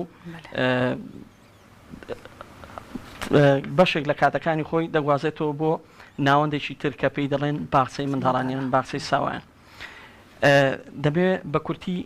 باز لەو قۆناغی باخچەی ساوایان بکەیت هەم وەکو قۆناغ و تەمان هەم وەکو هێزر و بیرکردنەوەی منداڵ هەم وەکو ئەرک و کارەکانی ئێوە لەو قۆناغە بۆ منداڵان زۆر سپاس کاک شەرزاد بۆ ئەو دەرفەتەیە کاک شەرزاد ئەمە هەمومان دەزانین باخچەی منداڵان قۆناغێکی گرنگ و هەستیارە دەتانین بلێن بە قۆناغێکی یعنی بە گرنگترین قۆناغی گەشەکردنی تاچی منداڵ دادەندرێتن بناغەیە دەتانین بلێن ئامادەکردنە بۆ قۆناغەکانی با بلێن دواتر خۆشحالیەوە ئەمە لە وەزارەتی پەروەردە لەلایەن زۆر بەڕێز دکتۆر ئالان پشتگیریی تاوامانی کردی و پاپشتمانە هەموو کار لە داواکاریەکانمان کە گرنگیەکی تایبەتی بە باخچەی منداڵانیدایە وەکو قۆناغەکانی دیکەش بە تایبەتیش لە پرۆگرامەکان زۆر بەڕێز مامەستا حەسەن سەرتیب بەڕێوەبەری گشتی پرۆگرامەکانی خوێندن لە یەکەم ڕۆژی دەست بەکاربوونیەوە هەوڵی ئەوەی دایە کە ئیش لە بۆ باخچەکان بکاتن و یعنی هەموو هەوڵ توانای خۆی ئەوەی دایە کە چی باشە لە بۆ باخچەکان بکاتن. یەکەم کاری ئەوە بوو کە فەرمانەی دەرکرد بە پێکەنانی لێژنەی باڵای باخچەی منداڵان لەسەر ئەو ئەساسەیە ئەمە ئەو کارەکانی ئەوی ئێستا لە باخچەی منداڵان هەیە هەمومان دەست پێ کرد. ئەو بابلێن لێژنەی باڵای باخچەی منداڵان پێکاتێ لە هەموو بابلێن پارێزگاکان هەموو پارێزگاکان ینی بەشداری تێدا کردێ بە کەرکووکشەوە لە هەموو شارەزا و پسپۆران و بابلێن جەندەر و دەروونزان و زمانەوانی و زمانی ئینگلیزی هەموو تێدا بەشداریان تێدا کردیە. یەکەم کاری ئەومان ئەوە بوو لە پرۆگرامەکان پێداچوونەوەی زانستیمان بە زمانەوانی بە کتێبی باخچەی منداڵان کرد کە ئەویش دوو کتێبە ئاستیەک و ئاستی دووە. بە ناوەڕۆکی کتابەکان هەموو پێداچوونەوەی پێداکرای پێداچوونەوەی بابلێن زانستی ناوەڕۆک کەمان گۆڕیە بە وێنەوە وێنەکان هەموو گۆڕانکاری تێدا کرایە دیزایانی کتابەکەی بە سەلێنوێ دیسان کرایتەوە بە بەرگەوەش هەمووی تێدا ئەوە کردیە گوتمان یعنی منداڵ لەو قۆناغەیە یعنی پێخۆشە شتی نوێ ئۆشتانە لەبەر دەستی بیتن و ینی هەم لە بۆ مامۆستاش یعنی ئاسانکاری دەتانی هەر بە وێنەکانە ڕێگای وێنەکانەوە ئەو شتانە بابلێن باس بکاتن. ماڵشەبوو بۆ تەمەنی 4 ساڵی دانراوە بۆ قۆناغی یەکەم تەمەنی 5 ساڵی ئەوە شتێکی ستاندار بەڵێ قانونات لە هەندێک وڵاتانی دنیا قۆناغی سێ ساڵیە بە پێچوانەشۆ لە هەندێک وڵات بنمونە لە مالیزیا لە 6 ساڵی منداڵ دەچێتە باخچە لە 7 ساڵی قۆناغی یەکەمی خوێندن دەست پێ دەکات. بەڵێ ئەمانە لێرانە لە وەزارەتی پەروەردە عمر دەستنیشان کرایە لە بۆ ئەو دوو قۆناغەیە 4 ساڵی کەیجیوەنە دادەنرێتن 5 ساڵش لە بۆ کەجیتۆ لەو ئەو دوو عمرەی بابلێن مناسبە لە بۆ ئەوانە کە بتانن منداڵ لێرانە یعنی بابلێن بیدایەتی قۆناغی گەشەکردنیتی منداڵ لەو عمرەیە دەتانی چشت وەربگریتن چشت فێربیتن بیدایەتی بناغی گەشەکردنیتی لەبەر هەندێک ئەو دوو بابلێن بەڕوارەیە دانرا ئەو دوو عمرەی دانرا لە بە ئەو بابلێن ئەهمیەتەیە کەواتە باخچەی ساوایان تەنها ناوەندێک نییە بۆ یاریکردن و خافراندنی منداڵ و دوورخستنەوەی لە ماڵەوە بێگومان بەشێکە لە پەروەردەکردن و فێرکردنی ئەکید لێرانە لە بیدایەتیش باسم کرد گوتم بە گرنگترین قۆناغی گەشەکردنی منداڵە یعنی لەلایەن هزریەوە دەرونی و لەلایەن جستەی یعنی با واستەی ئەو بەرنامەیە ئەو پرۆگرامێک کە دانرایەدا ڕێژرایە لە بۆ باخچەکان بابلێن لە بۆ کەیجیوەن و لەگە کەیجیت و یعنی باسی هەموو شتەچی دەکاتن یعنی منداڵ ئەو توانای هەیە لەو عمرەیەی ئەو شتانە فێربیتن تەمان بەشتی بەسیید یعنی ئەمە دەستمان پێکردی مەثەن بە ژمارەیە بە ڕۆژە بە ڕەنگەکانە بە مەثەن دەستشتن و ئەوشتانەیە یعنی ژینگە مەثەن شتی سادەمان پێوەکردنە بەس بە ڕێگای یاری یعنی زیاتر فێرکردنی منداڵان لە قۆناغی باخچەی منداڵان زیاتر بە یاریە یا بە مەثەن بە وێنەیە بە گەمەیە حتا زیاتر منداڵەکە بە خۆتان دەزانن یعنی لەو عمرەیەدا ئەمە منداڵ هەر فکری لەسەر ئەو شتانەیە ئەمە شوامان کردیە زیاتر ئەو معلوماتانی ببەخشین بە منداڵەکان لە ڕێگای یاریەوە. مامۆستا بۆی پرسیاری ئەوم کرد کە باخچە هەندێک کەس ئێستاش وا تێدەگا بۆ ئەوەیە کە منداڵەکەی دابڕێت لە خێزان سەرەتاکانی دروستبوونی باخچەی ساوایان لە 1916 بیدایەتەکان بۆ ئەوە بووە بەشێک لەوانەیە کە لە کارگەکان ئیش دەکەن منداڵەکانیان کە سەرقاڵیان دەکەن لێ ناگەڕن کارەکانیان بکەن شوێنێکیان بۆ جیا کردنەوە بۆی منداڵەکانیان جیا بکرێنەوە لە دایک و باوکیان بەڵام ئەوەیان بە پێی تێپەڕبوونی کات و بە پێی پێشکەوتنەکانی سیستەمی پەروەردە ئێستا باخچەی ساوایان هەندێک منداڵ لە قۆناغی یەکەمی باخچەی ساوایان هەندێک کار و هەندێک کاردانەوەی هەیە لە بواری پەروەردەی لەوانەیە منداڵێک لە ئاستی دووەم لە بازنەی دووەم و سێم ئەو توانستەی نەبێ ئێوە لە دانانی ئەو کتێبانە لە جارێککە داڕشتنەوەی پرۆگرامی خوێندن ڕەچاوی چیتان کردو ڕەچاوی ئەوتان کردووە کە منداڵ لە چ سەردەم و قۆناغێکدا دەژیان ئاستی هۆشیاری بیرکردنەوەی منداڵی کوردستان چۆنە؟ بەڵێ واللهی ئەمە کاک شەزاد ئەو پرۆگرامەیان کە دامانایە ڕەچاوی هەموو شتێکمان کردێ یعنی هەموو حتا یعنی منداڵ تەوان هەموو جیاوازی ئەوە هەیە یعنی بابێن فروق فەردی هەیە لە ئەوەی منداڵی تەوان هەموو بێک ئەوە بێک مستەوەیان بێک ئاست فێر نابن یعنی ڕەچاوی هەموو ئەوکانمان کردێ بابن ئاستەکانمان کردیا لەگەرەوەش حتا بابێن پەروەردەی تایبەتیش یعنی ومان کردیا ئەو پەروەردەی تایبەت یعنی گونجان دیتمان یعنی لۆی هەیە ئەوانش عینە لەگەر باخت لە باختی منداڵان لەگە منداڵەکانی دیکە ئەوە بکرێتن یعنی دابنیشن و شتانە فێر بن چونکە شتەکانمان زۆر ئاسان کردیا زۆر یعنی سادە کردیا کە هەموو بتانن ئەو یعنی معلوماتانە یان ئەو زانیارانە وەربگرن لە ڕێگەی پرۆگرامەکەی مامۆستا کتێبی لە لای منە کارامەیی و چارەکیەکان بۆ منداڵانی باسە قۆناغی باسە ئاستی یەکەم ئاستی یەکەم و دووەم جیاوازەکانی چییە؟ وڵا ئاسیەکان زیاتر سادە ترمان کردی ینی ئاسان ترمان کردی و لە وشەکان بابرێن پێک دێتن لە بابرێن ژمارەکان پێک دێتن لە زیاتر وێنەمان دایتێ یعنی لە وەرزەکانە مەثەڵەن دەستەکانە جانەوەرەکانە ئەوانەمان باس کردی لە کایژی تو بابلێن لە عمری 5 ساڵی هەندێک شتمان یعنی فراوانتر کردیە نفسی بابلێن مۆزوعیان هەندێک زیاترە بابەتی زیاترمان هاوشتە ناوێ بە فراوانتر باسمان کردیە مەثەڵەن بیرکاریمان هاوێشتە ناوێ زانستمان هاوێشتە ناوێ یعنی مثلەن شلە و غاز و ئەوانە یعنی حتا منداڵ ئاشنابی لەو عمرەیەوە کە ئەو شتانە هەیە یعنی چکە منداڵ لەو عمرەیە ئەو توانای هەیە شتانە وەربگریتن یعنی توانای ئەوەیە فێربیتن کە ئەو شتانە هەیە ماوسەشەوە بە خۆمان زانین بەنداڵ لەو تەمەنەی لە 4 ساڵ 5 ساڵی کۆمەڵێک دەستەواژە و ئاماژە و وشە و دوێمی تایبەت بەخۆی هەیە ئێوە هەوڵتانداوە لە پرۆگرامەکانی خوێندن لە کاتی چاپکردنە ئەو دەستەواژانە بەکاربێنیان هەمان ئەو دەستەواژە و وشە و زاراوانە بەکاردێن کە لە قۆناغەکان کە هەیە وەڵا زۆریمان گۆڕیە کاک شەرزاد یعنی هەوڵماندایە وەلو ئەمە وەختەکەی ئەوی دەستمان کرد بەو کارێ هەندێک بابنێن وەختەکەمان زۆر کەم بوو دەبایە یعنی گۆڕانکارێکی تێدا بکرێتن بە پێی توانای خۆمان تانیتمان ئەو شتانە هەموو ڕەچاو بکرێت چونکە ئەمن لە ئەولیش باسم کرد ئەو لێژنەیە تقریبا هەموو ئەوەکانی تێدا بوو وابرێن ئاستەکانی تێدا بوو یعنی لە دەروونزانی تێدا بوو لە جێندەری حتى لە جەندەری مەثەڵەن تێدا بوو لە زمانەوانی لە بەشی ئینگلیزی زمانی ئینگلیزی هەموو بەشداریان تێدا کرد کە بابلێم ئەو پرۆگرامی باخچێ منداڵان چکە قۆناغەکی هەستیارە هەموو لایەکان بگرتەوە ئەو ئەکید ڕەچای ئەشتانەمان کردێ بەس احتیمالەکەم و زۆری دەبیتن هەر ئەوەندەیە مامۆستا لە کتێبەکەدا نووسرا وەرگێڕان و گونجاندن مەبەستان چێ لە وەرگێڕان ئەو منهەجە ئەو پرۆگرامە وەرگیەوە بەڵێ ئەو منهەجەیە بەخۆی لە سەر بە بەغدایەیە بەس بەخۆشحالیەوە لە پرۆگرامەکان چەند شارەزا و پسپۆر و ئەوانەمان هەبوو لەو بارەیەوە ئەوانە هەستان ئەو بابلێ منهەجەی لە بەغدایە هەبوو بابلێن ئەوانیان هەموو گونجان کرد لە گەر بابلێن ئەوەی خۆمان بگونجێتن ژینگە ئەوی خۆمان بگونجێتن ئەو جە لێرانە گونجاندنیان لە بۆ کردو لە ڕووی زمانەوانیەوە لە هەندێک ڕسم مەثەڵەن ڕایالێ نەبوو نەدەگونجا لەگەر ئەوەی ما یان هەندێک بابەت هەبوو ناوەڕۆک هەبوو ئەوانە هەموو گونجاندنی لە بۆ کردی و حتا تانیتمان ئەو کتابەی ئێستا لە بەردەستمانە پێشکەشکەن لە بۆ باخچەی منداڵە مامۆستا ئێوە وەکو پرۆگرامەکانی باخچەی ساوان وەکو ئەو بەشەی کە تایبەتن بە باخچەی منداڵان جگە لەو کتێبێکە دەکرێتەوە دەسی منداڵ قوتابی کۆمەڵێ ملحقاتی تر هەیە بۆ مامۆستا هەیە بۆ سەرپەرشتیاران هەیە بۆ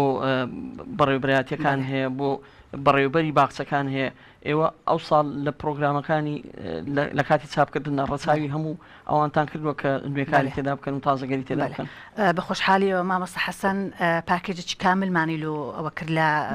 بیدایەتەوە یعنی کە دەستمان بەکارەکان کرد یەک لەوانش کە بابلێن تەواوکەری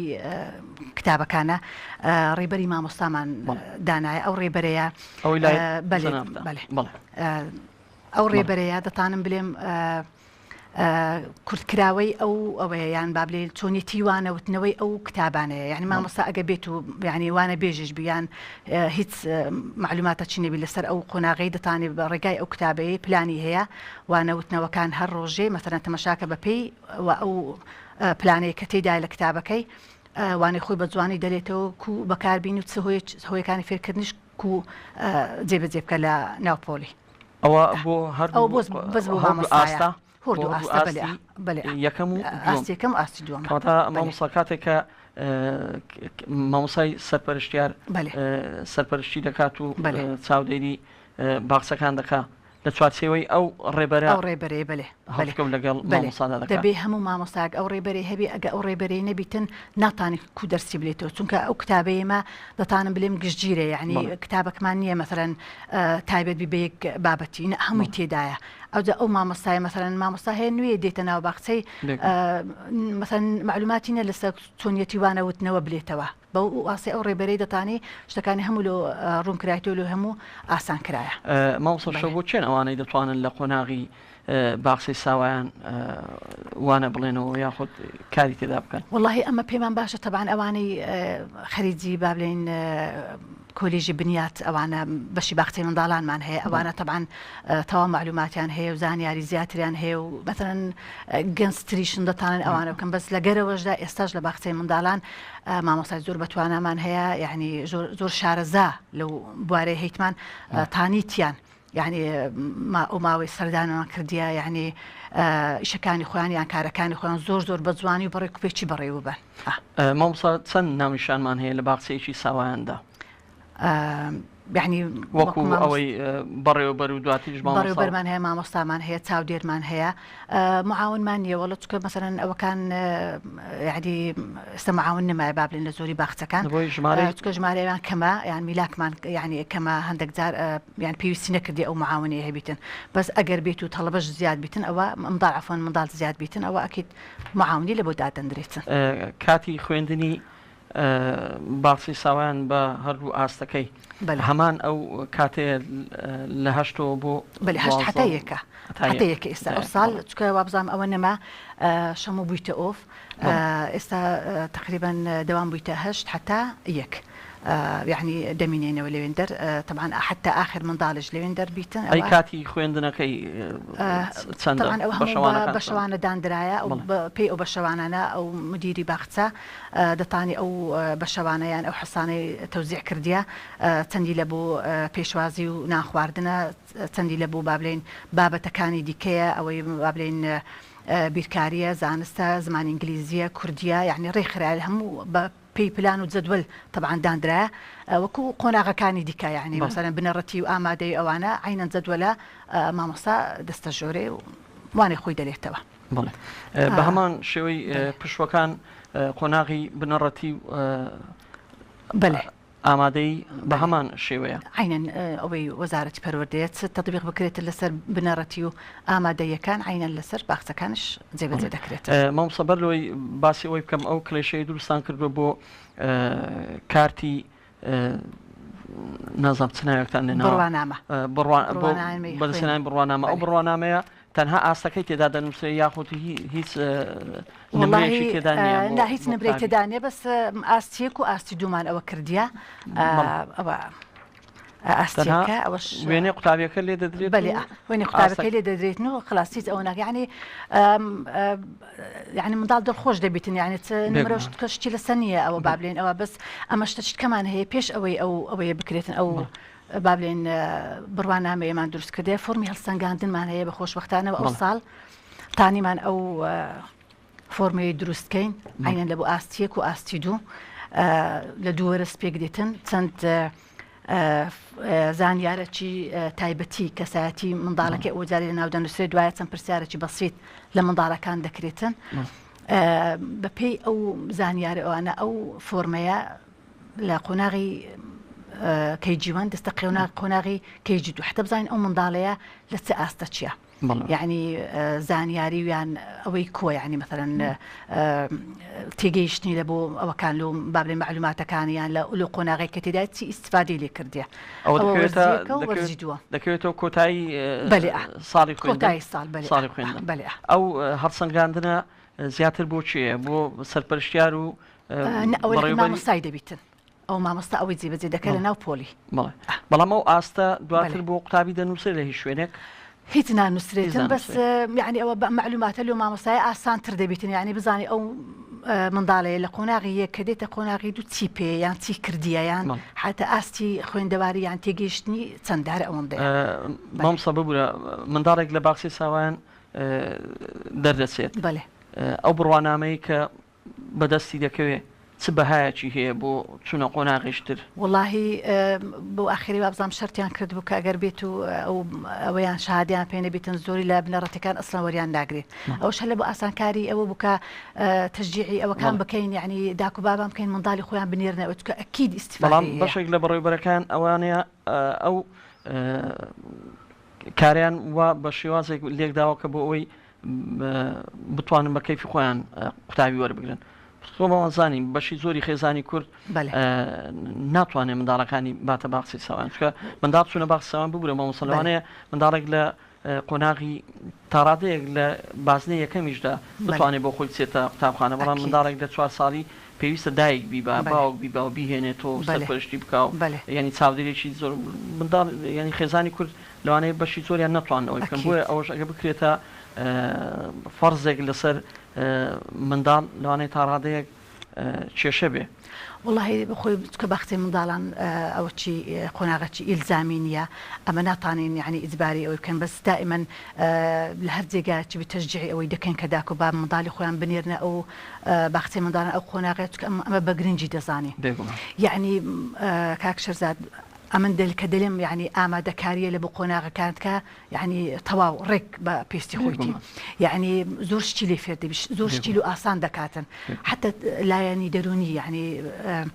گەشەکردنی هەوسکەوتی لەگە منداڵن هەمووی دەگۆڕێ یعنی ئەو ترسەی لە ناو ئەوەی تیکە 24 ساعت لە ناو باشیدا چتی و لە ژۆرێ هەمووی دەشتێتن ئەوانە یعنی لە بۆ بنەڕەتی زۆر ئاسان دەبیتنەوە ئەوەیە ئەوزەمە هیوادارین یعنی داک و باب یعنی دوایەت ئەو بارگرانیە نییە یعنی ئەگەر بکرێتن لۆ نایعلوون ئەستا باخچە ینی باخچەی بڵێ بێگومان مامۆستا وەکو جەنابەت فەرموود قۆناغی باخچە بە تایبەتی بۆ بازنەی یەکەم لە قۆناغی بنەڕەتی زۆر شتێکی چاکە بۆ مامۆستایان بۆ قوتابخانە ئەو قوتابیە ئامادە کرا ئەو منداڵە بەڵام لەوانەیە بەشێکی لەبەر ئەوە بێ تەلاری باخچەکان ژمارەیان کەمە کە تەلارەکانیشە بنژورەکان ئەو هەموو قوتابی لە خۆ ناگرن دوایە تا ڕادەیەکیش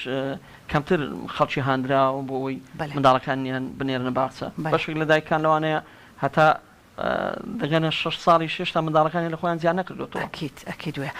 وڵی طبعاً کاک شەزاد ئەمە ئەو مشکلەیەمان هەیە یعنی بینایی باخچەی منداڵانمان زۆر کەمە ئێستاش ملاحەزەمان کردیە بەو ساڵانەی ئەخیری یعنی دایک و بابان ئێستا حەزیان لێ یعنی کە دەورا پشتی خۆمان دەبینین منداڵی خۆیان حەزیان لێ ببنە باخچەی منداڵان کە دەزانن چەند ئیسیفادەیان لێ کردی لەو ئەوەیە بەس لەگەرەوەش دێ محاولەمان کردێ لە هەموو جێگای حتى جێگای دوورەکانە ناو هەولێرێ لە دەورا پشتەکانمان یعنی باخچەی منداڵان ئەگەر بە بینایەش نەبیتن با غورفە چیلۆمان ئامادە کردینە یعنی وەچی ملحەقەک بابلین ببتە باخچە لەگەر ئەو بابلین بنەڕەتی داوامی خۆی تێدا بکاتە بە ستافی خۆی بە پرۆگرامی باخچەی منداڵە مامۆستا شتێکی وا هەیە من شتێکم بیستووە لە لادەکان بەڕێوەبەرەکان دەتوانن قۆناغی باخچەی ساوایان لە لای خۆیان قوتابی کۆکەنەوە پۆلێک دروست بکەن هەیە لە هەولێرش هەیە ئەوە بڕیارە دواتر چۆن تەعاملێک دەکرێت هەمان شێوەی باخچەیان چۆن واللهی ئەوە وەزارەتی پەروەردە بە خۆشحاڵی ئەو شتەی ئەوە کردێکە لە بۆ ئاسانکاری مەتەرەن کە ئەوەی بینایەنیە و دەزانی مەتەرەن ئەوە چی زۆر لەسەر هەیە یعنی بابلین خواستی زۆر لەسەر هەیە محاولەمان کردێ لە زۆری جێگای دوورەکان یعنی هەتا لە ناو هەولێرە مەتەرەن زۆری مجەمەعەکان باخچەی تێدانە وامان کردیە یعنی ئاسانکاری یعنی لەگە بەڕێوەبەری بابلین بنەڕەتەکان اتفاقمان کردی على اساس ئەگە غورفەی زیادی هەبیتن یەک لەو غورفانە لەو بابلین ژوورانە بکرێتە باخچەی منداڵان بە ئەوەی کەرستەی سادە و ئەوانە یعنی مامۆستایەکی دەوێتن زیاتری ناوێتن پرۆگرامەکەش حازرە بە هەمان شێوە ئەو پرۆگرامە دەخوێن نفسی پرۆگرام دەخین و بە زیاتر با بڵێن تەمەنی 5 ساڵیمان داوا کردیە چکە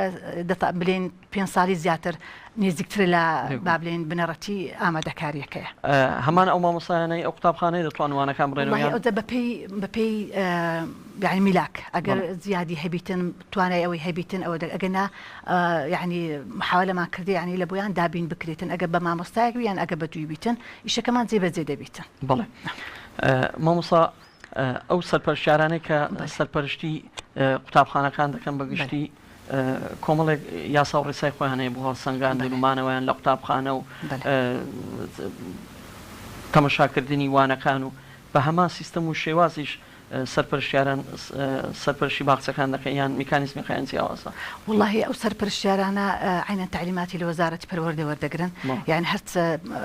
تعلیماتێک ڕێنمایەک لە وەزارەتی پەروەردە دەربچێتن سەبارەت بە دەوامکردن بیتن بە خوێندن بیتن بە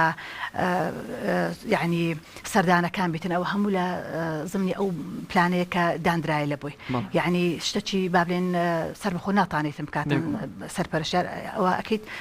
ڕێنمایە و تعلیماتە لەسەری دەڕاتن و سەردانی دەکاتن ئەو ساڵێ 2 جارە 3 جارە مەسەرەن سەردانی ئەوەکانی خۆی دەکاتن هەر کەسە و بەپێی باخچەی خۆی. بڵێ مامۆستا بۆ هەموو باخچەیەک وەکو قوتابخانەکان پێویستی بە ڕێبەرێکە پێویستی بە تۆمارکردنی ناوەکانە چالاکیەکانە بە شەوانەکانە ینی ئەوانەی کە پەیوەستن بە باخچەکان ئێوە کلێشەی تایبەتان بۆ باخچەکان دروست کردویان هەر باخچەی و کلێشەی تایبەت بەخۆی هەیە. واللهی بە خۆشحالیەوە کاک شێرزاد ئەو ساڵ تەبعاً ئەوە چەند ساڵە با بڵێن باخچەی منداڵان هیچ شتێکی ئەوهای نەبووە تانیمان ئەو ساڵ هەر ئەو لێژنەیە با بڵێن لێژنەی باڵای باخچەی منداڵان بەسەر پەرشتە تەبعاً مامۆستا حەسەن زۆر یعنی خەمخۆری ئەوەیە بوو ئەو ڕێبەرەیەمان دروست کرد لەو ڕێبەرەیە چەند تۆمار چەند لێژنە هەیە پێویستی پێەیە لە باخچەی منداڵان هەمومان ئامادە کردیە. یعنی بەڕێوبەرێکی نوێ بێتن هیچ نەزانی دەتانی بەواسطەی ئەو ڕێبەرەیە هەموو شتەکانی خۆی جێبەجێ بکە لە باخچێ هەمووی تێدایە یعنی پێویستی بە هیچ ئەوە چیت کە نابیتن یعنی ئەو با بڵێن باخچەیە کەم و کورتی هەبیتن ئەوە لێرانە خۆی دەبینتەوە یعنی زۆر ئاسانکاریمان لە وڵی 29 هەموو ئەو لێژنانە پێویستن چەند تۆمار و لێژنە هەیە تقریبا 29 لێرانە ئەومان کردیا داماڕشتە لێرانە بە حکومی بەدا حکومیەوە بەس وازم لە حکومی هەندێکمترە چکە ئەوان هەندێک شتیان هەیە وچیم با بڵێن حکومی نیە لەبەر هەندی ئەوان ئەویان کەمترە لەگەرەوەش کاک شێرزاد بێزگە لە ئەو ڕێبەرەی کە دامان نایە بەرگەکانشمان لێیان دروست کردیە یعنی ئەو هەموو بەرگەکانە هەموو دروستمان کردی یعنی هەر تۆمارەك بەرجشمان لێیان دروست کردی ئەو یعنی ڕاستەن ئەوەی ئەوە دەکاتن لەسەر طبعا دەکاتن لەسەر ئەو با بڵێن سزلەکەی ئەوی بەتەمایە بکاتن ئەوە لە بۆ تەندروستی بیتن لە بۆ کۆبوونەوەی دایک و بابان بی لە بۆ با بڵێن زانیاری مامۆستایان بیتن هەمووی تێدایە مامۆستایەوە خۆی ئەو 29 لێژنەیە 28 هەمووی زەرور و پێویستە بەڵام ئێوە زیاتر تەرکیز لەسەر کامە لێژنەی دەکەن کە حەستانەیە زۆر ئەکتیڤ بێ کۆماری گشتی ئەوە زەڕۆریە چکە معلوماتی شخصی با بڵێن زانیاری کەسایەتی ئەو منداڵی تێدا دەنووسرێتن ئەو بە تایبەتی ئەو زۆر مهمە لەکەنەمان لەگەر زانیاری مامۆستایانمان هەیە زانیاری فەرمانبەرانمان هەیە تەندروستیمان هەیە سەردانی سەرپەرشتیارانمان هەیە ئەوە زەڕوریە سەردانی با بڵێن ڕاهێنەرانمان مطبقین مەثەڵەن هەندێک جار لە نهایەتی ساڵەکان دێن ئەوە دەکەن زۆرمان هەیە کاک شێرزاد یعنی بڵێم هەمویان یەک لێکی مهمترن یعنی کەلوپەلمان هەیە لە زمینی تۆمارەکەیان فەرمانی کارجێڕیمان هەیە ئەوانە هەموو یعنی بەردەستە لە بەردەستی ما بڵێن بەڕێوەبەرەکانە پێویستیان بە هیچ ئەوە چینی یعنی با بڵێن نەتانن ئیشەکانی خۆیان جێبەجێکەن تەمەشا لە بۆ هەموو ئەوکانشمان نردیە گەشتاندنمان پێکردیا ئەو ڕێبەرانە بە CD بە ئەوە لە بۆیان چووە بە PDF لە بۆی خۆیان ئەوە بکەن مامۆستا سیستەمی ئیپەروەردە یەک لەو سیستەم و یەک لەو کارە هەرە باش و جوانانەیە کە وەزارەتی پەروەردە و حکوومەتی هەرێمی کوردستان کردوێتی کارێکە کە بە بەردەوام سەرکەوتووی تێدا دەبیندرێ و بەردەوام ئەکتیڤ دەکرێت و نوێ دەکرێتەوە ئێوە وەکو پرۆگرامەکانی باخچەی منداڵان لەکوێی سیستەمی ئیپەروەردە سووتان بینەوەیان لەکوێدا ئێوە جێگاتان بۆ تۆیان کار و ئیشەکانی ئێوە لە سیستەمی ئیپەروەردەدا چۆنە هەر شتێکمان کردبییتن لێرانە کاک شێرزاد ئەوە لە سیستەمی داخل کرایە ئێوە بەشی تایبەتان هەیە لەو ئیپەروەردە یاخود هەر ڕاستەخۆ بەعامە ئیشەکە شتەکانمان یعنی کە هەر شتێک ئەمە لێرانە نوێ دەکرێتن ئەوە داخلی سیستەمی دەکرێتن لۆ چکە لێرانە بەڕێوەبەر لەگەر ئەوانەی سەرپەرشتی ئەو سیستەمەی دەکەن ئەوان بخوایان متابعی ئەو سیستەمەی دەکەن کە شتەی دەڵێن ئەمە دەڵێن ڕاستەن لە سیستەمی خۆی دەبینتەوە یان بەبێ ئەوەی بگەڕێتەوە کنەمایان بەبێ ئەوەی بگەڕێتەوە وەزارەتی پەروەردان لە سیستەمی ڕاستەن ئەو شتانی خۆی دەبینتەوە بەبێ یعنی مشکلە بڵێ مامۆستا شەو بۆ دەمەوێت دو پرسیاری ئەوە لێ بکەم ئەگەر شتێکت مابوو بۆ خۆت دەتوانی ئیزافەکەی بەڵام لەگەر پرسیارەکەی من وەڵام بدەیەوە مەمنون دەبم دەمەوێت بەشێکی زۆری خێزانی کورد کە ئێستا یان نەبووتە کەلتور یان یاخود هەرچی ناوێکی دەدەنەی منداڵیان کەمتر بۆ باخچانەکان دەنێرن یانیگە بەڕێژە حسابی بکەین بەشی هەر زۆری منداڵان نانێرن تا دەگاتە قۆناغی یەکی بنەڕەتی تۆ ڕێنمایی چییە؟ یعنی چۆن دایک و باوکانە دەی بۆی منداڵەکانیان پێش قۆناغی بنەڕەتی پێش بازنەی یەکەم منداڵانیان هان بدەن بیان نێرنە باخچەی ساوایە وڵی کاکشەرات ئەمە لە لای خۆمانەوە لە وەزارەتی پەروەردە یعنی دائما ئەو شتانە ڕادەگەینن ئەو بەڕێی سەرپەرشتیارەکان بیتن بە ڕێگای مدیرەکان بیتن لە کاتی کۆبوونەوەکان بیتن لە زۆری بابلین لە کۆبوونەوەکان و شتانە کە باز دەکرێن یعنی ئەمە یعنی خۆمان بگەینە یعنی حتا ئەوتە بلێم لە دانیشتنەی عائیلی بچینە باسی ئەو شتانە بکەین ئەوەی حتا بەستیا هانیان بدەین لۆ چکە ئەوە زۆر شتی ئاسان دەکە لە بوداک و بابان کاتیم ئەو منداڵە دەستا یعنی ئەوەی بنەڕەتی مامۆستا فەرموو ئەگەر ئەرێ وەڵا ئەوە پرۆژەی زۆر گەورەمان لە بەندەستیدا هەیە بە خۆشحاڵی و ئێستا کارمان لەسەر کردیێت بابلێن چیرۆک پرۆژەی یەکخستن و ڕێخستنەوەی چیرۆک یعنی تەوحیدمان کردیا لە هەموو پارێزگاکان پێشان هەموو بابلێن بەڕێوەبەرەکان هەر کەسە بە کەیفی خۆی چیرۆکی لەو منداڵان بابلێن دەخیندەوە ئەوە دەکرێت ئێستا ناوەمان کردیا هەر هەموو پارێزگاکان سەر بە هەرێمی کوردستان هەمویان یەک چیرۆک بخێنن کۆچی بابلێن لە بنەڕەتیەکان و ئامادەیەکان یەک شعریان هەیە یەکەوە دەخیندرتن وامان کردی لە باخچەکانش عینە نفتی چشت بیتن چل چیرۆکمان هەڵبژاردیە داوامان لە پارێزگاکان کردی هەر کەسە چیرۆک خۆی بنێریتن هەڵمان بژاردیە داڕشنەوەمان لۆ کردیە زمانەوانیمان لۆ کردیە وێنەی تایبەتی جوانی لە بۆ چێشرایە و دیزاین لە دیزاینە چینە هەر لەو دوسی ڕۆژانەیە تەبع دەکرێت ئینشاڵڵ ئامادەیە لە بۆ قۆناغەکانی بابلێن لە باختی منداڵان ئەوە دەکرێتن ئەوە سەلامەت خۆش بێگومان ئەوە کارێکی زۆر پیرۆزە خۆتنی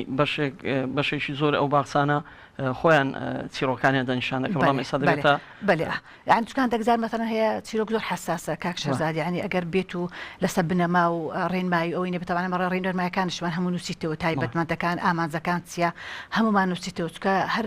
ناکرێتن هەرێکێک بێت و چیرۆکەچی بێتەوە دەبێتە بەشێک لە پەروەردەکردنی تەسیر لە منداڵی دەکە ئەو زەنە ئەوەیە تەوان هەموو شارەزا و پسمۆرمان هینای لەو بابەتەیە یان چیرۆک نووسن یعنی دەزانن حتا دەروونزان لەگەریتی یعنی باوەڕکە یەک یعنی وشە بەوشە یعنی هەڵبژاردننی لۆ دەکرێت دەێن ئەو کەلیمەی باش نیە لە بۆ ئەو مەرحەلەیە یعنی ئەو شانەمان کردی ئینشاڵڵە بە دڵی هەمویان دەبیت خۆشە مامۆستاجان زۆر سپاس زۆر مەمنون کاکشەرزاد زۆر سپاس دەرفەتێش دەستەکان خۆش زۆر سپاس بەڕێزان و خۆشەویستانم ئەم ئەڵلقەی بەنامەی فێربوون بە میوانداری مامۆستای زۆر بەڕێز مامۆستا شەبۆ عەبدولکەریم بەرپرسی پرۆگرامەکانی باخچەی منداڵان لە بەڕێوەبەرایەتی گشتی پرۆگرامەکانی خوێندن بوو تا ئەڵلقەیشتری بەرنامەی فێربوون لەگەڵ ئێوەی بەڕێز و خۆشەویست بەیەک دەگەینەوە بە خۆتان دەسپێرین خۆتان لەگەڵ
سڵاوتان لەبێ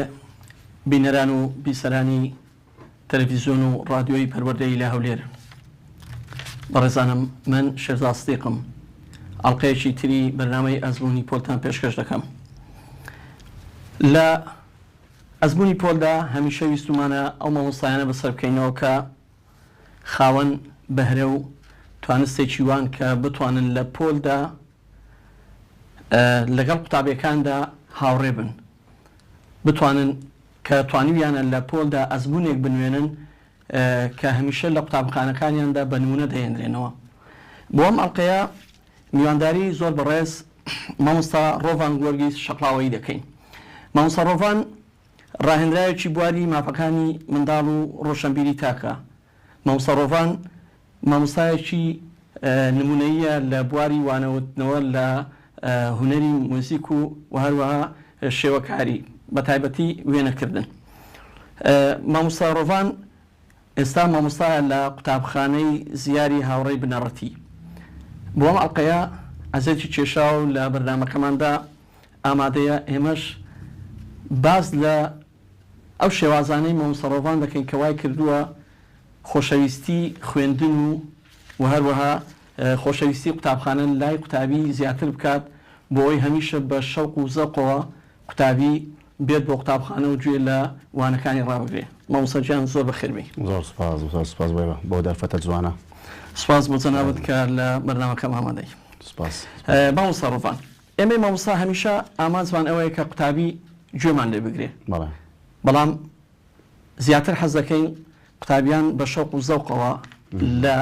وەکو چۆن بەجەستە ئامادەن لە پۆلەکاندا بە هەمان شێوە بە شەوق و زەوقێکەوە بیر و هیزر و تەرکیزیان لای مامۆستا بێ. هەمیشە دەگوترێ مامۆستایانی هونەر بەگشتی هونەرەکانی مۆسیقا و شێوەکاری بەگشتی خۆشبەختن لەوەی کە قوتابی گوێیان بۆ ڕادەگرێ، قوتابی کە خۆشی دەوێن. تۆ پێ وایە ئەوە هونەرە وا دەکات کە قوتابی زیاتر حەز بە وانەی مامۆستاکەی هونەر بکە یاخود شێوازی وانەوتنەوەی مامۆستاکەیە؟ بەڕای من زۆر سپاس بۆ ئێوە. بەڕای من هەردووشیان با بڵێم هەموو وانەیەک هونەری خۆی تێدایە. ئەن هەموو مامۆستایەک بەڕای من دەتوانی وا بکە لە قوتابیەکان وانەکەیان زۆر خۆش بێ. ئێمە کە مناڵ بنەوە بیرمان دێمەفان زۆر جار خۆ احتمالە دەرسی وانەی هونەر و ئۆشتامان نەبوو، احتمالە وانەیەکی بیرکاری مامۆستایەکی بیرکاری یاوانەیەکی ئینگلیزی کە مامۆستایەکمان ئێستاش لە ذاکرێمان مایە زۆر خۆشەویست بووە. ئەوە دەگەڵێتەوە بۆچی مەسەلەن مامۆستایەکە زیاتر چالاکی لە وانەکەی بەکاردەهێنا. تو لە ئینگلیزیش دەتوانی دەرسێکی سرود با بڵێم وانەیەکی سرود مەثەن 5 دقیقە 3 دقیقە وانە بیکە سرودێکی گۆرانیان بۆ بڵێ، دەتوانیت چالاکێکی خۆش بکەیت، دەتوانیت 2 دقیقە 3 دقیقە نوکتێکیان بۆ بجێڕی. یعنی باوان نەبێت تەقلیدی مەثەن بەس دەرسەکە 40 دقیقە بەس 40 دقیقە وەکو سزنێک بەزدی من وای دەبین وەک سزنێک وانەیەک هەر وانەیەک بێڕێزمێ بە مامۆستایەکان وانەیەک با بڵێ مەثەنەکە کوردیەکە عەرەبیە بەس وانەکە بگوترێتەوە یعنی هیچ دقەیەک تەرخان نەکرێت، هیچ کاتێک تەرخان نەکرێت بۆ چالاکیەک. بەڕای من دەبێت 2-3 چالاکی لە 40 دقیقە زۆرە. تووەرە 5 دەرس هەیە 6 دەرس هەیە ئەو قوتابیە تووەرە خۆ کۆمپیوتەر نییە. ئێمە مامۆستان دەتوانی هەموو وانەکان بڵینەوە نەخێر ناتوانانی وانی ئەدی قوتابی بەو تەمەنێک چکەیەوە چۆن وای دەکەی 5 دەرس لەسەر یەکتر 6 دەرس لەسەر یەکتر هەمووی هەوڵ بگرێتەوە واجبەکی زۆر و بستێتە ماڵەوە. بەڵام دەتوانی وای لێ بکەی ڕسمەکی گچکە مەسەڵەن کە تۆ مەثەن سەعات ئیمتیحانێکی هەیە شتێکی جوانی بۆ دەنووسی دەکەی چالاکی ڕسمێکی جوان لەسەر با بڵێم وانەکەی کوردیە عەرەبیە شتێکی جوانی بۆ دەکەی وای دەکەی وانەکە زۆر خۆشەویستیان مەثەن چەند جوانەت و کە سەحەتدا چوکلێتێکی بدەیە دێ لەسەر دەیهێنێ چوکلێتە گیان شتێکی دیاری کچکە احتمالە بە شتێکی زۆر زۆر گچکە مناڵ وەک پەڕیس پێ وانە ئەمەنجە ئازەکەیم چی لەسەر چت بدەوێ ئەو درستی دەکەی چوکلێتەکی بدەیە تەرجیعی بکەی هانی بدەی زۆر دڵی خۆش دەبێ ئەوانەیە تەواو هەتای خۆشەویست بوو لەسەر لەو قوتابیە. بەڵام کە بێنەوە سەر بواری با بڵێم هونەر و مۆسیقا و شتانە کەوانە میوزیک لە قوتابخانەکان دەگوترێتەوە تەوان لە زۆربەی قوتابخانەکان لە باوەڕدام ئەوانە میوزیک نییە، زۆر قوتابخانەکان بێبەشن لەو وانانە. ئێستا نەگەر قوتابخانەکان کە بەجددی من زۆر بە کەم تەرخەمی دەزانم لە بواری پەروەردە هیوادارم لێرە ژێمان لێ بگرن. پێشتر وەک لە ڤیددیۆەکانیش دیارە پێشتر مەثەن لە پۆلی 1 تا 9 بزەمە تا 12 مۆسیقایان دەگوتەوە و سرود و هوەرێ گوتەوە ئێستا نازان بڕیار هاتووە 2 ساڵە پۆلی 1 و 2 3 بنەڕەتی بەس ئەوانەوە دەخوێن ئەگەوانی تر باشە ئەوانی تر من ئەو گلەی قوتابیانە تەڵام پۆلی 4 و 5 و 6 و 7 و 8 و 9 هەموو گلەی لە من دەکەن مامۆستا لۆ نایەوە لای ئێمە کە ئێمە کۆرسێکمان دروست دەکرد چکە خۆش دەزانی کە کۆرسێک دروست بکەیت دەبێت تۆزێک لە تەمەنگەوەرە بن بتوانین مەثەن لە 4 و 5 و 6 کە پێش 5 ساڵ لە قوتابخانەی خۆمان کۆرسمان دروست دەکرد کە موسیقایان عەزیف دەکرد و گرنگی زیاترمان پێ ئەدان لە پۆلی 4 و 5 و 6 بووم بەڵام ئێستا تۆ لە 1 و 2 3 هەم درستیش دەکەی لە پۆلی 4 تەواو هەموو جارێ بەس گرێت لێدێ هیوادارم ئەو وانانە بگەڕێتەوە نەک لە پۆلی هەر لە کۆلێژ دەبی هەبێ بەڵام ئێستا پرسیاری ئەو دەکەم کە جەناب چۆن توانیتە کۆمەڵێک مادەی زۆر جوان تایبەت بە منداڵان کۆمەڵێک سرود کۆمەڵێک گۆرانی زۆر تایبەت بە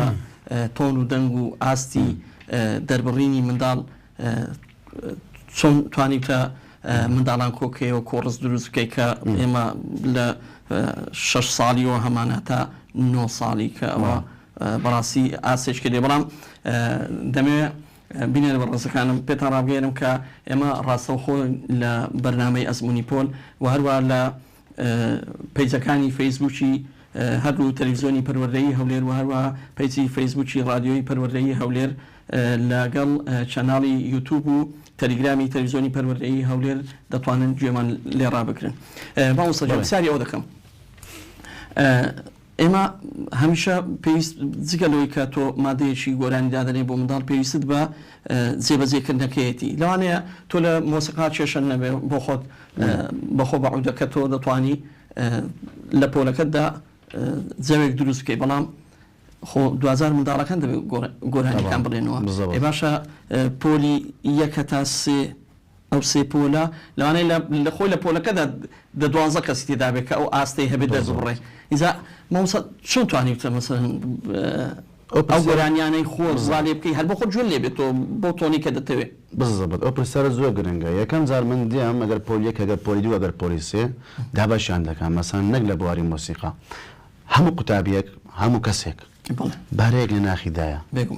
بارەیەکی هونەریە نووسینە شعر نووسینە هەر بارێک تۆ دەبی ئەو بەهرەیە بیدۆزیەوە مەسەڵەن من دێم کە با بڵێم وەک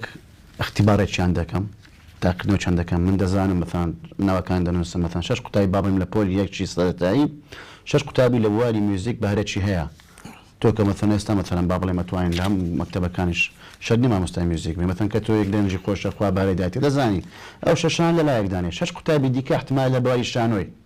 ئەو دۆزیتەوە ئەو لە بواری شانۆی 6 قوتابی دیکە لە بواری ڕسم دروستکردن 6 قوتابی دیکە لە بواری وەرزشکردن تۆ کە دۆزیتەوە کردتە پۆل با بڵێم هەموو دابشکردن ئەوە 6 لە بواری دەبێت پێشیان بڵێ مەثەڵەن احتیمال ئەوانی تر ئەوانی وەرزش ئەوانش احتیمال حەزیان لە میوزیکیش بی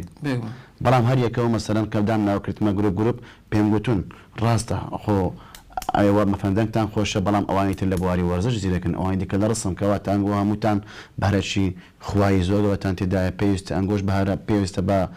توانەکەتان زیاتر گرنگی پێ بدەن لەو بارەی با بڵێ مەثەڵەن کات و کە دۆزیتەوە ئاسانە زۆر زار مەثەڵەن گروپێکی دروست دەکەین 6 کەسی 12 کەسی دەتوانیش ئەوانی دیکە دەتوانیش چالەکەکان تێکەلیش بکەی وەرزش لەگەڵ میوزیک وەرزش لەگەڵ هونەر وەک لە ڤیددیۆەکە دیارە مەسەڵەن لێرە با بڵێم ئەگەر سەیری بکەین دەتوانین زۆر تێکەڵ بکەین مەسەڵەن لێرە ئەمن کە باسی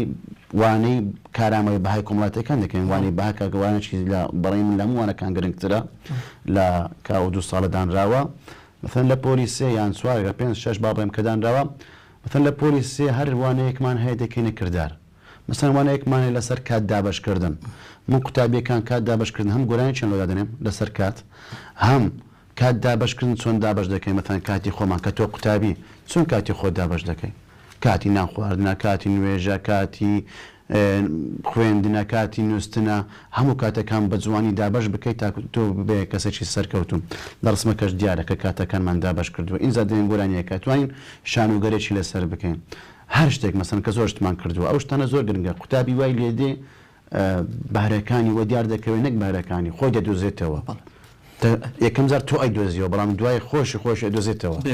سیقەی بەخۆی دەبێ مامۆستا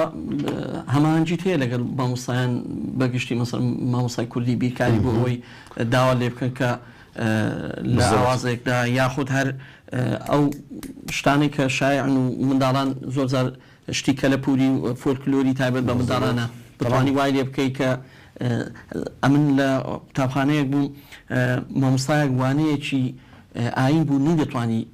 وا لە قوتابیەکان بکەن لەبەری بکەن ینی ئێمە توانیمان هەمانچی بکەین بە ئاوازەوە لە ماوەی هەفتەیەکدا کۆی منداڵەکان بەگشتی لەبەریان کرد ئەو هەمانجا هەیە لەبەری تۆ مامۆستای زۆر زۆری ژەیە من تەبان باس کرد قوتابخانەی زیاری یەکەم زەمە ڕێز و سڵام لۆ مدیرەکەم کە من 12 ساڵ لەوەی مامۆستام بەجددی مامۆستایەکان زۆربیان احتمالە لە من باشتر بە نەموزاری قسە دەکەم مەتان مدیرەکەش منە مجار دەڵی مامۆستایەکان لەم باشترن وەک خێزانێکمان لێ هاتووە هەمومان پێکەوە ئیشەکان دەکەن هەمومان پێکەوە شتەکان دەکەن مەثەن لە بواری بابرێن بیرکاری کە شەکمان هەبوو قوتابیەکان نێن دەتوانی بانمەتان لۆ بینم نیان دەتوانی جاران لەبەرکەن چوو من نەو دەرسەکەی یەکسەر بگوان یەک جاران دوو یەکسانە با دوو یەک جاران سێ یەک جاران با سێ ئاوە گۆرانیەکە تەوا لەبەریان کرد و بیرکایە تا لە مشکیان ماوە وای لێ هاتوو دەچوونەوە ماڵەوە بە گۆرانیان لەبەر کردەوە هاتنەوە پاش ڕۆژەکەی هەموو لەبەریان کرد لە کوردی نەفسی شت هەندێک وانە هەیە لە کوردی مەسەرەن سەیرانە و ژینی لادێ سەیرانە و ئەو شتانە مەسەرەن تۆ توانی سەیرانەکان لێ بکەی وەک شانۆگەریان لۆ بکەی گۆرانیان لۆ بڵێ بەڵێ ئەو تێکەریمان زۆر بێکەوە ئەمە شتێشتریشمان هەوە هەیە ئەفوم پێنج شەمان کە بابڵێمیان شەموان ڕێز دەبین لە ساحەی کەڕێز دەبین وامان کردووە هەر مامۆستایەکیز هەفتانەکە و تاری خۆیە بۆ قوتابیان بێزگە لە مامۆستا وامان کردووە هەر قوتابیەک وتارێکی هەیە شعرێکی هەیە بەرەکی هەیە پێنج شەمان لە ساحەی دەردینین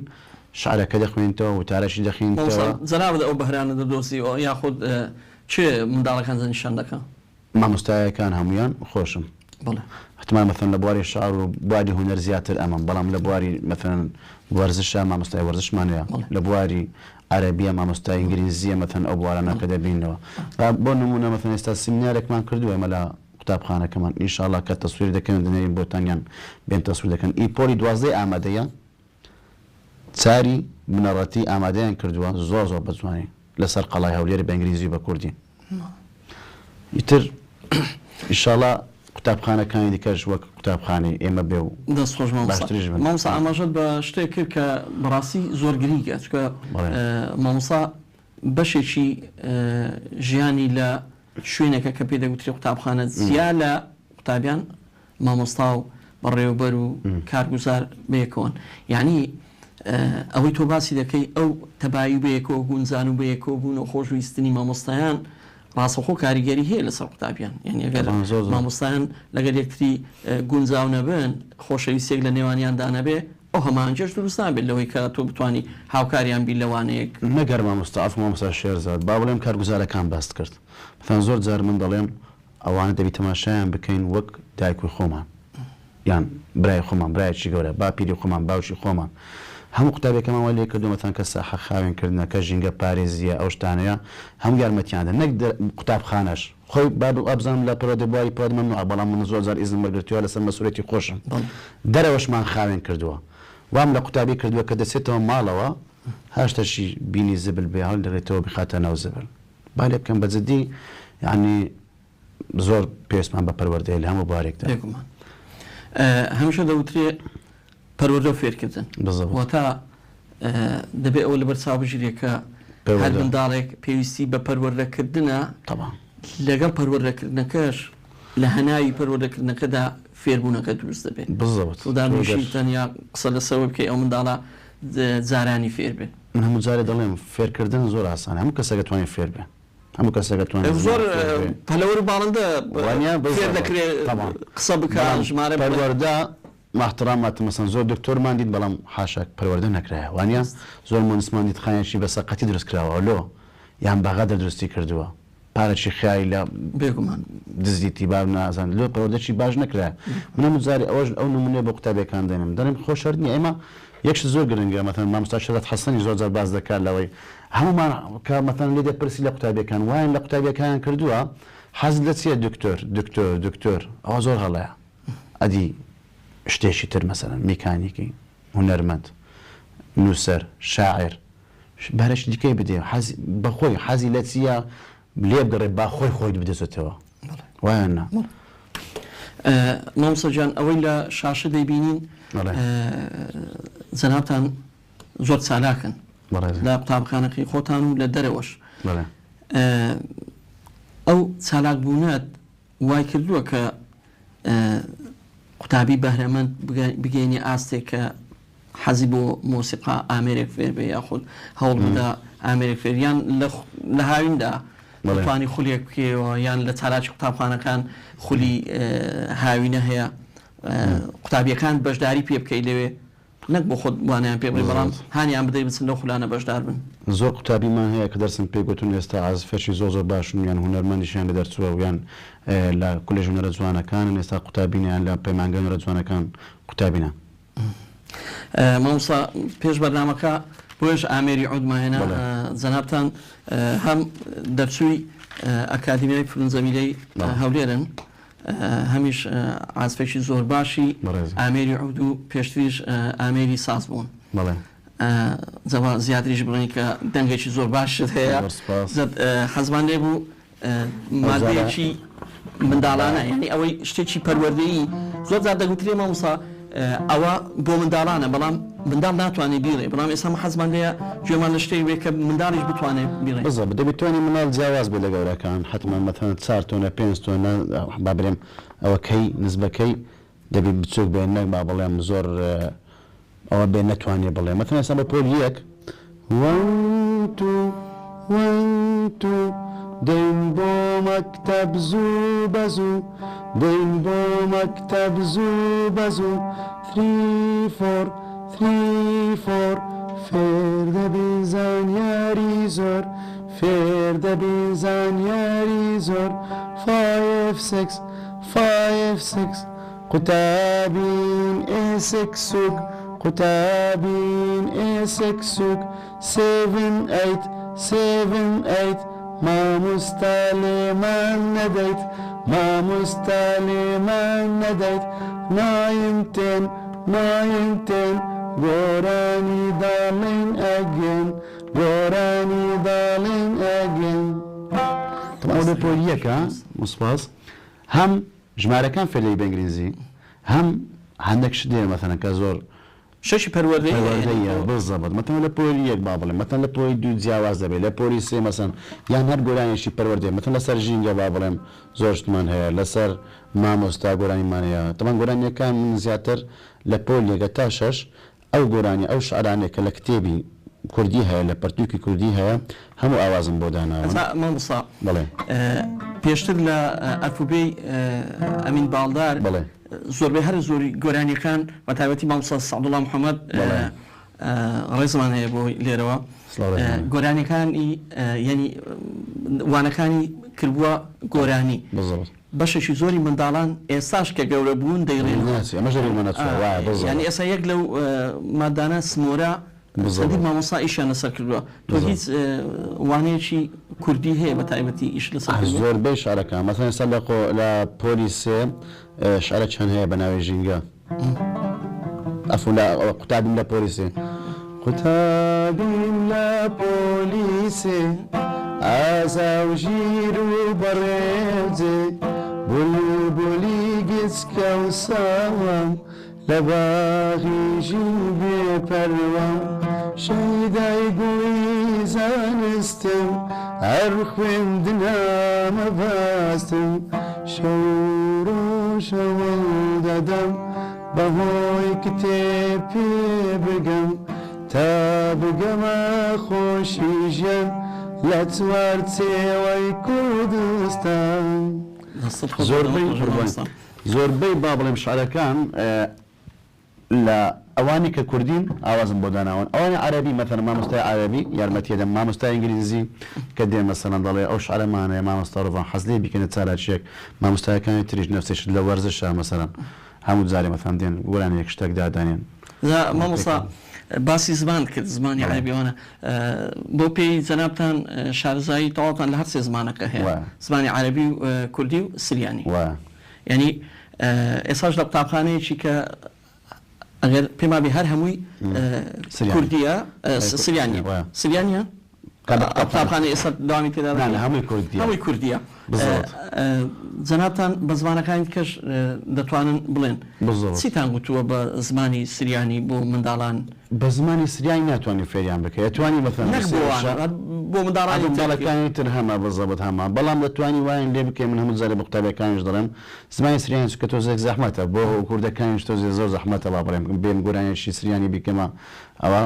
زەحمەتە بەڵام مامۆستا ناتوانیوە فۆلکلۆر و ڕسەنایەتی سریانی بە منداڵی کورد ئاشنا بکەیت بەزەبت بخۆشم بابێم لە بواری گۆرانی گوتندا کلیپەکەم هەیە با بڵێم گۆرانی کردی و سریانی تێکەڵ کردی و کلیپەشی گەشتێکم هەیە بە ناوی با بڵێم گۆرانەکان کە سریانی ئەوانەی فۆلکلۆرن لە کوردی پێکەوە تێکمان کردە دام شتی دیکەش جوانتر بکەم ئێستا گۆرانێکم ئینشاڵڵا بۆ نۆرۆز حازرە شتا ئەوەم نەکردو بەڵام نەکردی تۆ منداڵەکان هەمووی فێر بووینە لەسەر پێکەوە ژیانە لەسەر پێکەوە ژیانێکەوە پێکەوە ژیان لە کوردستان هەیە مامۆستا هەولێر ئەگەر مێژووی دوور و نزیکی بخوێنیەوە هەمیشە تەبایی و برایەتی و بەیەکەوە بوون ڕەمزێکی هەرە جوانی ئەو شارە بووە یعنی کەس کۆڵی ناتوانێت لێ بکە هەتا دوژمنەکانیشمان لەوانەیە نەتوان ئەو ڕاستیە بشارنەوە بیشێوێنن جەنابتان وەکو مامۆستایە کە هەم وەکو ئاین هەم وەکو نەتەوە جیاوازن لە قوتابخانەیە هیچ کاتێک هەستت کردووە کە تۆ بەڕاستی بە جیاواز تەمەشا دەکرێت عکسەوە باکسەوە من زۆر جار مثلا مامۆستایەکان بەجددی هەموو جار بە من دەڵێم برای گسکەی هەمووانی ئەتوو برایەکی گسکەمان هەیە کە لێرە هەمان زیاتر خۆش مەتەن بابە مدەرێترم وەچی دەڵێن ئەمەی ژەم و خوشکی گەورن و برای گەورنن لە قوتابخانەکان بەجددی ئەمی ژەم و وەک باسم کرد وەک خێزانێک بووینە قەت ئەو شتەمان بین نەبووە قوتابیەکانیش نەفسێشت بەڵام هەندێک شتیان مەسەن هەندێک جار دێتە پێشت مەسەن ئەو ڕۆژەی دوو قوتابیە لە نوکتا شەرتیان کردبوو یەکیان گوتم مامۆستا ڕۆڤان مەسیحیە یەکیان گوتم ناوەڵە مەسیحی بوویتە ئیسلام ئیترهاتنەوە کردم گوتیان مامۆستا شەرتمان کردی گوتم لەسەر چی وەڵام مامۆستا خزمی یەکتر بوون لەسەر دەعوەتی نازانم چی گوتم وەڵڵاهی بخۆ مەسیحمە بەس نەبوومە ئیسلام گوتم بەڵام فەرقی نییە دەبی وایان فێر لە چوارچەوەی خۆشەویستی بەزەبت مەسەن زۆر شت هەیە هەمومیان خۆش دەبێت تەوان ئەمەش وام فێرکردوون مەسەن من زۆر جار نمونەشیان لۆ دەینم دەڵێم ئەکتەری بەناوبانگ مەتان جاکشان یان هەر کەسێک با ناوی نینم زۆربەی مەتەن کە دەمرێ ئەگەر ملحد بێ ئەگەر نازانم چ بێ ئەگەر هەر ئاینێک بێوانە پەروەردەشی باش کرێ ئەم باسی پەروەردەی دەکەین باسی ئاینەکانیش دەکەن کە دەڵێن کوردستان پێکەوە بە هەموو بە ئاینەکان و بەڕەنگەکان بەوانە جوانە دەبی هەمووی تەقەبولی یەکتر بکەین وام فێرکردوون ئەگەر کەسێک بابریم ئەگەر مسلمان بێگە مەسیحی بێ بەڵام خراپ بێ باشتریان کەسێکی ملحد کە مەثەن وەکی جاکشان ئەگەر هەر ئاینێک بێ با بڵێم کە دەڵێ هەموو سامانەکەم پاژمردنم پێشکەشە با لێ قەوماوەکان دەڵێم شتەشی وا بکەن مەتەنیان زۆر چیرۆکم لۆ داناون چیرۆکێک باز دەکا کە کەسێکی با بڵێم ئاینەکی جیاواز دەبێ لە شوێنێک مەثەن وەچی من با بڵێم مەثەن کە مەسیحیمەوانی مەثەن کەسێکی دیکە بڵێم ئاینێک دەبێ هەر ئاینەکە جێ لێ نەبووە لە شوێنێک دەبیتە مامۆستا بەڵام کەسەکانی زۆر خۆش دەوێت کەسەکانیش ئەویان زۆر خۆش دەوێت ئەخیری وەی لێ دێ قوتابخانەیەک خێرخوازی لەوێ دروست دەکەم ئەو شتانە زۆر گرنگە بە گرنگی بەو شتانە بدەین وەک باسمان کرد پێکەوە ژیان یەکتر خۆشویستن گرنگی دان بێ جیاوازی با بڵێم جیاوازی لەناو ڕەنگەکان زۆر جار ئەفو باسی شتەشتی کرد بکەم قوتابیەکمان هەبوو هەندێک کەسە بوو لە دەرەوە تابان زۆر دڵی بەخۆی دەسووتا زۆر قوتابی واشمان هەیە با بڵێم خوا وا دروستی کردووە پەنجەکانی نەبوو خاوەن پێداویستی تایبەت وانە دوو پەنجەی هەبوو بەڵام ئەخیری وام لێ کرد قوتابیەکە فێرە میلۆدیکا بوو مۆسیقایەکەشم هەیە بەڵام کە فێرم کردووە بەڵام ئێستا لام نییە وام لێ کرد مۆسیقا فێربی لە هەمان زیاتر گوتم باش ئێستا شانەگەریشمان کردبوو من خاوەن پێداویست تایبەت نیم شتێکی باز دەکەم من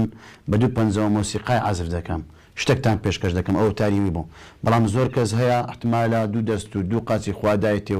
و پارەشی زۆری دایتی خانێکی گەورەی دایتێ بەڵام حاشاک گیرفانی پڕە و عەقلێکی بەتاڵ وڵاتی ئێمە بەداخەوە پڕە لەو کەسانە کە گیرفانیان پڕە عەقلیان بەتاڵە باکسیشەوە سەماوسانی ئێمە مامۆستایان لە ناوەندەکانی خوێندن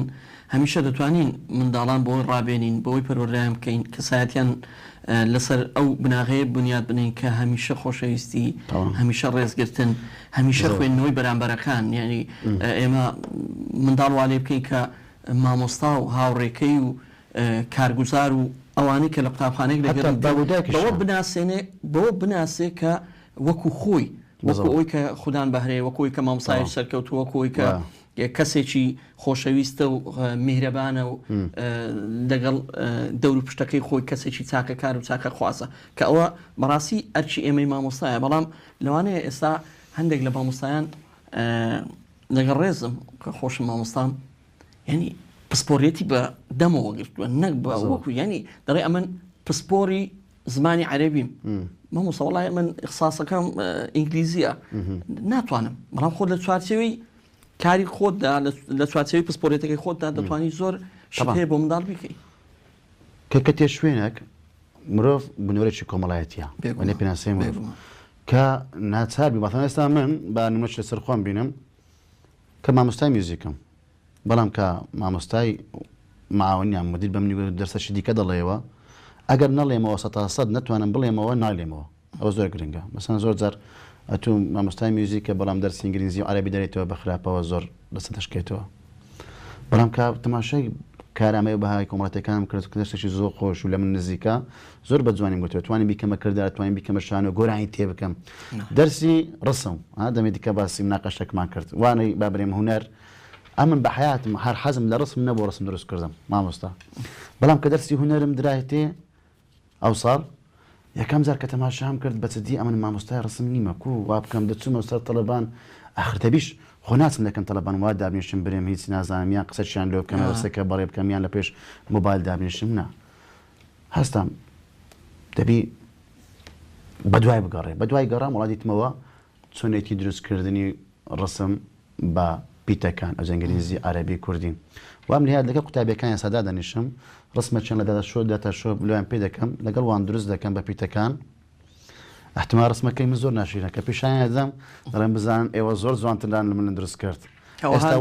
بزەبت وایان لێ هاتیە قوتابی زۆر بەهرەمەندمان لا دەرچووە ئەو جەکە ڕسمەکانم بردووە لای مامۆستا معاونە مامۆستا زولەی خالی ڕێزوسڵاو مەیلۆی گوتی مامۆستا ئەو ڕسمەکان قوتابی پۆلیسیان دروست کردی تەماشای کرد گوتی بەچ دیوە بخوێن دروستیان کردی گوتما چی فێری کردن گوتم وەڵا ئەمن بەس بە حکومەی داتا شۆ و بە حکومی ئینتەرنێت زۆر شت هەیە مەثەن ئینتەرنێت زۆر شت دەتوانی لە زۆر شت مەثەن بە باشی بەکاربێنین لە شتی خراپ ئەم زۆر جار بە قوتابیەکان دەڵێم زۆر زانیاری زۆر باشەیە لە مۆبایل دەتوانی بەکاربین لە شتی باش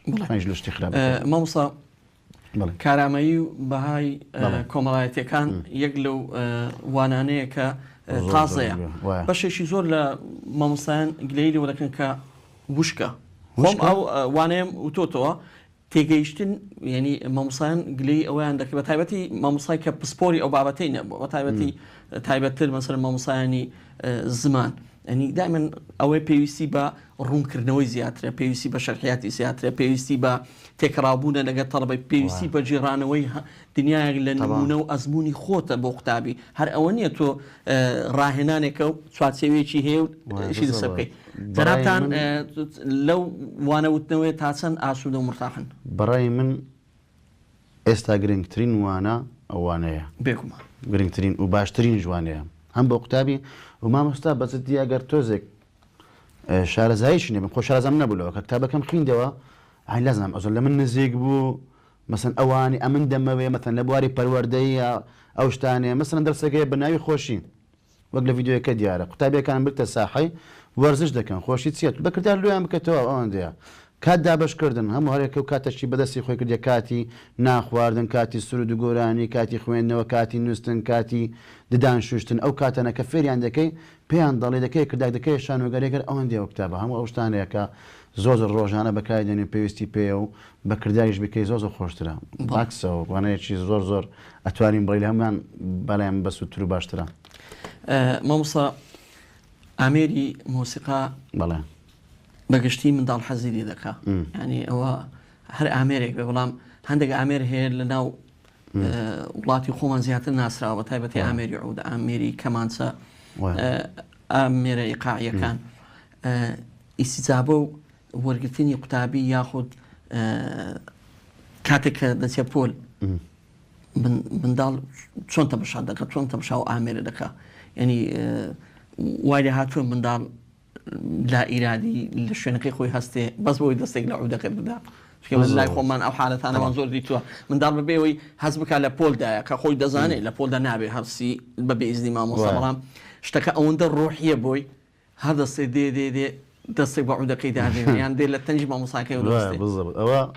نەگەر ئەو مثلا با بڵێم ئۆرگمان هەیە لە زۆربەی مۆسیقاکانمان هەیە لە قوتابخانەکەمان زۆر جار مەسەن دەستی شەڕ دەکەم با بڵێم مەثەنیان پیانوێکم دانەوەشتەشی ئەز دەکەم قوتابێکە تەماشا دەکاتێت تینگ دەکە چی لێدا شتە چی لێدا بەڵام بەڕۆسەت ئەو زۆر جارێک لە فستیڤالێک بووین فستیڤالێکمان کرد ئەمیش بە ئازف دەکەم گۆرانی دەڵێن قوتابیەکان بەڵام گوێم لێ تۆ نەچی غەریب دێ قوتابیەکم دانابوو لەوێن دەرد قوتابیەکی پۆلی یەک بوو بەڵام مستەمع بوو مثلا 2 ڕۆژان داهات لە هەفتەیەک 1 ڕۆژ داهات هەفتەیەک ئەمەش گوتم بە ئەوش بەشداری بکە با بڵێم لەوەکە لە پێشەوەی خۆم دانابوو گوتم با تەشجیع بکەین هانی بدەین وەختێک دەبینم کچەک بوو هەروای دەکرد بەخۆی ئاسبی دەکرد ئەمیش کە ئاسم دەکرد تەماشام کرد یانی پێکەنی دوای لە ماچم کرد لە باشم کرد بالضبط ئەو شتانە زۆر هەیە چکە منداڵ زیاتر حەزیش لەو شتان مثلا کە با بڵێم ئەوەی بواری هونەریە و ئەو باری وەک باسیشم کرد شرط نییە با بڵێم مامۆستا کە دەرسێک دەڵێتەوە وا بکە مەثەن قوتابیەکان بەوشکی ببینم ئەگەر چالاکێکی کرد گۆرانێکی کرد نوکتەی لۆ جڕان هەزار شت هەیە سێوەچی بینە ناوانەی با بڵێم بیکە کەرت و بیدا قوتابیان دوسێسە و ئەو کرایە چالاکی هەزار چالاکیە ملیۆن چالاکی هەیە مامۆستا دەتوانی و خۆ مەشکە گوتکە بووین دەرسی باسم کرد دەرسی سرود نەبوو بەڵام ئێستا جوانەکان وا بەجوانی وا بە خۆشی دەگوتراوە مەثەن وەک باس کرد جەنابێشتن وانەیە کوردی کە گۆرانیەکان ئێستاشان دە گۆرانی لە فکرم مایە لە مناڵی قەت لەبینم ناچێ مامۆستا سۆڵفێت بەڵێ بەگشتی منداڵ حەز دەکات بزانێ دۆچیە ڕێچیە زۆر جار سکێڕێکی مۆسیقای دەبینێ ینی بە وێنەی تێدەکات دوازار تەماشای دەکا وێنە نییە نووسراوە ئێ باشە پیتیش نییە ینی تۆ توانیتە تیۆرەکان هەندێک بۆ منداڵان شیکێ بە تایبەتی دەنگەکان و هێڵەکان و بۆشایە دەنگەکان لە پۆلیەکە تا سێ ئێستا 4-5-6مان نەمایە بەدا هەر یەکە تا سێت هەیە بزەبت ناڵێم مەثەن سکێڵەکان هەموو فێربوونە با بڵێم کە حەف دەنجی موسیقا و ئەوانە بێزگەل لەوە ڕۆژانە مەسەن من پێم گوتوم مەثەن کە پرۆڤای دەکەین مەثەن ئێستا با بڵێم ئەگەر ڕوخسەت هەبی مەثەن بۆ بینەرە نایش بۆ هەمووان پێیان دەڵێ مەثەن ئەو پرۆڤانە سۆلفێژن ئێستا مەثەن کە زۆر کەس نازانێت چیە تەمرینی سەوتی تەمرینی سەوتی لە هەمووان باشاواتان لە هەموو کەسێک کە دەبیتە مامۆستا دەبیتە دکتۆر زۆر کەسمان دیت کە بە تەمەم بوو مەثەن دەنگەکەی دەنووسێ ئیوەیە کە تەمرین نەکردووە مەثەن زۆر قسان بکەی ماندوو نەبی یان چۆن بتوانین بە وەک باسم کە سۆلفێژ مەثەن لە پیتەکان زۆر کەسمان بینی زۆر کەسمانی زۆر قوتابمان هەیە مەثەن پیت لە زمانی بەغەڵاتی دێتە دەرێ ئێستا مەثەن زۆر جار بە قوتابیەکان پرۆڤای دەکەم مەثەن ئەوە مەثەن پێیان دەڵێم مەثەن دەبێت هەر پیتەچیش کەێتەوە دەرێ لە دەومان پیت هەیە پێویستی بەوەی دەومان قەپات بکرێ وانە مەثەن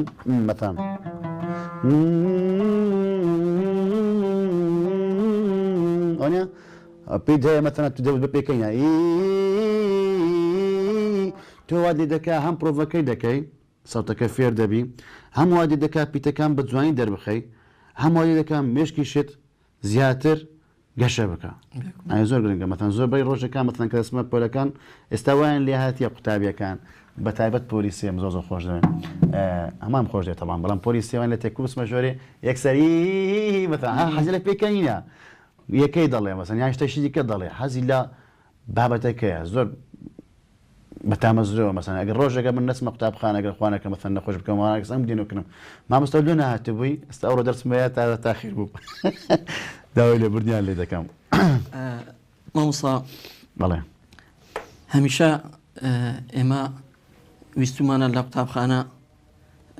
تەوازونێک ڕابگرین لەوەی کە هەموو منداڵەکان خۆشەویستیەکەیان هەم بۆ ئێمە نەبێ یعنی بەڕاستی بە تایبەتی ئێمە مامۆسایانی پسپۆرێتی هونەر بەگشتی ینی هەندێک جاگلەیمان دێتەوە سەرێ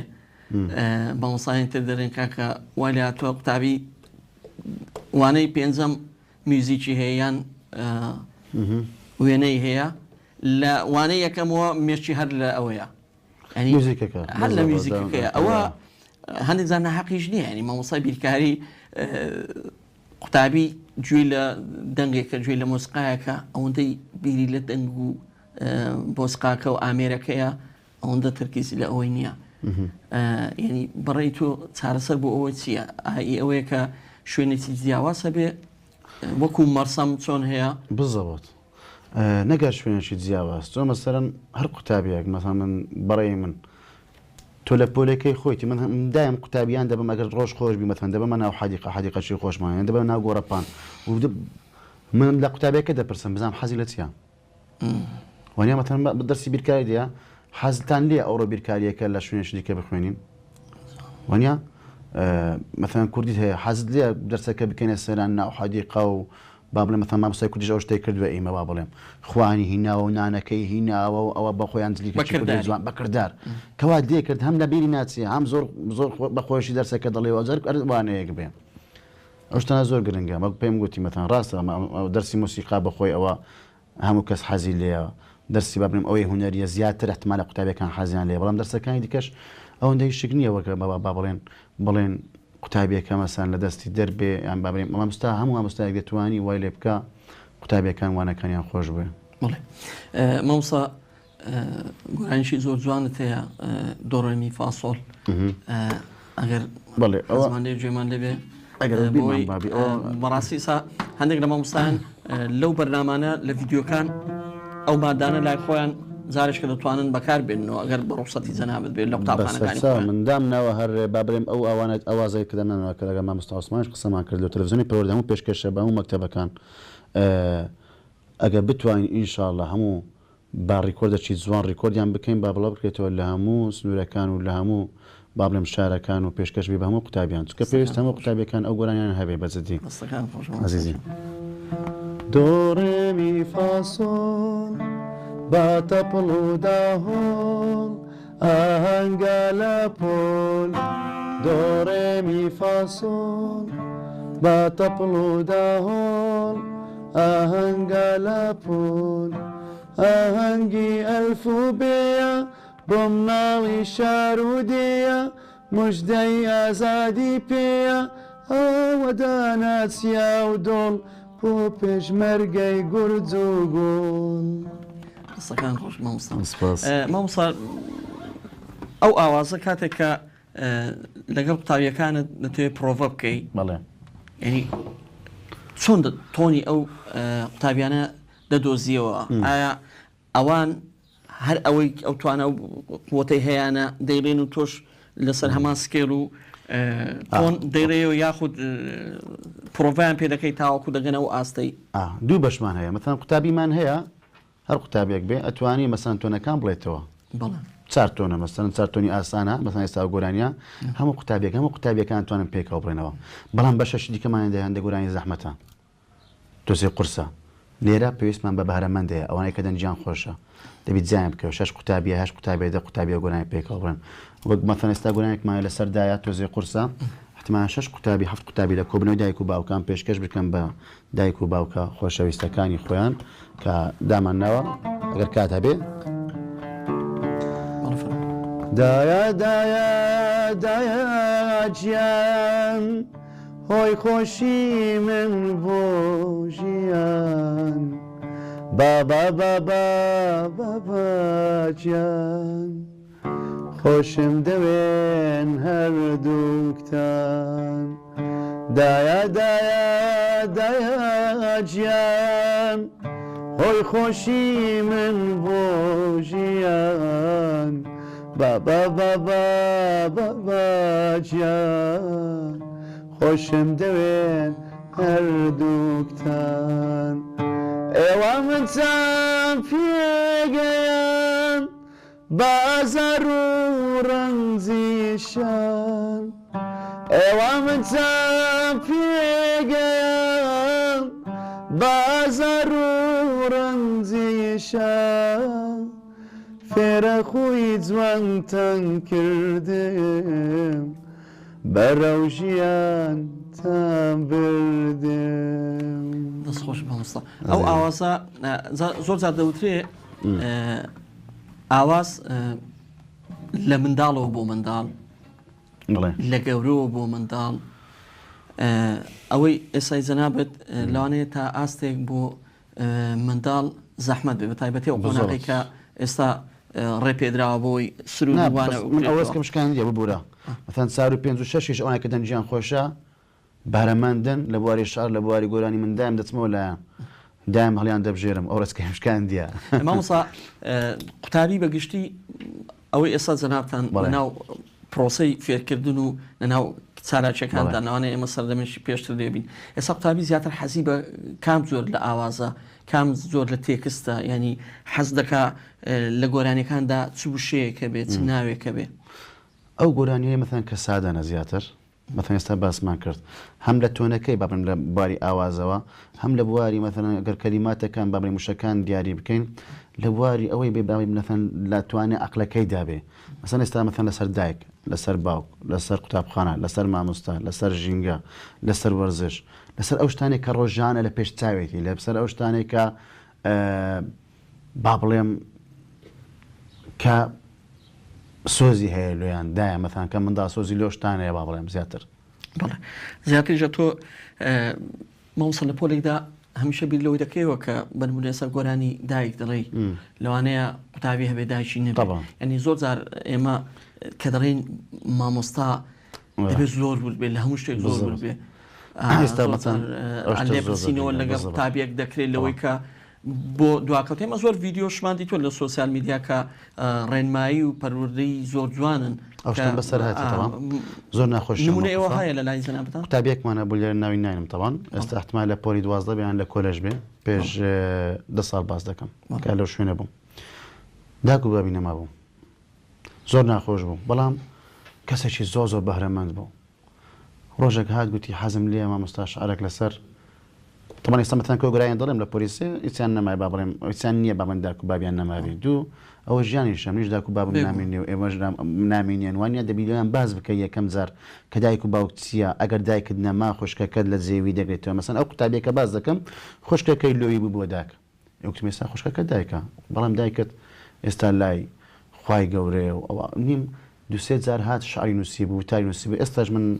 شعرەکانی زۆر جوان لای من ماون ئێستاش لە فەیسبوک نامەچی لۆ من نردوو پێش هەفتەک مامۆستا تەماشای ئەو شعرانە بکە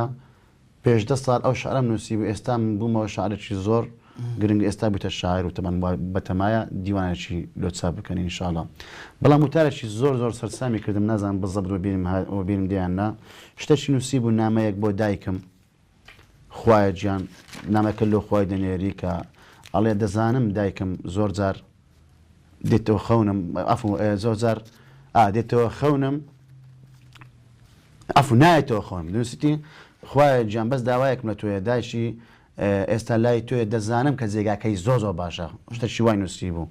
بەڵام هیوادارم بێ ئەوەی ئەو بزانێ ئەو نامەیەم لەوی نووسە با 2000 بێتەوە خەونم یان لەو متمەنە کچکەی کە ئەو کات پۆلی پێنجی سەرەتایی بشتیوە بە قووەتی نووسی بوو یان قوتابیمان هەیە ئێستا بابرم ئەویش لە کۆلێژە مەرحلە سێ چوینە لای زۆر جار گەشتیشیان پێ دەکەم تەبان چوینە لای ئەوانەی بێ با بڵێم خانەی بەساڵە چۆکان هەندێک گۆرانیمان لۆگەتن قوتابیەک وتارێکی نووسی بوو ئەنی ئەوەی با بڵێم سەرپەرشتیاری بەساڵە چۆکان گوتیەوە مستەحیلە قوتابی نووسیوی ئەخی داچی لەکمان مامۆستایە گوتمە بەخۆی نووسی گوتیارە ئەگاشم لێ نییە شتێکی وا جوان لەسەر دایک و باوک و لەسەر ئەوانەی کە احترامی دایک و باوکی خۆیان ناگرن و کە وایان لێ دەکەن با بڵێم دڵیان دەشتێنن یان بێوەفا دەبن بەرامبەر دایک و باوک شتێکی وا جوانی نووسی بوو یان لە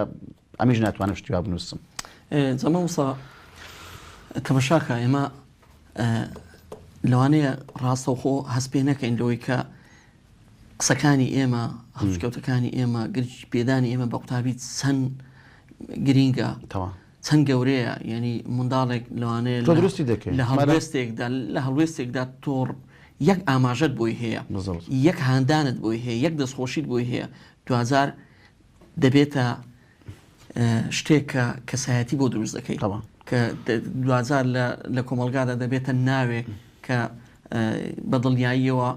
هاندانێکی جەنابەت بۆ تۆ هۆکار زۆر جار وشەیەک هەیە دروست دەکا وشەیەکی هەیە دەڕوخێنێ هیوادارین هەمیشە ئەو شانە نزارمان بێتەوە دەرەوە کە بنیاد نەرن هیوادارین هەم بۆ خۆمان کە ئەوەی بەرامبەرەکانمان هەم ئەوەی بەرامبەرەکانمان کە بەرامبەر ئێمە سزای ئێمە وەکو مامۆستا پەروەردەکار وەکو مامۆستاکە لە قوتابخانە هەموو دەسەڵاتێکمان هەیە بۆ پەروەردەکردنی ئەو منداڵە هیواداری هەممان بە ویژدانەوە منداڵەکان پەروەردە بکەین کە ئەوەی کە بۆ منداڵەکانی خۆمان دەمانوێت بە هەمان شێوە زیاترش بەجددی من دایم وا دەڵێم ئەوەی بۆ منداڵەکەی خۆت ویستت ئەوەی بۆ منداڵەکەی خۆت دەکەین پێویستە ئەوە بۆ قوتابیش بکەین من هەمیشە ئەو ڕێچکەم هەڵبژاردیە هیواداریشم داوای لێبوردن لە هەر کەسێک دەکەم کە هەر قوتابیەکی من بە یان مامۆستایەکان کەسێک ئەگەر احتمالی قسەی ناخۆشم پێگوتی بێ بە زەحمەتی شەوم کرد بێت کە بە حیاتم نا دەستم بەرز کردەوە لە قوتابیەک نەش قسەی خۆش بەرامبەر یەک قوتابیم کردی احتمالە کە قوتابیەک هەموو کەسێک دەبێ عقوبەی خۆی بێ مەتەن ئێستاش باز دەکەم کە قوتابیەک مەتەنەن با بڵێم ناخوێن یان زۆر بێعاری کردووە هینایتم دەبی وای لێ بکەم چۆن پاداشی دەکەم کە زیرەک بوو یان با بڵێم زۆر عاقل بوو دەبی عقوبەتێکی گچکەشی بدەی وای لێ بکەی ببێتەوە وەک قوتابیە نایەبەکان دیارەوەش بۆ هاندانە بالضبط ئێستا حەمداوەش قوتابخانەی ئێمە بەجددی ناڵێم نسبەی 100% نەجاحەت و با بڵێم لە بوارەوەکەم بە 95 الحەمدولله خوا بەزیاتێ مەوسە گیان ئێمە زۆر خۆشحاڵ بووین خۆشحاڵترم مادوومان کردی هاتێ استودیۆ دەستەکان خۆش بێ بۆ گوتنەکەت بۆ عەسفەکەت بۆ ئەو جێڕانەوەی ئەزبوونە سەرکەوتوی کە جەناب لە قوتابخانەدا هاتە بەڕێزم زۆر سپاس بۆ ئێوەش هیوادارین مامۆسایانی تر سود لە ئەزبوونی جەنابەت وەربگرن هیوادارین بە هەمومان بتوانین نەوەیەک پەروەردە بکەین کە نەوەیەک بێ هاوتەری لەگەڵ پێشکەوتنەکانی کۆمەلگا بڕوا نەوەیەک بێ کە بە پەروەردەیەکی جوان بە ئەخلاقیاتێکی جوانەوە دوا ڕۆژێکی گەشت بۆ ئەو میلەتەوە بۆ ئەو کوردستانە بەگشتی بنیاد بنین زۆر سپاس بەڕێزان و خۆشەویستانم لەم ئەڵلقەی بەرنامەی ئەزبوونی پۆل میوانداری زۆر بەڕێز مامۆستا ڕۆڤان گۆرگیس شەقڵاواییمان کرد کە دیارە جەنابیان خوددان ئەزبوونێکی زۆرن لە بواری پەروەردە و فێرکردندا بە تایبەتی لە هونەرەکانی مۆسیقا و هەروەها هونەری وێنە چێشان کە پسپۆرەتی خۆی مۆسیقایە هیوادارین هەمومان بەیەکەوە سود لە ئەزمموی یەکتری وەرگرین بۆ ئەوەی نەوەیەک پەروەردە بکەین کە نەوەیەک بێ دوا ڕۆژێکی گەش و ڕۆشن بۆ کوردزانەکەمان دابین بکات تاڵقەیەکی تری بەرنامەی ئەزمموی پۆل لەگەڵ ئەوەی بەڕێز و خۆشەویست بەیەک دەگەمەوە بەخواتان دەسپێرم خواتان لەگەڵ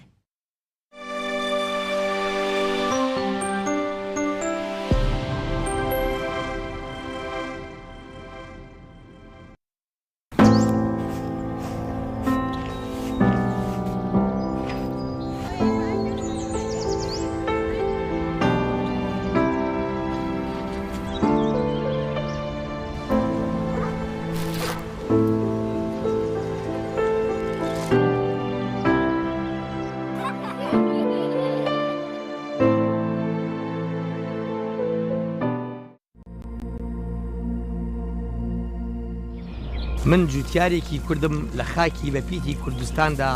کشت و کاڵ دەکەم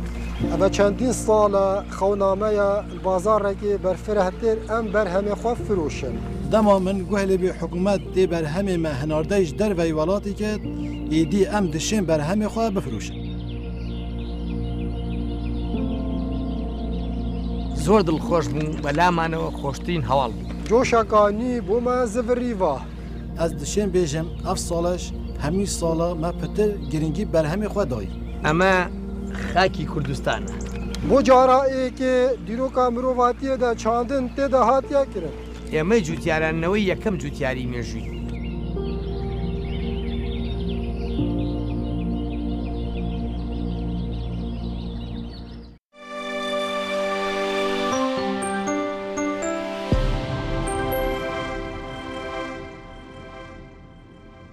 سڵاتان لەبێ بینەرانی بەڕێزی تەلەڤیزیۆنی پەروەردەیی لە هەولێر بەڕێزانم خۆشحاڵ دەبین لە ئەڵلقەیەکی تری بەرنامەی ئەزمموی پۆل بە میوانداری زۆر بەڕێز مامۆستا وشیار مستەفا عەباس بەڕێوەبەری ئامادەیی کوردستانی کوڕان لە هەولێر لەگەڵ ئێوەی بەڕێز و خۆشەویست بەیەک دەکەینەوە بەڕێزانم لەم بەرنامەیە قسە و باز دەکەین لەسەر ئەزمموی بەڕێز مامۆستا وشیار لە بەڕێوەبردن و کارکردن لە ئامادەیەکی گەورەی وەک ئامادەی کوردستانی کوڕان بۆ بەبیرهێنانەوە ئامادەی کوردستان مێژوێکی پڕشانازی لە خۆنیشاندان و ناڕزایی و سەرکەوتنە سەرکەوتنیەک لە دوایەکانی هەبووە لە بەگشتی لە ڕاپەڕین و لە شۆڕش و لە بەرخودانەکاندا. ئێمە بۆیە قسە لەسەوە دەکەین چکە زۆربەی زۆری دەرچوانی ئامادەیی کوردستان کەسایەتی بەرجیان لێ هەڵکەوتووە لە بواری بەڕێوەبردن لە بواری ڕاگەیاندن بەگشتی. ئێمە لەو بەرنامەیە هەوڵ دەدەین نهێنی سەرکەوتنی ئامادەیی کوردستان بزانین لە کۆندا و لە ئێستادا بە تایبەتی ئێستا کە ساڵانێکی زۆرە مامۆستای بەڕێز بڕێوەبەری ئەم ئامادەیە. مامۆستاجان زۆر بەخێربێن. زۆر سپاس مامۆستا شێزە دەستخۆش سپاس. مامۆستا دەمانوێت دەستپێک باسێک و پێناسێک و تاریفێک و ناسانێکی ئامادەیی کوردستانمان بۆ بکەی بۆی ئێمە و بینەرەکانمان بیناسین. زۆر سپاس مامۆستا شێرزاد، سپاس بۆ تەلەڤیزیۆنی پەروەردەش. بەڕاستی بوونی ئەو تەلەڤیزیۆنەش زۆر زەڕوڕە بە تایبەتی ئێستا مەسەرەن ئەو بابەتانەی کە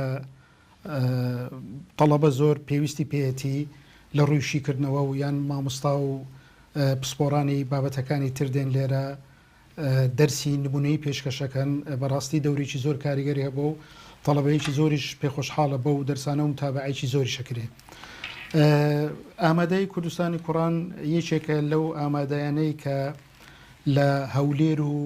لە کوردستانیش ڕۆڵێکی گرنگی هەبووە. ئەو ئامادەیە لە ساڵی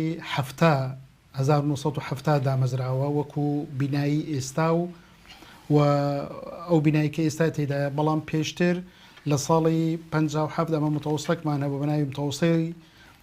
ئەربیل، دواتر بینایەکەی کە لە ئەنجومەنی وزیرانی ئێستاە، دواتر چۆتە جمهوری و لە ساڵی 65-66 بووتە دواناوەندی. لە ساڵی 70 یان 69 ئەو دواناوەندی نەماوە، لە ساڵی 72-73 بۆتە ئامادەی کوردستانی کوڕان، هەرناوەکەشی بەو ناوەی لە 72-73 گۆڕاوە بۆتە ئامادەی کوردستانی کوڕان. بەڵام وەکو بینایە لە ساڵی 70 لەو بینایە داوامە کرێوە تا ئێستا بەردەوامە. مامۆستایمە لە دەستپێکیش باسی ئەوم کرد ئامادەی کوردستان هەمیشە ئامادەیی هەبووە لە یاد و یادەوەریەکان، چ بەوانێک کە ناخۆشن، چ بەوانێک کە بیرەوەریەکانن، یادکردنەوەکانن. پێشتیش ئامادەی کوردستان تەنها ناوەندێک نەبووە بۆ پێگەیاندنی قوتابی وەکو ئاستی خوێندنەکەی لە ڕووی معریفیەوە، لە ڕووی تێگەیشتنەوە، لە ڕووی هاندانەوە. هەمیشە قوتابی ئامادەی کوردستان ئامادەیی هەبووە. ئێوە دەتوانن پێمان بڵێن ئەو ئامادەیەی کە قوتابیان هەیان بووە لە ناوەندەکانی گشتی ناوەندەکانی ژیان لە هەولێر هۆکەی بۆ چ دەگەڕێتەوە بۆ ئەو بکە قوتابیەکان لەو ئاستە بەرزەدابوون یاخود هەڵوێست و مووقیفی مامۆستایان وابووە ئەوە باسی پێش ڕاپەڕین دەکەین کە دوای ڕاپەڕینیش پێش ڕاپەڕین دیارە ئامادەی کوردستان کۆمەڵی قوتابی بریندار دەبن، چەندانیان دەگیرێن لە خۆنیشاندانەکاندا. دەتوانین پێمان بڵێ هۆکار چییە؟ یعنی هەمیشە ئامادەی کوردستان بە هەڵوێست بووە. بەڵێ فعلا ئەمە ئەگەر تەماشای ئامادەی کوردستان بکەین مامۆستای شێرزاد، مەسەن هە لە سەرەتای دامەزراندنیەوە نەک هەر لە بواری خوێندن، لە بواری پەروەردە، بەڵکو لە ڕووی ئەدەبیشەوە، لە ڕووی سیاسیشەوە ئەو ئامادای ڕۆڵێکی زۆر گرنگی هەبووە. لە ڕووی ئەدەبیەوە لە ساڵی هەفتاکان چەندین ڕۆژنامە گۆڤار لە ئامادەی کوردستان دەرکراون. مەسەلەن گۆڤاری ڕێبازنیۆمان هەبووە لەو سەردەم دەرکرایە، گۆڤاری ڕەنگاڵەمان هەبووە، یان گۆڤاری بیری نوێمان هەبووە. ئەو گۆڤارانە کۆمەڵێک قوتابی لەو سەردەم دەریان کردووە کە لە دواتریش ئەوان ڕۆڵیان لە ڕووی ئەدەبی لە شاری هەولێردا هەبووە. مەسەلەن ئەمە ئەگەر نەبێتە ناوهینان ئەوانە، بەڵام بنومنە مەسەلەن یەک لەو قوتابیانێک کە بەشدار بووە، مەسەلەن کاک سەعدی بووە کە ئێستا ئەندازیارە و لە فۆتۆگرافەرانی هەولێر بووە، کاک عەبدوڵڵا زەنگەمان هەبووە کە نووسەر و شاعیرێکی بەناوبانگ بووە، دڵشادن عەبدوڵڵامان هەیە کە ئێستا شاعیرێکی بەناوبانگەوانە هەموو لەو سەردەم تەڵەبە بووینە، قوتابی بووینە لە ئامادەی کوردستان، ڕۆڵی بەرچاویشیان هەبوو، هەتا ئێستاش بەردەوامن. جا ئەو قوتابخانە ئەو لە ڕووی ئەدەبیەوە، لە ڕووی سیاسیشەوە ئێمە قوتابیەکانمان لەبەرەوەی ئامادەیەکی بەناوبانگ و دیار و ڕۆشنبیریشی تێدا بووە. لە ڕووی سیاسیشەوە مەسەلەن لە ساڵی 75 قوتابیەکمان پاش نسکۆی شۆڕەش لە مانجی دوو لە کاتی امتحاناتی نوێی ساڵ گیراوە لە مانجی چوار ئەعدام کراوە هەر لەسەر بابەتە سیاسیەکان لەبەرەوەی پەیوەندی بە شۆڕش کردو دوای کە گەڕاوەتەوە گیراوە و ئەعدام کراوە کە قادر گردەسۆری بووە ناوی لە ساڵی 75 پۆلی 12 ئەو کات 6 ئامادەی پێگوترا ئەعدام کراوە لە ساڵی 83 ئەمە هەمومان نزانین لەو بەرەنگار بوونەوانەی ڕژێمی داگیرکاری بەعس لەو سەردەم قوتابیانی مەڕۆڵێکی گرنگیان هەبووە ینی بەشدار بووین لەو بەتایبەتی هاتنی زانکۆی سەڵاحدین لە بۆ هەولێر ڕۆڵێکی زۆر گرنگیان هەبووە لە ساڵی 83 قوتابیەکمان بە ناوی نەوزاد لە کاتی فرێدانی ڕۆمانە کە لە سەردەمی حزبی بەعس قوتابیەکمان شەهید بووە بە ناوی نەوزاد هەر لە ناو ساحی مەکتەب بەڵێ لە ساڵی 88 قوتابیەکمان پۆلی 12 ئامادەی بووە لە شەقلاوە لەوێ بەبەر شاڵاوی ئەنفال کەوتووە لە ساڵی 91 هەر لە 11 سێ لە ڕۆژی ڕاپەڕینی شاری هەولێر دیسان قوتابیەکمان لەو ڕاپەڕینە بەشدار بەو شەهید بووە کەواتە لە ڕووی سیاسیشەوە ڕۆڵێکی زۆر گرنگی هەبووە ئێستاش لەو کابینەی حکوومەتی هەرێمدا سێ وەزیرمان قوتابی بووینە لە ئامادەی کوردستان مەسەلەن دکتۆر دارامەجیدمان هەیە وزیری پلاندانان و دکتۆر پشتوان سادق وزیری ئەوقافە و دکتۆر سامان کە وزیری سەحە بووە ئەوە لە کابینەکانی پێشتریش ینی مەبەستمانەوەیە ڕۆڵێکی زۆر گرنگی هەبووە و بەردەوام بووە ئەو ڕۆڵەی هەتا ئێستا شار بەردەوامە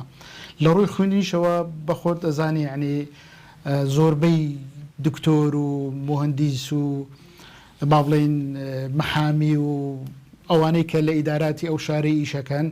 بەشی هەری زۆریان قوتابی بووینە لە ئامادەی کوردستان کەواتە لە ڕووی سیاسی لە ڕووی خوێندن لە ڕووی ئەدەبیەوە ڕۆڵێکی زۆر گرنگی هەبووە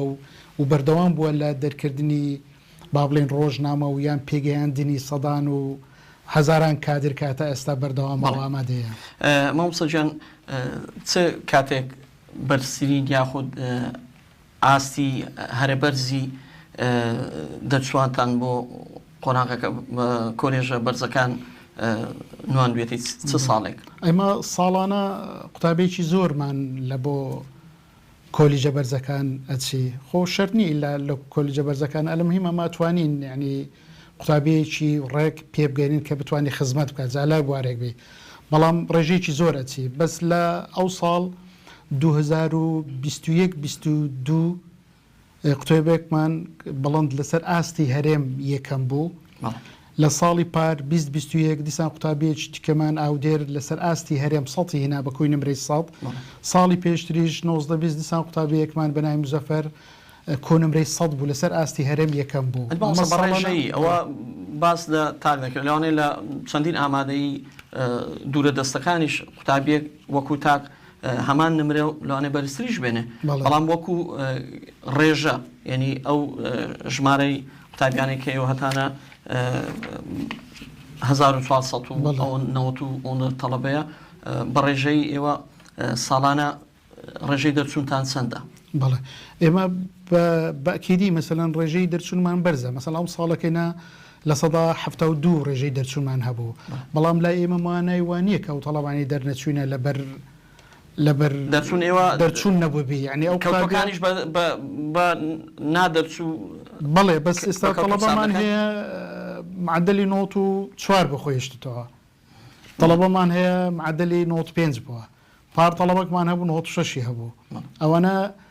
نەوێ زیاتر پلە و نمرەی زیاتر بەدەستبێنن لە ئەوی کولێکی بەرزتر بەدەستبێنن بەڵام حەشمانە مەسەلەن بە ڕێژەیەکی زۆر کەم یعنی تاک چەند تەڵەبەیەک ئەگەر دەرنەچووبی ئەگەنا هەمویان مەسەلەن ڕێژەی دەرچوونمان زۆر بەرزە مامۆستا ئێوە دیارە سەرەتای دەستپێکی پێش دەستپێکی خوێندن وەرگرتنی قوتابیان لە ناوەندەکانی خوێندن دەست پێ دەکات ئێوە چ پێوەرێکتان هەیە بۆ وەرگرتنی قوتابی لە ئامادەیەکەتان بەڵێ ئێمە بە شێوەی سیستەمی پەروەردە هەمانە مەسەلەن شوێنی جوگرافیمان هەیە شوێنی جوگرافی چەند مەکتەبێکی بنەڕەتی دیارەکرێ ئەوانە ڕاستە و خۆ دەبی لە ئامادەیەکەمە وەربگیرن جا ئەو قوتابیە ئەگەر نمرەی بەرز بێ و نمرەی کەمیش بێ مەسەلەن قوتابیمانە 50 بووە بە عبوریش دەرچوە بەڵام لەبەرەوەی سنووری جوگرافیا دەبی لە ئامادەیەکەمە وەربژیرێ پێوەریشکەشمان هەیە مەسەلەن زۆر جار قوتابی لە ڕێگای پێشکەشکردنی مەسەلەن نمرەکانی خۆی نمرەی بەرز بووە ئێمە وەرمانگرتیە و زائدەن هەندێک جاریش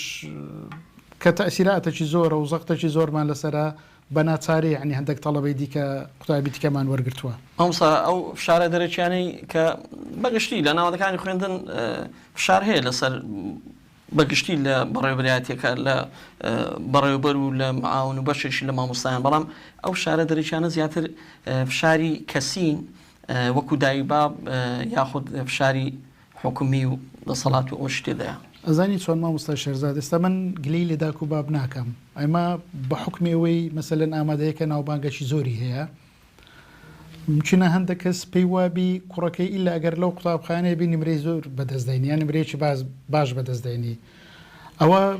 دایک و بابی قوتابیە جا زۆر زەختت لێکە بەهۆی ئەو پەیوەندی کۆمەڵایەتیانەشەوە ممکنە احتیمالە بە برادەرێک بە کەسێک کە بەرپرزبی لەو شارەیمە یعنی شتەکان زەختی دایک و بابە زەختی دایک و بابە گەنا بەڕسمی لە جێهتێک بەو شێوەی نییە بەڵام زۆر جار دایک و باب زەختەکە ناچارشمانەکە کە وەریگرین لێ ئەمە لە پۆلەکانیشدا ڕێژەی قوتابیمان زۆرە یعنی ئەو گەورەترین گیر و گرفتیشە لە بۆ ئامادەیمە کە زەختێکی زۆر لەسرە لۆی قوتابیەکی زۆر وەربگیرێ بە حکمی ناوبانگەکەیە مەسەن زۆر جاری وای قوتابی پێمان گوتێ شوێن نێو جێگانی ئەڵێ مامۆستا لەبەرەوەی ئامادەیەکی بەرزە و لە ڕووی زانستیەوە ومە لە ڕووی پەروەردەییشەوە مامۆستا شێرزادەم زۆر شانازی بە تەڵەبەکانی خۆمانەکەین یعنی ئەو ژمارە زۆرەمان هەیە هەتا ئێستا بەلایانی کەمە من 7 ساڵ لەو ئامادەیم هەتا ئێستا کێشەی قوتابیەکم نەبووە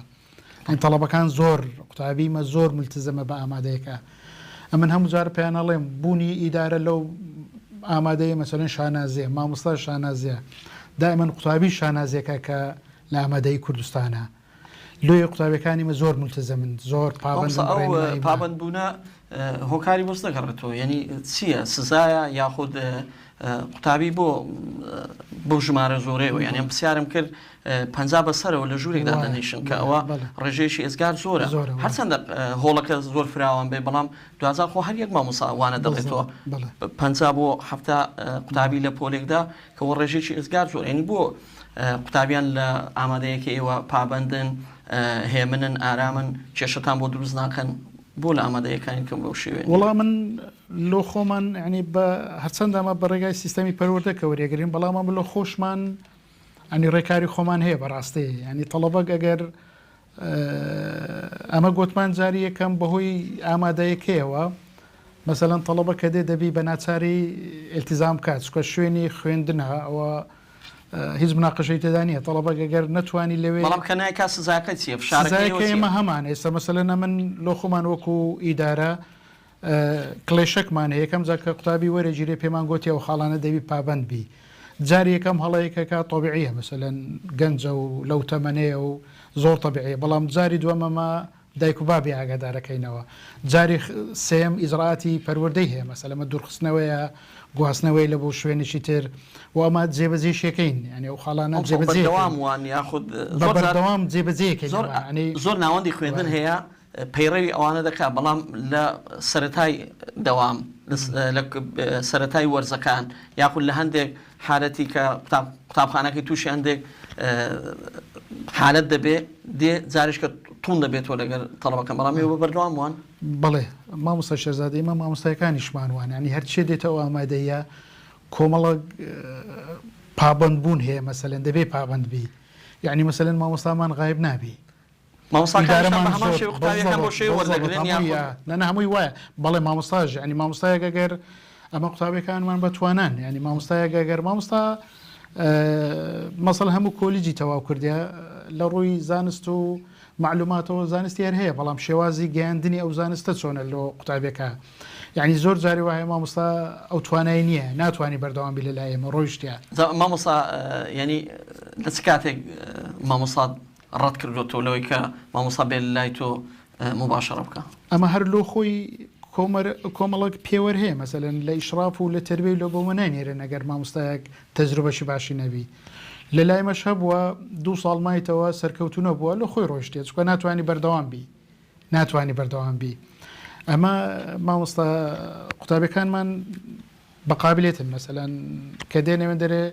لەبەرەوەی لە زۆر شوێنی تریش دێ بەو کۆمەڵە پیوەرانێمە تێپەڕن ئەن تەڵەبە دێ بەڕاستی لە بۆ خوێندنی دێ ئەمن 2 هەفتە پێش سات یعنی زۆر شانازیەکەم بە تەڵەبەی مەسەلەن تەڵەبە جامی ژوورەکەی شکا بوو لە خۆی هاتەی دارێ بەمنی گوت مامۆستا جامەکەم لە دەستشکایە بچینە لە قوتاب و مەکتەبەکانی دی لە قوتابخانەکانی تر کەمترە و ئەو ڕازگۆیی قوتابی هەیە مامۆستا کامیرەی چاودێریتان هەیە هەمانە بڵێ لە پۆلەکانیش لە پۆلەکان نیمانە بەڵام من دڵنیامە قوتابەکانمان خۆ معسووم نین لە غەڵات بەڵام کە غەڵەتیش بکات جاری یەکەمەمە لێ پێچینەوە هەیە بەڕاستی مامۆستا شێرزاد ئێمە لۆیە هەردەم ئیدارەش مەسەلەن تەسیری زۆرە یاریدەدرەکانیش بەردەوام لە ناو قوتابیانن و لێ پێچینەوەشمان بە بەردەوام هەیە ئەمە لێ ناگەڕین تەڵەبە مەسەلەن لە دەرسێک غایبی ئەمە بانجەکەین تەلەفۆن لە بۆ وەلی ئەمرەکەین مەسەلەن لۆ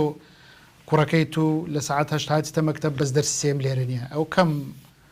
ئەو لێ پێچینانەوە لە زۆر کەم لە قوتابخانەکان هەیە مەسەن لۆ دەرسێک دیار نییە یان کە نایە 2 ڕۆژ نایەمە تەلەفۆنمان کردی یان ئیزازە کەمتر بە تەلەفۆن ژوەرەگرین پێمان خۆشە دایک و بابی تەڵەبەی ئامادەبی لە مەکتەب لۆی لە کاتی هاتنیش لێ پرسیینەوەی کەبی و یان لە مامۆستایەکان بپرسیتەوە بزانەوە قوتابێت چۆنە ئەو ئیزراتانە بەفعلی ئەمە هەمانە مامۆستا و بەردەوامیش لەگەڵ یانین و هەستەکەم تەڵەبەش لە خۆی ئەوەی زانی کە دێ هەستەکە مادەم ئەو لێ پێچینەوە شەبی قوتابی ئیلتیزامی زیاترە ینی ملتزمە مامۆستا من وام هەست کرد کە پێش بەردەمەکەش پرسیارم کرد بەشێکی قوتابی بەشێک شار زۆری قوتابیان دەترسن لەوەی کە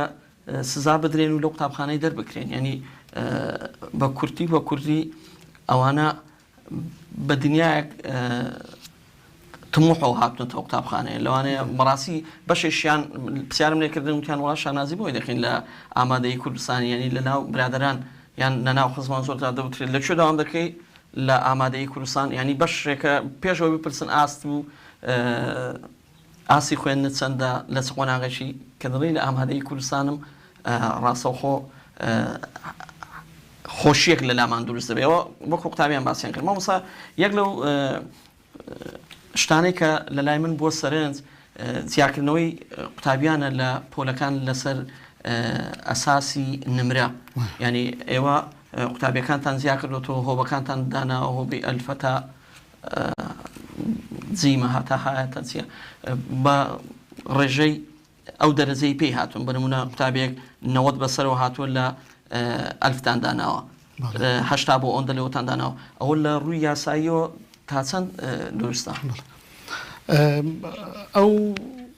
شێوازە بەڕاستیە من وەکو خۆمان مامۆستا شێرزاد ینی پێشتری ژە من زۆر جار گوێم لێ بووە مەسەلەن لە بەغدا و لە شوێنەکان تریش مەکتەبی نەمودەجی هەبووە نەمودەجی ینی بەتایبەتی ئەوانەی کە بەهرەدارن لە لایمە ڕاستە ئەو شێوازە بەڵام ئەمە جیامان نەکردەوە لە قوتابی دی مەسەلەن ئەمە پۆلی ئەلفمان هەیە پۆلی بامان هەیە پۆلی جیممان هەیە یەک مامۆستا دەرسەڵێتەوە یعنی ئەگەر لە ئەلف تەڵەبەکە بەتوانابی لە باش هەر هەمان مامۆستایە لە جیمیش هەمان مامۆستایە ئەگەر شعبەکی دیکە تەڵەبەی زیرەکی تێدابین نەمان هینایە لە ئەلف لە با لە جیم دایبنین لە ئەوەی شعبەکانی دی هەموو فەرامۆش بکرێ مەسەلەن ئەلفمان هەیە زاشماندانەیە کە کۆتا پۆلە لە ئەوەی ئەو مامۆستایە بەبەر هەموو شعبەکانی دی بکەوی و یەکسانێکیش هەبی مەسەلەن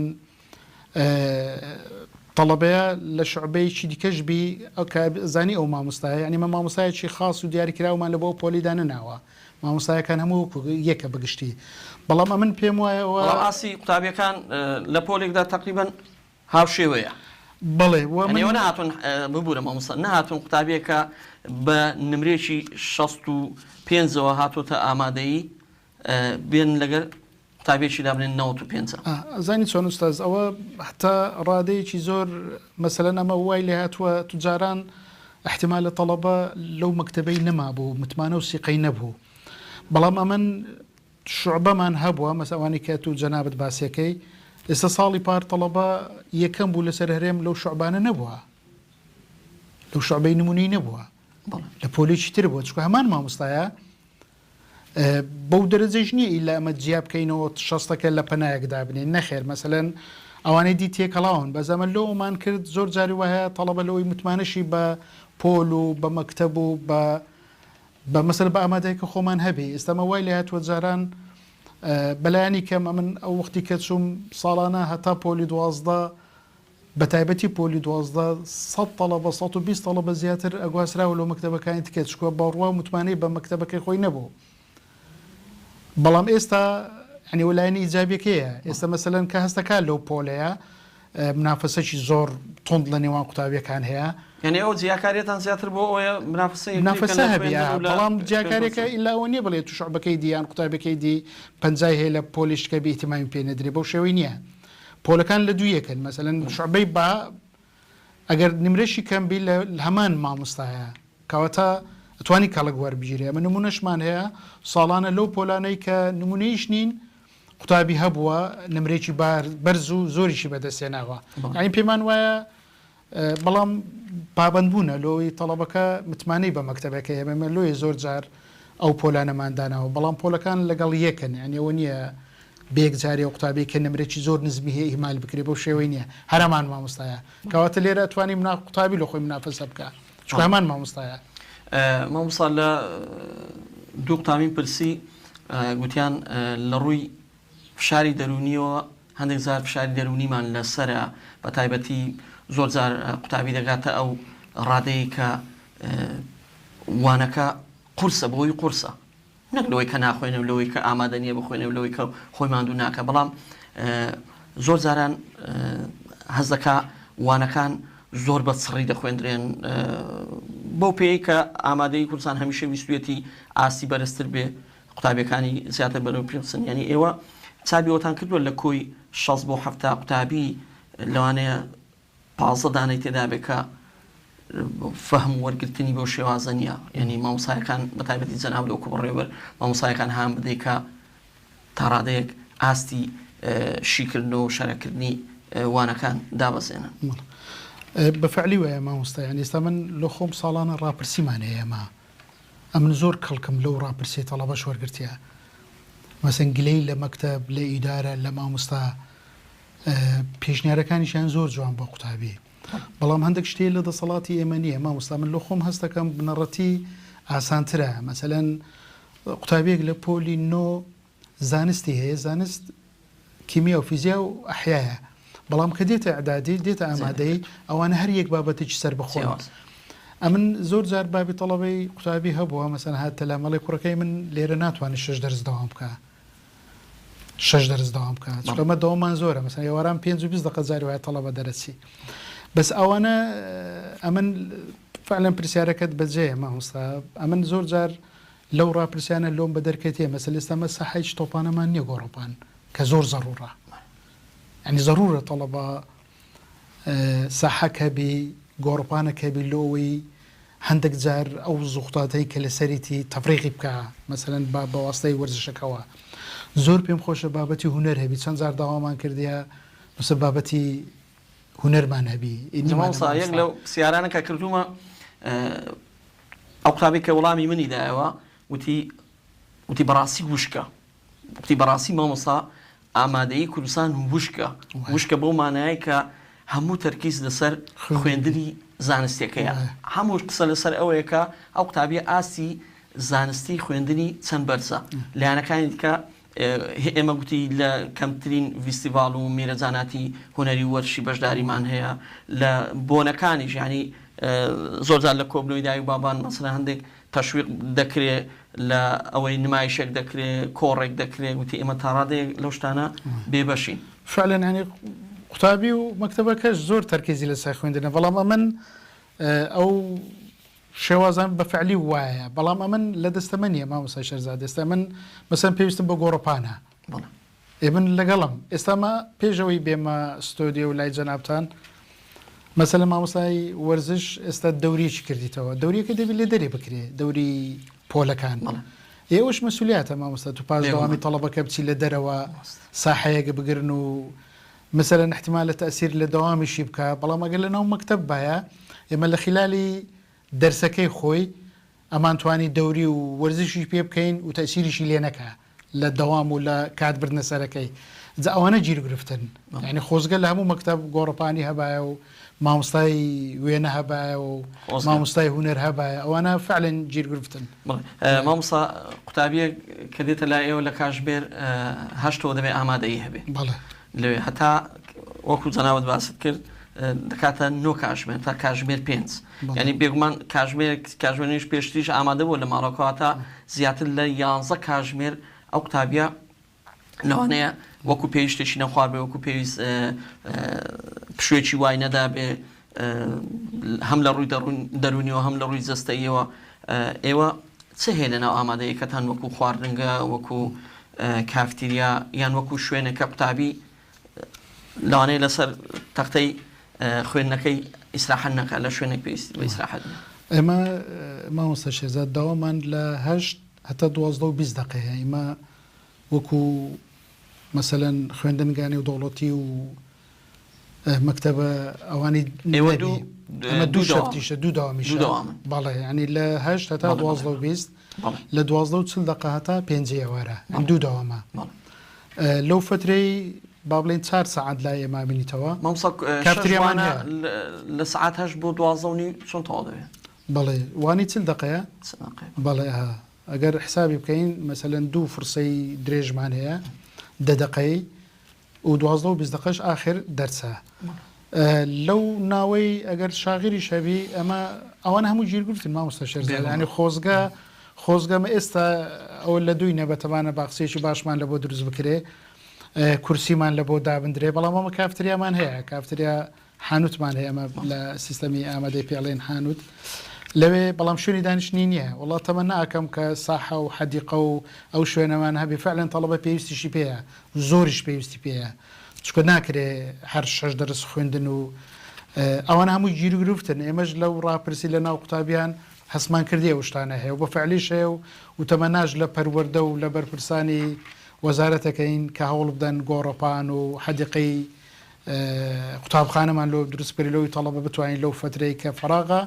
بتوانیت تێدا بحەسێتەوە مامۆستا بەڕێبەرایەتی پەروەردە و یاخود ئێوە زیاتر بەرکەوتتان لەگەڵ پەروەردەی ناوەندە تا چەند ئەوانە هاوکارن لەگەڵ ئێوە بەگشتی ینی هەندێک حالەتەیە مەسەلەن ئێوە ناکرێت هەفتەیەک مامۆستایەکی پسپۆری وانەیەکتان لە قوتابخانە نەمێنێ یاخود خوانەخواسەم مامۆستایەک کێشێکی خێزانیە کۆمەڵایەتیە نەخۆش بوونە دوورکەوتنەیە کە ئێوە لە ماوەی ئەو بەتابەتی بۆ 12 ئامادەی مامۆستای یەدەکتان هەیە لەو حالەتانە شوێنی بگرێتەوە ئێمە وەکو یەدەک ناو چکە هەر مامۆستایەک دەبی بە شەوانی خۆی هەبی لە هەر پسپۆڕێتێک یەک مامۆستاتان هەیە ئێوە نەنێستا مەسەلەمە فیزیا حەف مامۆستامان هەیە لە ژێرەی مەکتەبەکەمان هۆبەکان بەڵێ کیمیا هەر بە هەمان شێوە فیزیا بیرکاری عەرەبی هەموو بەشەکان بەڵام ئێمە بە حکمی ئامادەیەکە مامۆستا هەم ئەمن گوتم مامۆستایەکانیش زۆر ملتزمن وەگەر هەر حاڵەتێکیش هەبی مەسەلەن حاڵەتی ئیجازە هەر هەبووە مامۆستایە چەند ڕۆژێک دابڕێ شتێکی تەبیعیە بەڵام ئەگەر فەراغمان لۆ دروستبی نا مامۆستامان زۆر هەیە ینی لە دەرێ مامۆستا هەیە متابعەکە هەر فەراغەکە یەکسەر بێتە ئامادەیەکەمان بەڕێوەبەرایەتی پەروەردەش هاوکارمانە مەسەلەن ئەگەر بڵین فەراغمان هەیە و مامۆستامان نییە زۆر بە ئاسانی مامۆستا نێرن لۆمان بەڵام بەو مەرجەی مامۆستایەکە کۆمەڵک فلتەر تێپەڕی لەوەی بتوانی کە دێت ئێرە یان بێتە ئامادەیەکەمە بتوانی شوێنی خۆی بکاتەوە یعنی مامۆستا هەیە مەسەلەن متابعەکە ئێستا من لەو ڕۆژانە مامۆستایەکمان خانە نشین بوو چەند مامۆستا هەوڵەدەن بێنە ئامادەیەکەمان مامۆستا ئەو بەڵانز ڕاگرتنی لە نێوان تۆ یاری دەدەرەکەت ئەو کەسێک کە تا ڕادەیەک پابندبوونەکان تونتر دەکاتەوە بەرامبەر قوتابی ینی ئەگەر نەڵێین تونترە لە تۆ بەڵام تۆ کەسێکی نەرمونیان و کەسێکی تا ڕادەیەکی زۆر لە ئاستی ئیداریەوە بە نەرمی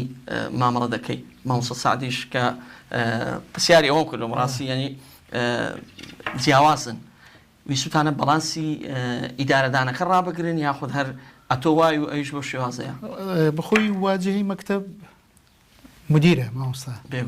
بەڵام لە پاڵ بەڕێوەبەر کۆمەڵە کەسیشتکە هەیە زۆر کاریگەرن لە مەکتب مثلەن ئەو بەڕێزەی کە تو ناوی دەینی بچینی یەک لە یاریدە هەرە بەتوانە و هەرە بەهێزەکانی مەکتب بی بچینە ئەگەر ئەو چەند کاتێک لە مەکتبدا ببڕێ احتیمالە وەکو خۆی نەڕوە وەلەو تەڵەوەکانی زۆر ملتزەمن بەڵام دەبێت و کۆمەڵ خەڵکێک لە دەورت و لەگەڵتە بن کە بتوانانی ئیداری ئەو مەکتبەی بکە ئەمە باسیشمان کرد گوتمان ڕێژەی قوتابی زۆرە لە مەکتبیمان بەڵام ئەو شێوە ئیدارەدانە مامۆستا بەڕای من ضرورە ینی تەڵەباک ئەمن بە حکمی ئەوەی وەکو بەڕێوەبەر احتیمالە زیاتر بە کاروباری کارژێڕی مەکتب خەرێک بم بەڵام ئەتوکە ئەڵێ پڵان مامۆستا ئەوانە یەک شوونی قوتابیە یەکیش مەسەلەن معاونش کەشمانێ لە کاروباری کارژێری هاوکارە لەگەڵە من ئەو شوون قوتابیە پێویستە ینی ئەمن ناڵێم توندا منەڵێم مامۆستا لە کاتی خۆی ئەگاتە شوێنی خۆی مەسەلەن هەر خەلەلەکە هەبی یەکسەر بە دوای خەلەلەکەی داچی جا زۆر جاری وایم چینە قوتابی وا هەست بکە کە تۆندە و یان مەسەلەن چۆن توانی زۆها بگاتە شوێنی هەڵەکەی یعنی بەم بەڕای من مامۆستا شێرزاد لێ پرسینەوە دەبی لە وەخت خۆی هەبێ ئەڵمانەکانی جوان ئەڵمان ئەڵێ کە منداڵە غەڵەتی کرد فەوڕی هەر لەو کاتێ دەبی سەرزەنشتی بکەیلەوەی بزانی لەسەر چه ئەساسێک هەڵی کردووە یعنی ئەمەش ناکرێت بە تایبەتی ئەو جە و هەوا و ڕخسە کە لە بۆ قوتابی یان ئەو جەوەی کە لە وڵاتی مێ هەندێک زار زۆر جار خەڵک بە هەڵا تەفسیری لۆکە پێی وایە کە دێموکراتێت هەبی دەبی بە ئارزوی خۆی و بە کەیفی خۆی نائێمە کۆمەڵە ڕێنمایەکمانێ لە سیستەمی پەروەردە قوتابی دەبی ڕێت چاوی ئەو خاڵانە بکە یعنی ئەمن مامۆستا سەعید مەسەلەن کە نمونە ناوتێنە لەبەرەوەی بەدواتچوونی لە وەختی خۆ لە کاتی خۆیتی لە کاتی خۆیتی لێ زۆر جا تەڵەبەوە هەستەکە کە تۆندە لەگەڵی و من پێشم باشە مەسەلەن تەڵەبە لەسەری تێنەپەڕی ینی کە غەڵەتەکە ناکرێ و غەڵەتەکەی چاکردنی مەژ یان توندی مەش مامۆستا هەر لە پێناوی بەرژەوەندی و پەروەردەی قوتابیەکەیە باوەڕەکەی مامۆستا زۆر جا دایک و باوک هەبووە یعنی کە زۆر مەراقی مەکتەبەکەیمە بە لەسەر ئەوەی بووە کە لە کاتی خۆی طلبەکە یان هەڵەکە چارەسەرەکرێ و یان محاسبەی قوتابەکەیەکەی ئەنیوە زۆر میمە خەڵکیشە بۆ لەو بە تایبەتی لە پێناوی پەروەردەکە دێ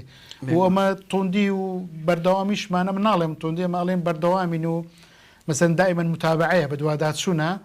واوش لە پێناوی بەرژەوەندی قوتابیان و پرۆسەی خوێندنە دیارە مامۆستا سعد یەک لە مامۆستا مەڕاستی هەرە ئەکتیڤ و چالاکەکانە ینی ئێمە وەکو تەلڤیزیۆنی پەروەردە زۆر سوودمان لێبینیوە کە قوتابیانیش سوود لەوانەکانی دەبینن دیارە بوونی مامۆستا سعد بۆ تۆ زۆر بارسوچێ ینی هەمزارە دەوترێ ئەگەر هات و جێگرێکی چالاک و ئەکتیفە بوو بەڕێوەبەرەکەی ئیسراحەت دەکا دیارەوەش نیعمەتێکە بۆ تۆ هاتووە هەموو جاڕۆن عەمود فەقیری مەکتەبە ستوپەنای بەڕێوەبەرە هیوای سەرکەوتی بۆ دەخوازم مامۆستا گیان لە کۆی ئەو بەڕێوەبەربوونت لە ئامادەی بەتایبەتی لە ئامادەی کوردستان ینی چ شتێکەیە کە هەمیشە شاناسی پێوە دەکەی وەکو بەڕێوەبەرێک لەوێ لەوەی کە قوتابیەکانت ئاسیان بەرزە یاخود لەوەی کە ئامادەیەکە مێژوێکی جوانی هەبووە یاخود چ شتێکەیە تۆ کە هەمیشە شاناسی پێ بکەی و بوونت لە ئامادەی کوردستان بە نمونە بژێڕیەوە لە دانیشتەکاندا ئەمن مامۆستا شێرزاد پرۆسەی پەروەردە هەر لۆ خۆی پەروەردە و خوێندنە یعنی من شانازی بە ئامادەیەکەم لە هەردوو ڕۆەوە هەر خوێندن نییە ڕاستەمە قوتابێکی زۆرمان نەچێتە کۆلیژە بەرزەکان بەڵام لە ڕووی پەروەردەشەوە زۆر شانازی بە قوتابیەکەم کە لە ڕووی پەروەردەوە توانیتمان ینی جوان ڕێک پەروەردەی بکەیت مەسەلەن تو لە شوێنەکانیش مەسەلەن لە دایرەیە کەسیە شوێنێک زۆر سەربەرزم کە بینم قوتابیەکی ئامادەی کوردستانە نمونەی جوانی و ڕێکوپێکی و ئیلتیزامی لەو دایرەشەیە یعنی مە زۆر قوتابیەکانمان دێنەوە لە کۆلیجەکانن لەوێژ ئەڵێ مامۆستاکان پێماڵن ئەنگۆ ئامادەی کوردستانن فعلەن ینی قوتابی دیارە مەسەلەن قوتابێکی لەوێژ دیارە لە دەرێژ کە کار و کاسپێکشەکە خۆمان بەسمانەوە نیە قوتابەکانی هەموو بچنە شوێنی بەرز بەڵام یعنی منە نمونەی هینامەوە تەڵەبەک جامی پۆلەکەی بشێ بخۆی بێتە ئیدارە بڵێ من شکاندیتم مامۆستا داوای لێبردن و یان ئەو چاچێکەمەوە دەلالەت لەوەی کەمە لە ڕووی پەروەردەشەوە توانیمانە بگەینە هەدەفی خۆمان من لەو ڕۆی زۆر شانازیەکەم جگە لەوەی کە بەرزە کۆلیجی بەرز و نمرەی بەرز کە شەر نیە مامۆستا ئەگەر کولی بەرزیش بەدەستبینی سبینی خیانەت لە وەزیفەی خۆی بکە ئەوە کاری ساخڵقینی ئەگەر ئەندازیارێک بێ خیانەت بکە کاری سەیە بێگومان یعنی ئەمە لە ڕووی پەروەردەکەی زۆر شانازیەکەم زۆر شانازەکەم کە تەڵەبەکەمان زۆر ڕێک پێکن مامۆستا ئەمن لە پۆستێکدا بینیم قوتابیەکان لە پۆلێکدا خەریکی چاکردنەوە و گۆڕینی ئەو هۆکارانی ڕووناکردنەوە ئەوانە لە پۆلەکاندا ئەو هەرەوەزیە تایبەتە بە پۆلێک و بە کۆمەڵی قوتابی یاخود ئێوە ناوناوشتیوا دەکەن ئەمە مامۆستا من زۆر پێم خۆشە یعنی ئەمە هەرگلەی لە یان هەرداوە لە حکوومەت نەکەین یعنی پێم خۆشە من دائما لە ناو قوتابیانی شەڵێم ئەگەر قوتابیەک هاوکارمانە بێ بەڵام بەمەرجێک لۆ خۆی بێ ئەو هاوکارێ بگەینی و چاش بکە مەسەلەن ڕووناچی زۆر جار قوتابیمانەیە لۆ خۆی هەستەکە لە پۆلێکدا لە ڕووی ڕووناچیەوە یان ڕووناچەکەیان کزە لۆ خۆی دێ مامۆستا من ئامادەم هەش گڵۆ بە پێچوانە مەمە لە پێجەکەی خۆشمان بڵاوەکەینەوە بەڵام پێم خۆشە بۆ خۆش لەگەڵ کارمەندەکانی ما ئەو ڕووناچی ئەو گڵۆپەی چاپکە لۆی ئەمن ڕام وایە بە شخصی خۆمیان پێم وایە ئەگەر تەڵەبە بتوانێت لەو ڕۆژەوە خزمەت بکە زیاتر پابند دەبێت لۆ پاراستنی کەلوپەلیشی یعنی لۆ خۆی قوتابێکە هەستەکە بە خۆی بە مڵکی خۆی زانی لۆ ئێمە لەو ڕۆوە ئەمن ساڵک ڕەحلەمان پێویست بوو تەڵەبە چاچ کرد ینی تەڵەبە لەگەڵ مامۆستایان هاوکار بووین ئەو حەف ساڵە تەڵەبە زۆر باسانی پاراستیتی چکە زانی بە خۆی شەکەی کردیان ئەوە زەڕورە ئەو لە هەموو دنیاشەیە ئەو هاوکاریانە زۆر زەڕۆن و پێویستیشە مامۆستا جان دوابسیارم لەسەرەوە دەبێت بەگشتی سۆسیال میدیا و ڕاگەیاندن بە ڕێی جەنابەت وەکو بەڕێوەبەرێک تا چەند ڕۆڵی هەبووە لە ئاسانکردنی فێربوون بۆ قوتابی بە تایبەتی ئێستا وانەی ڤیدیۆیمان ئێزگار زۆرن یعنی مامۆستا بە تەنیا دەیکا گروپات دەیکەن سنتەرەکان دەیکەن تا ئێمەش وەکو تەلەڤیزیۆنی پەروەردەیی وانەی پەروەردەییمان زۆرە پێ وایە ئەو وانانە دەبنە هۆی سەرێشێواندن بۆ قوتابی یاخود دەبنە بارچووکی ئاسانکاری بۆ قوتابی بەخۆی مامۆستا شێرزاد بە شێوەیەکی گشتی لە سۆسیال میدیا پەوزایەک هەیە ینی زۆر کاریگەریشی نەرێنی و خراپی لەسەر کۆمەلگا دروستی کردیان لەسەر قوتابیش بە هەمان شێوە ینی من زۆر جار هەستەکەم لەبەرەوە ئێستا مامۆستایەکان هەمووی با بڵێن ئەو مامۆستانەی کە بەتوانانە لە پێیج و لە ئاکاونت و لە شوێنی خۆیان دەرسەکان هەڵێنەوە بەڵام ئەگەر شوێنە کەبی مرکزی بی بە تایبەتی مەسەلەن وەزارەتی پەروەردە ئەو تەلەڤیزیۆنی کە دروست کراوە ئەو کاریگەرێکی زۆر باشی هەیە و من بەڕای من هەندێک بڕیاری وەزیریش مەسەلەن ساڵی پار و پێرار زۆر جاری وا بوو لە ئیمتحاناتی گشتی مەسەلەن کە کاتەکەی تەواوە بۆ هەر مامۆستایەک بە ئارزوی خۆی پرسیارەکانی حەلە کرد و بڵاوی کردەوە ئێستا زۆر دڵخۆشیە مەسەن جاری وایە تەڵەبە قەلەقە بۆ چینە ڕاستیش نەبووبی بەڵام ئێستا لێژنەیەک لە پەروەردە کە پرسیارەکان حەلەکەن لە ڕێگای وەزارەتی پەروەردە و جاچ لە ڕووی تەلەڤیزیۆن بیان پەیجەکانەوە بێ بڵاوکەنەوە شتێکی زۆر باشە ئەو دەرسە تایبەتیانش کە تەلەڤیزیۆن بڵاوکاتەوە فعلەن من دەستخۆشی لەنگۆکەم شتێکی زۆر چاکە و هەستم کردێ کە قوتابی زۆر ئیسفادە لێکە چکەیەوە پابندن بە وەزارەتەوە بە ڕێنمایی وەزارەتەوە هەرکەم کوڕێکە بێ فعلەن دەبێ چارەسەر بکرێت جا شتێکی زەڕورە و دەستخۆشیش خۆزگە هەر لە ڕێنگۆوە ئەو شتە بکرێ ینی ئەو دەرسانە لەوەی هەموو خەڵک ئیسفادە لێ بکە و بگاتە هەموو قوتابیەکیش ئەنی زەڕورە بەڕای من سپاس دەکەم مامۆستا جان زۆر سپاس بۆی کە لە ستودیۆی تەلەڤیزیۆنەکەمان ئامادە بووی سپاس بۆی کە وەڵامی پرسیارەکان داینەوە دەستان خۆش زۆر سپاس بەڕێزان و خۆشەویستانم ئەزبوونی پۆل ئەم هەفتەیە میوانداری بەڕێز مامۆستا وشار مستەفا عەباسمان کرد کە وەکو بەڕێوەبەرێکی سەرکەوتوو لە ئامادەیەکی سەرکەوتوو کە ساڵانە بە ڕێژەیەکی دەرچوونی زۆر بەرز بە ئاسێکی زۆر بەرز ساڵانە قوتابیەکانی ئامادە دەکات بۆ زانکۆ و پەیمانگەکانی هەرێمی کوردستان. هیوادارین نمونەی مامۆستا وشیار و نمونەی ئامادەی کوردستان هەمیشە لە زیادبووندا بن لە هەرێمی کوردستان. تا ئەڵقەیەکی تری بەرنامەی ئەزبوونی پۆل لەگەڵ ئێوەی بەڕێز و خۆشەویست بە یەک دەگەینەوە. بەخواتان دەسپێرین، خواتان لەگەڵ.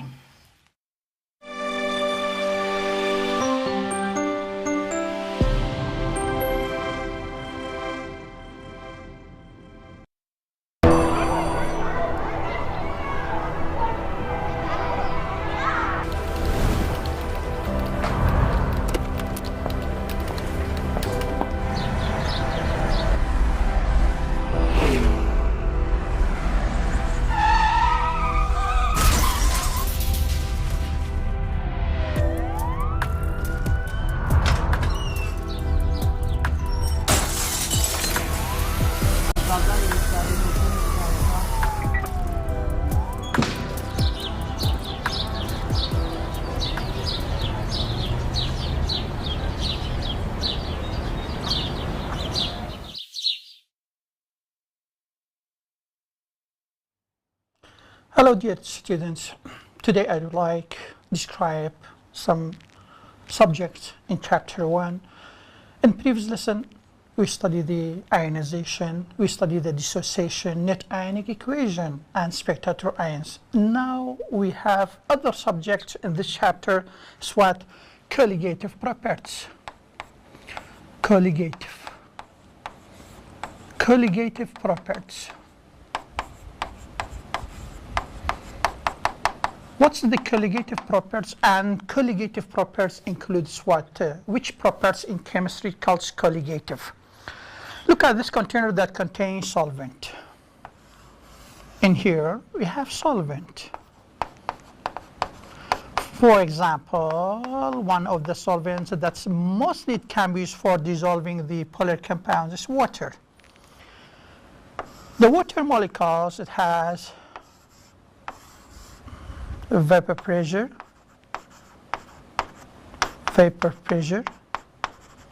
freezing point, boiling point, osmotic pressure. Osmotic pressure, boiling point, freezing point, vapor pressure is the properties of solvent. But vapor pressure, freezing point, and boiling point is not colligative properties. Colligative properties includes the medium that contains solute. Osmotic pressure is a colligative property without adding solid. Why? Because the process of osmosis contains solid particles. So vapor pressure, freezing point, boiling point, by which conditions becomes colligative? After adding solute. When solute dissolves in a solvent. Which solute? As you like. We adding salt, we adding strong base, we adding strong acid, we adding sugar, non-electrolyte, but the solute that dissolves in a solvent. When solute, after adding into water, dissolves in water, what's the effects on the properties of solvent? Above the vapor pressure always decreases, becomes lowering. Vapor pressure depression decreases. Boiling point elevation increases and osmotic pressure increases. Vapor pressure is not a colligative property, but the vapor pressure lowering after adding solid becomes colligative property. So colligative properties includes what? Vapor pressure lowering, freezing point depression decrease, boiling point elevation increase, osmotic pressure without increase and increases because the osmosis process contains what? Solute. The solute particles that dissolves in solvent called what? Non-volatile. Non-volatile.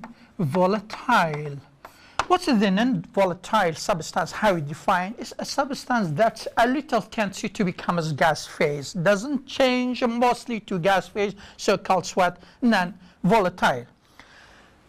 Now we say what? as you like which solute adding to solvent, as you like which solid dissolves in a solvent, which solute, salt, strong base, strong acid, sugar. So in this cases, the colligative properties doesn't depend on identity, doesn't depend on the nature of solute. So colligative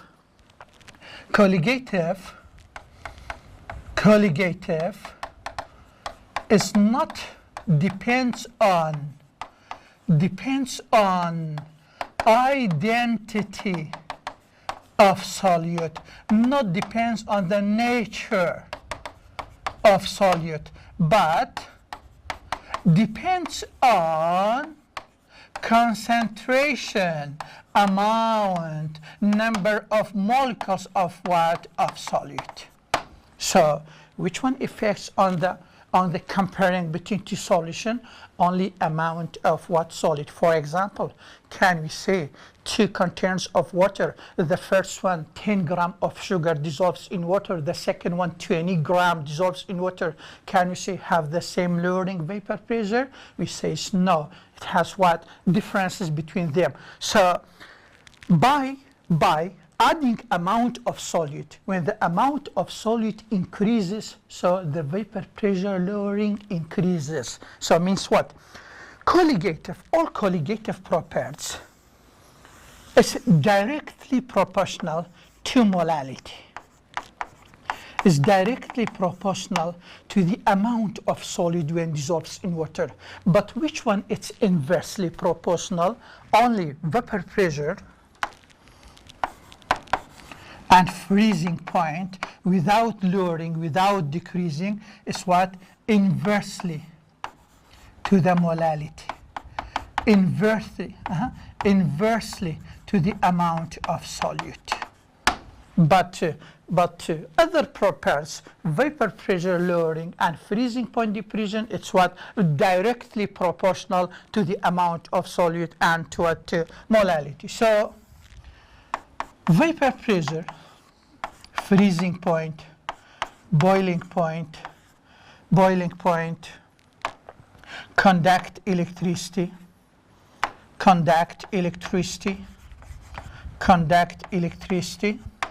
molarity, all is not a colligative.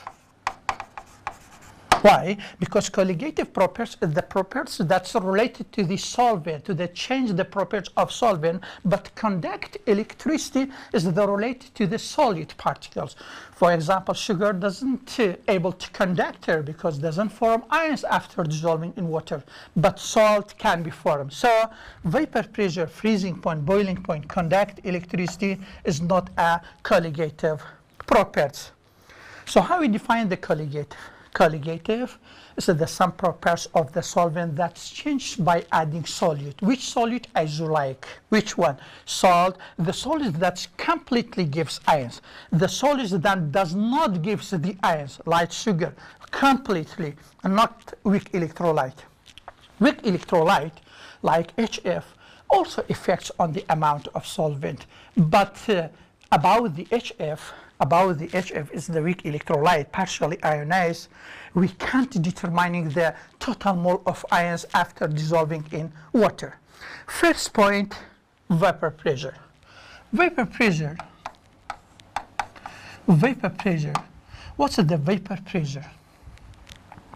This container, closed container, contains solute, liquid. By heating, the liquid particles change it to gas. And in here we have the pressure over gas particles that change gas to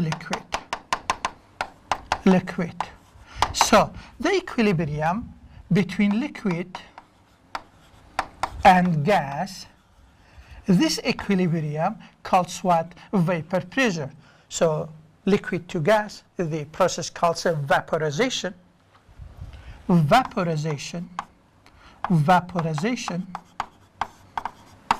But gas to liquid, condensation.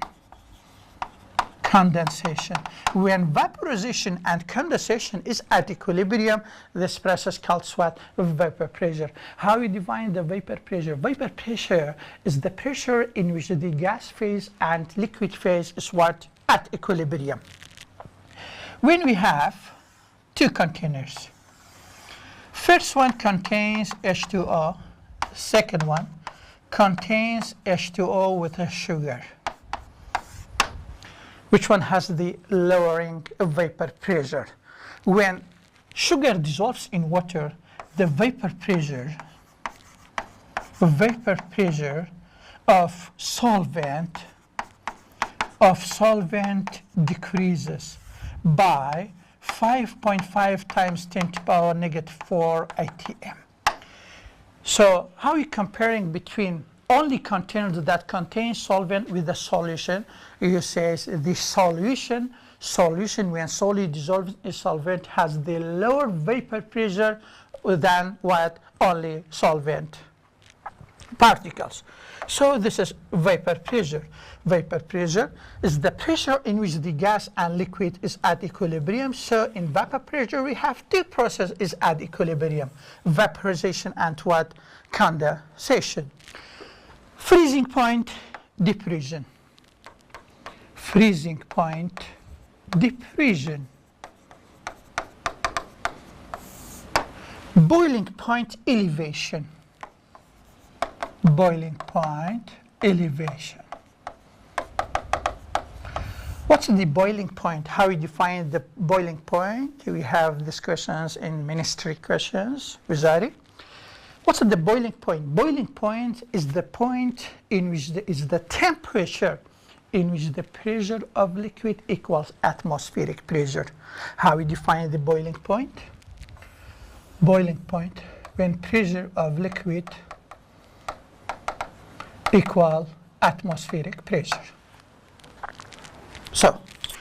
freezing point diffusion, it's delta TF. Kf times molality.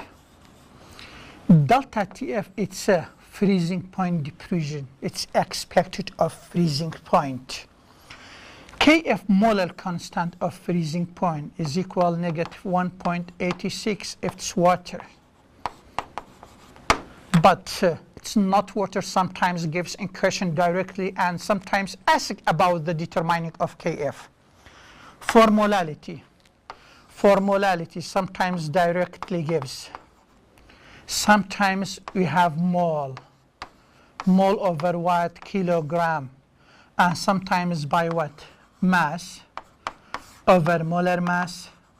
times kilogram. Yani how you find it, the molality? Molality sometimes directly gives. Or second way by mole over kilogram. And last one, when we have the mass of solute, mass over molar mass times kilogram. Look at the questions. If the question asks about the freezing point diffusion, find the freezing point diffusion, or when we have the freezing point of diffusion, you find the delta TF by this rule. But if asked about the freezing point of solution, and some questions ask about the freezing point of solution, how are you finding freezing point of solution? In this case, instead of delta TF, write what? FP solution minus FP solvent. FP solution minus FP solvent. The solvent, if it's water, becomes 0 degrees Celsius. So a delta TF is equals to freezing point of solution always if the solvent is water. But if it's not water, we're finding by this rule. So always when solving the questions about the colligative properties, by one rules we're finding the unknown. For what? For the freezing point diffusion or for the freezing point of solution. Boiling point elevation, same. Instead of F, write B. Delta means change, T temperature, B boiling. KB times molality. What's the delta TB boiling point elevation? KB 0.51 if it's what? If it's water. Molarity First, directly gives. Second, mole over kilogram. Third, mass over molar mass times kilogram. But if asked about the boiling point of solution, BP of solution minus BP of solvent. If it's water is equals 100 degrees Celsius. 100 degrees Celsius. All these rules, when we written in here, all it's used for what? Non-electrolyte compounds. Non-electrolyte. For non-electrolytes, what's the difference between non-electrolyte and electrolyte? Non-electrolyte doesn't form ions. Electrolyte has the ions after dissolving in water. For electrolytes, how are you finding freezing point and boiling point for electrolytes? For electrolyte,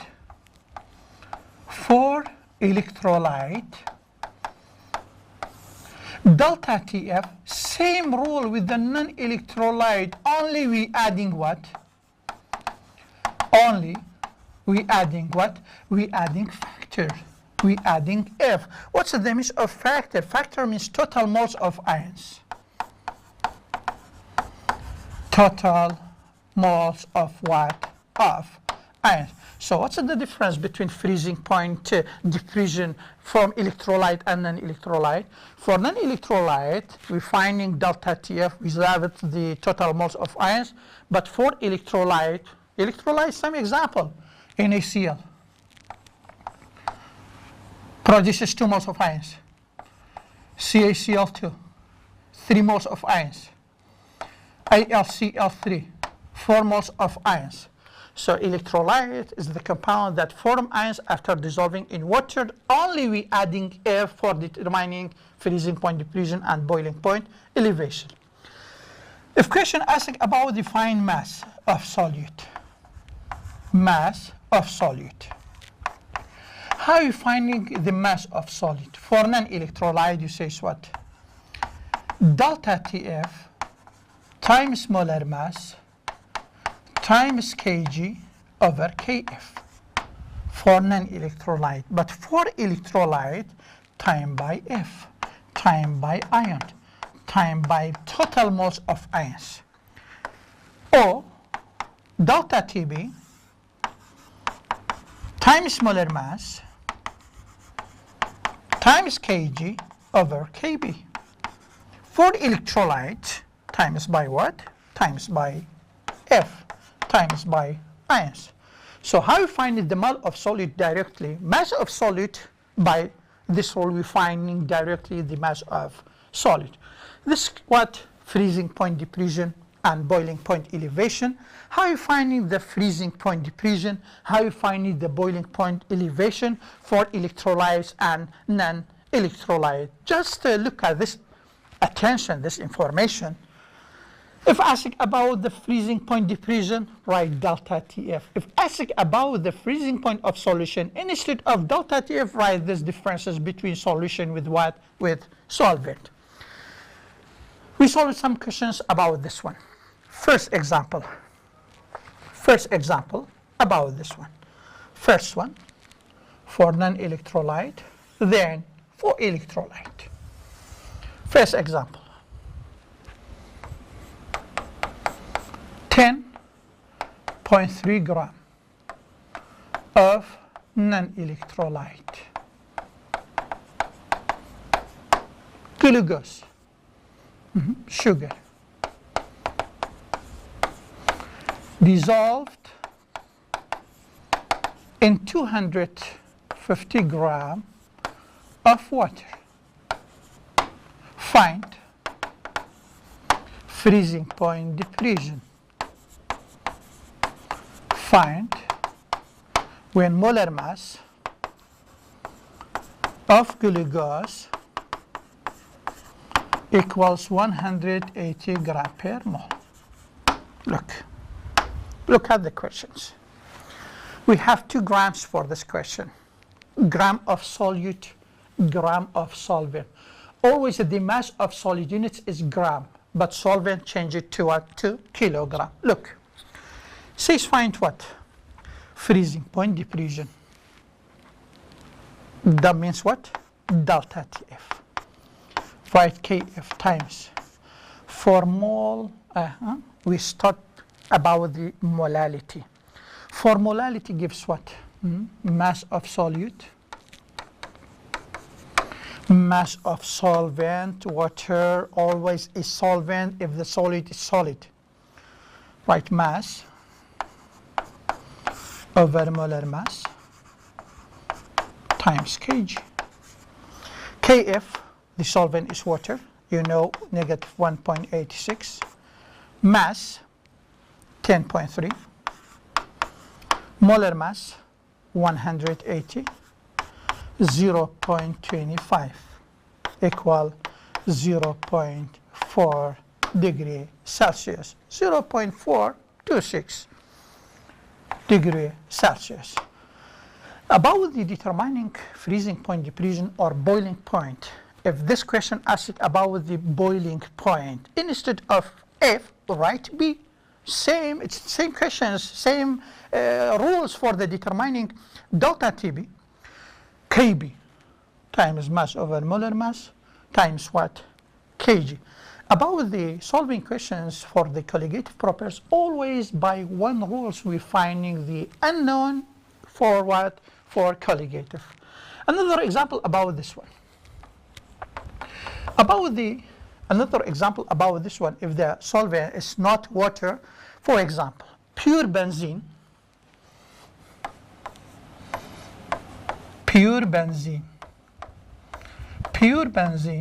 look at dear students, and here the solvent is benzene,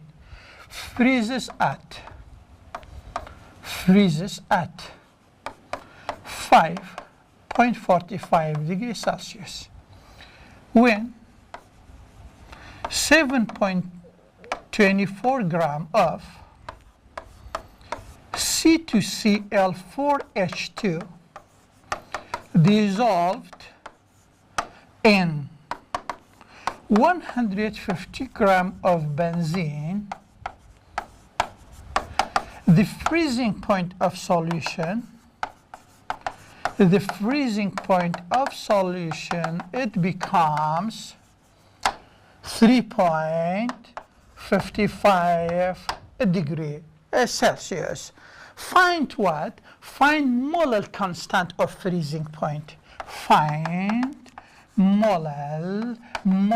constant of freezing point. So means what? Find what? Kf, if you know molar mass for solute C2Cl4H2, 168 gram per mole. Look, dear students, about this question, I think it's hard questions for non-electrolyte, for solving non-electrolyte, but when I solve it, look only by one rule. About this question, we have what? Freezing point of solvent and freezing point of solution. Right? Fp solution minus Fp solvent equal Kf times mass over molar mass times Kg. By this rule, we find the Kf. Freezing point of solution 3.55. Freezing point of solvent gives 5.45. Kf is unknown times mass 7.24. Molar mass 168. Solvent is a benzene. 150 divided by 1000 becomes 0.150 kilogram times 100, 0.150. When we find Kf mathematically, it becomes 5.1 Celsius per molality is the unit of what? Kf. So how are you finding Kf for the benzene if we have two freezing point, solvent and solutions, and mass? By this rule, by one step, we solve these questions and we find the unknown. There's two examples about the non-electrolyte, and we have other examples about the non-electrolyte, but when we find the unknown only by one rule, delta TF of what? Differences. About the boiling point. If in question says find a boiling point elevation, means what? Find means what? Find delta TB. Look, but if says find boiling point of solution. After boiling point of solution, if the solvent is a water, after when finding delta TB, adding 100 to determine boiling point of solution, because water boils at 100 degrees Celsius. So how you finding the boiling point elevation means delta TB. But how you finding the boiling point of solution? Delta, dear students, delta means what? Means the change properties of the solvent after adding solute. For example, water boils at 100 degrees Celsius. After adding some particles of sugar, for example, the boiling point elevation becomes 0.2. 0.2, this change that affects on the water calls delta. 100.2 is not the boiling point elevation, it's the boiling point for all substances that that we have in a containers. 100 is the boiling point of water. When we're adding sugar, change it by 0.2. This number 0.2 in chemistry calls delta. Change, elevation, rising, increasing the what? Temperature. One example about the electrolyte. For example, find for electrolyte.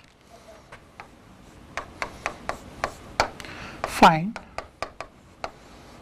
boiling point of an aqua solution of 0.01 molality K3PO4.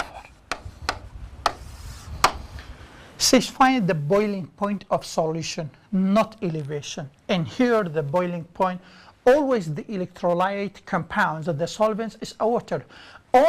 Always when we find the boiling point of solution, the result becomes more than, above than 100. First, look at the compound, if it's electrolyte or non-electrolyte. K3PO4 is electrolyte. How we written the chemical reaction, the chemical equation for the electrolyte? First, write the solid compound in left side. When adding water, separate what? 3K and PO4, AQ. In right side, we have ions. 3 moles of K plus 1 of PO4, 4. 4 mole of ions produces by dissociation potassium phosphate after dissolving in water. Delta TB equals KB times molality with times factor. Don't forget the factor, the total moles of ions, because it's electrolyte. KB 0.51. Molality 0.01. F4.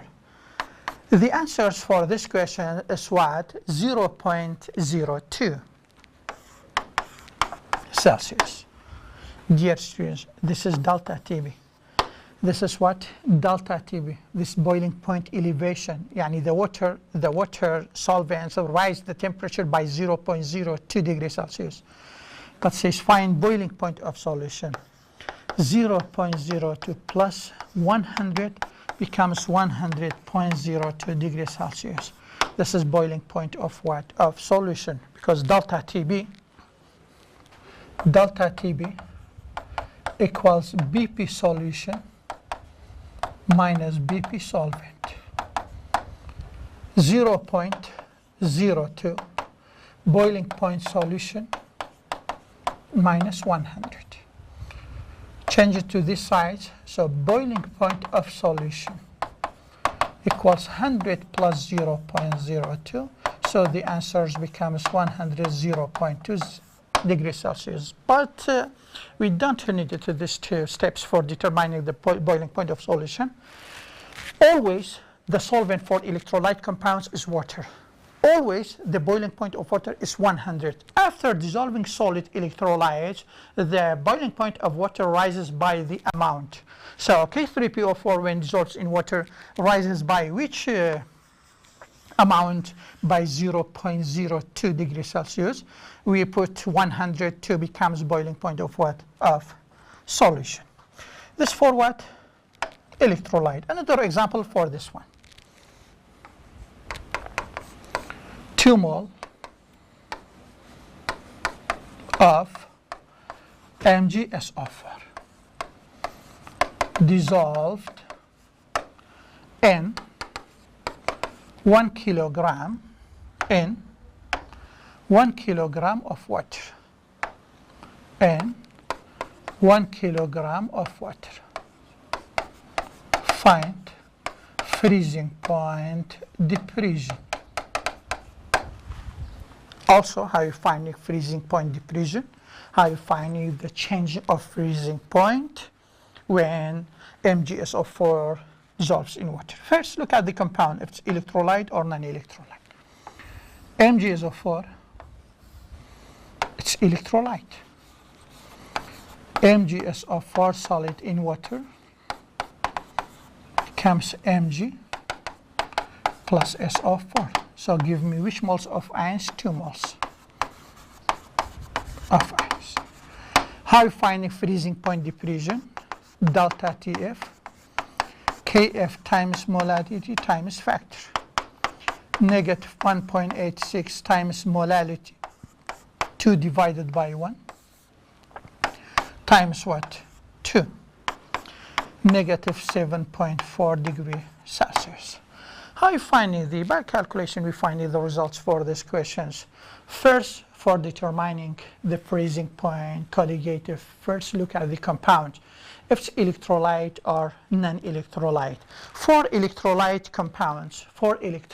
compounds, always we needed the factor, the total moles of ions. Then after when you write the equation, in left side solid compounds, right side the ions. But for non-electrolytes, we don't have the factor because always the non-electrolyte change the state after dissolving in water. The relation between freezing point for the solution. We have 2 containers. And first one gives freezing point depression. Says find freezing point depression for second solution.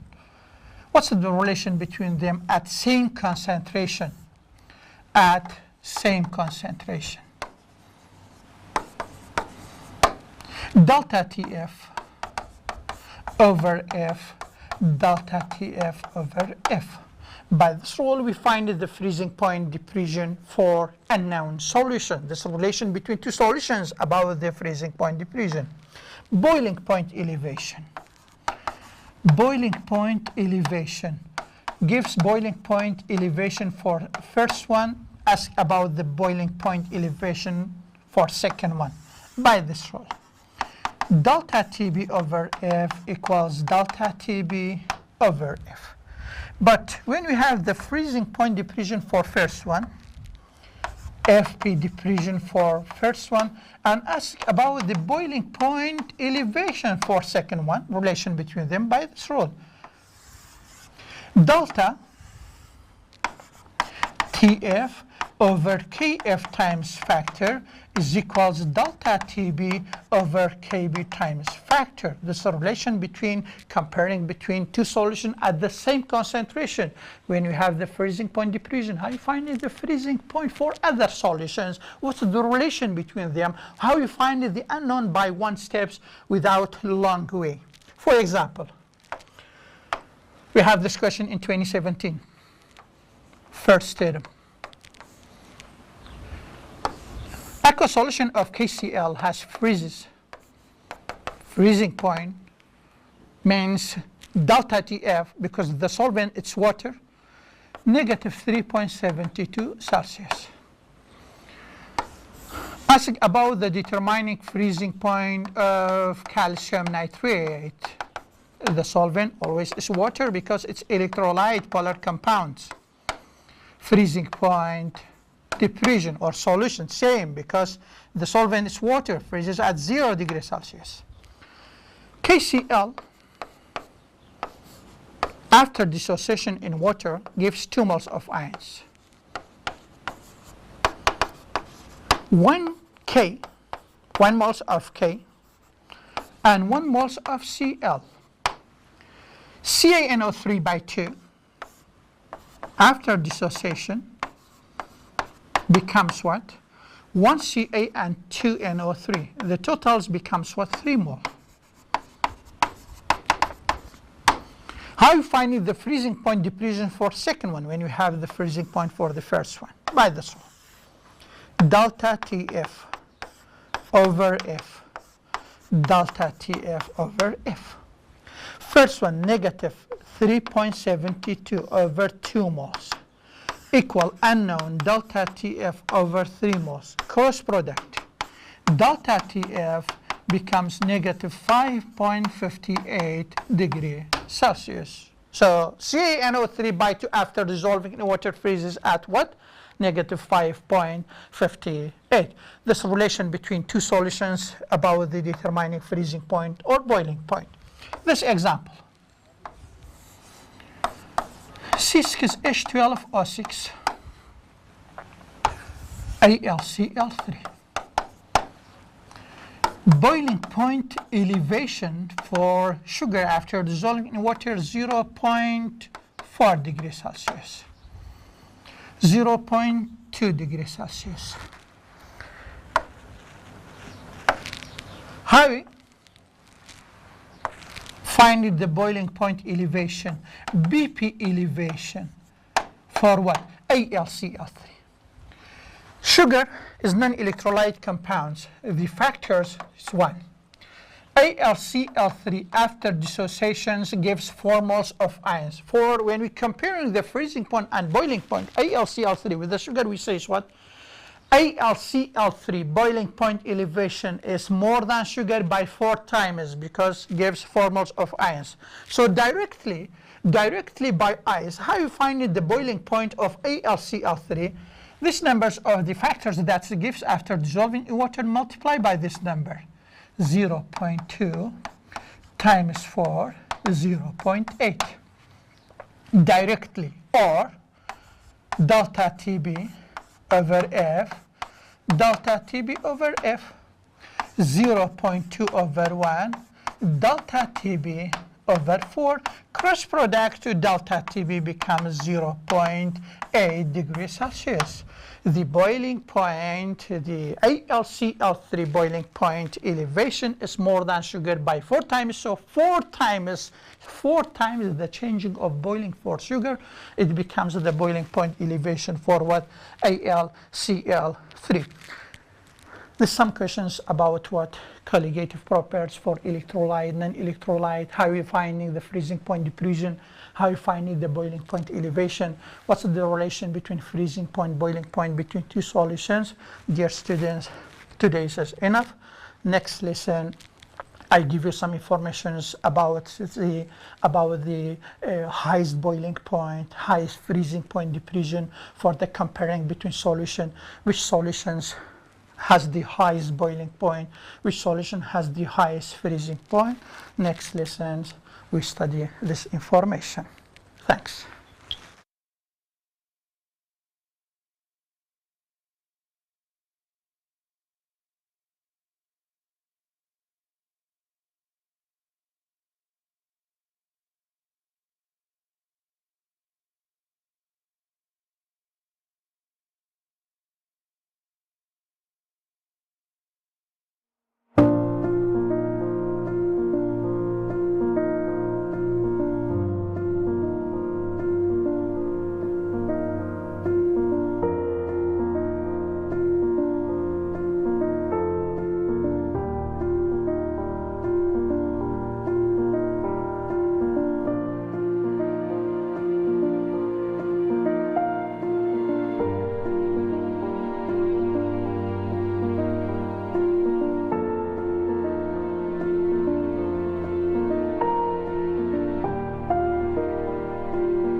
بەخێر بن بۆ یەکەمین کۆربەندی پەروەردەی کوردستان لە ژێر دروشمی پەروەردە بۆ هەمووان. ئەم کۆربەندە یەکەمین کۆربەندی پەروەردەی دەبێت کە تێیدا بەشدار بوون لە ناوخۆی هەرێمی کوردستان و عێراق و لەسەر ئاستی هەرێمایەتی و نێودەوڵەتی بەشدار دەبێت بۆ گفتوگۆکردن سەبارەت بە بابەتی پەروەردەیی و فێرکاریەکانی سەردەم.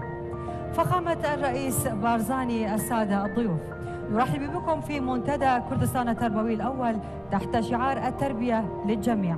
هذا المنتدى يعتبر أول منتدى تربوي يشارك فيه أعضاء من داخل إقليم كردستان والعراق وعلى المستويين الإقليمي والعالمي، وذلك بهدف مناقشة القضايا التربوية والتعليمية المعاصرة. Your Excellency, Mr. President Barzani,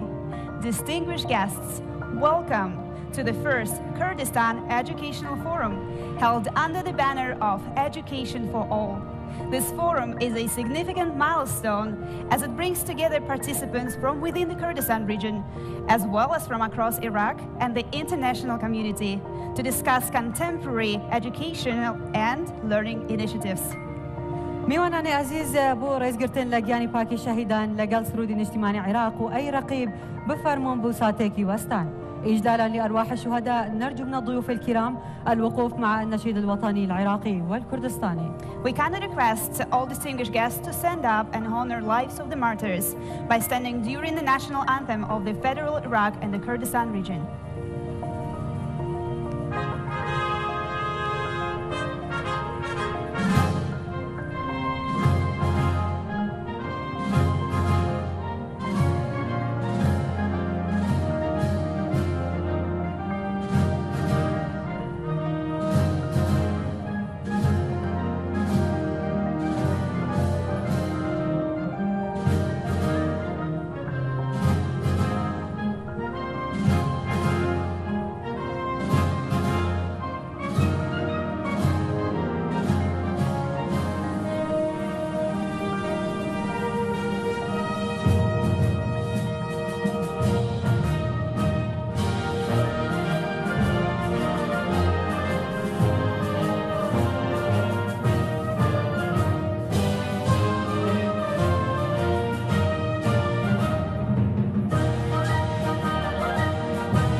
شكرا لكم.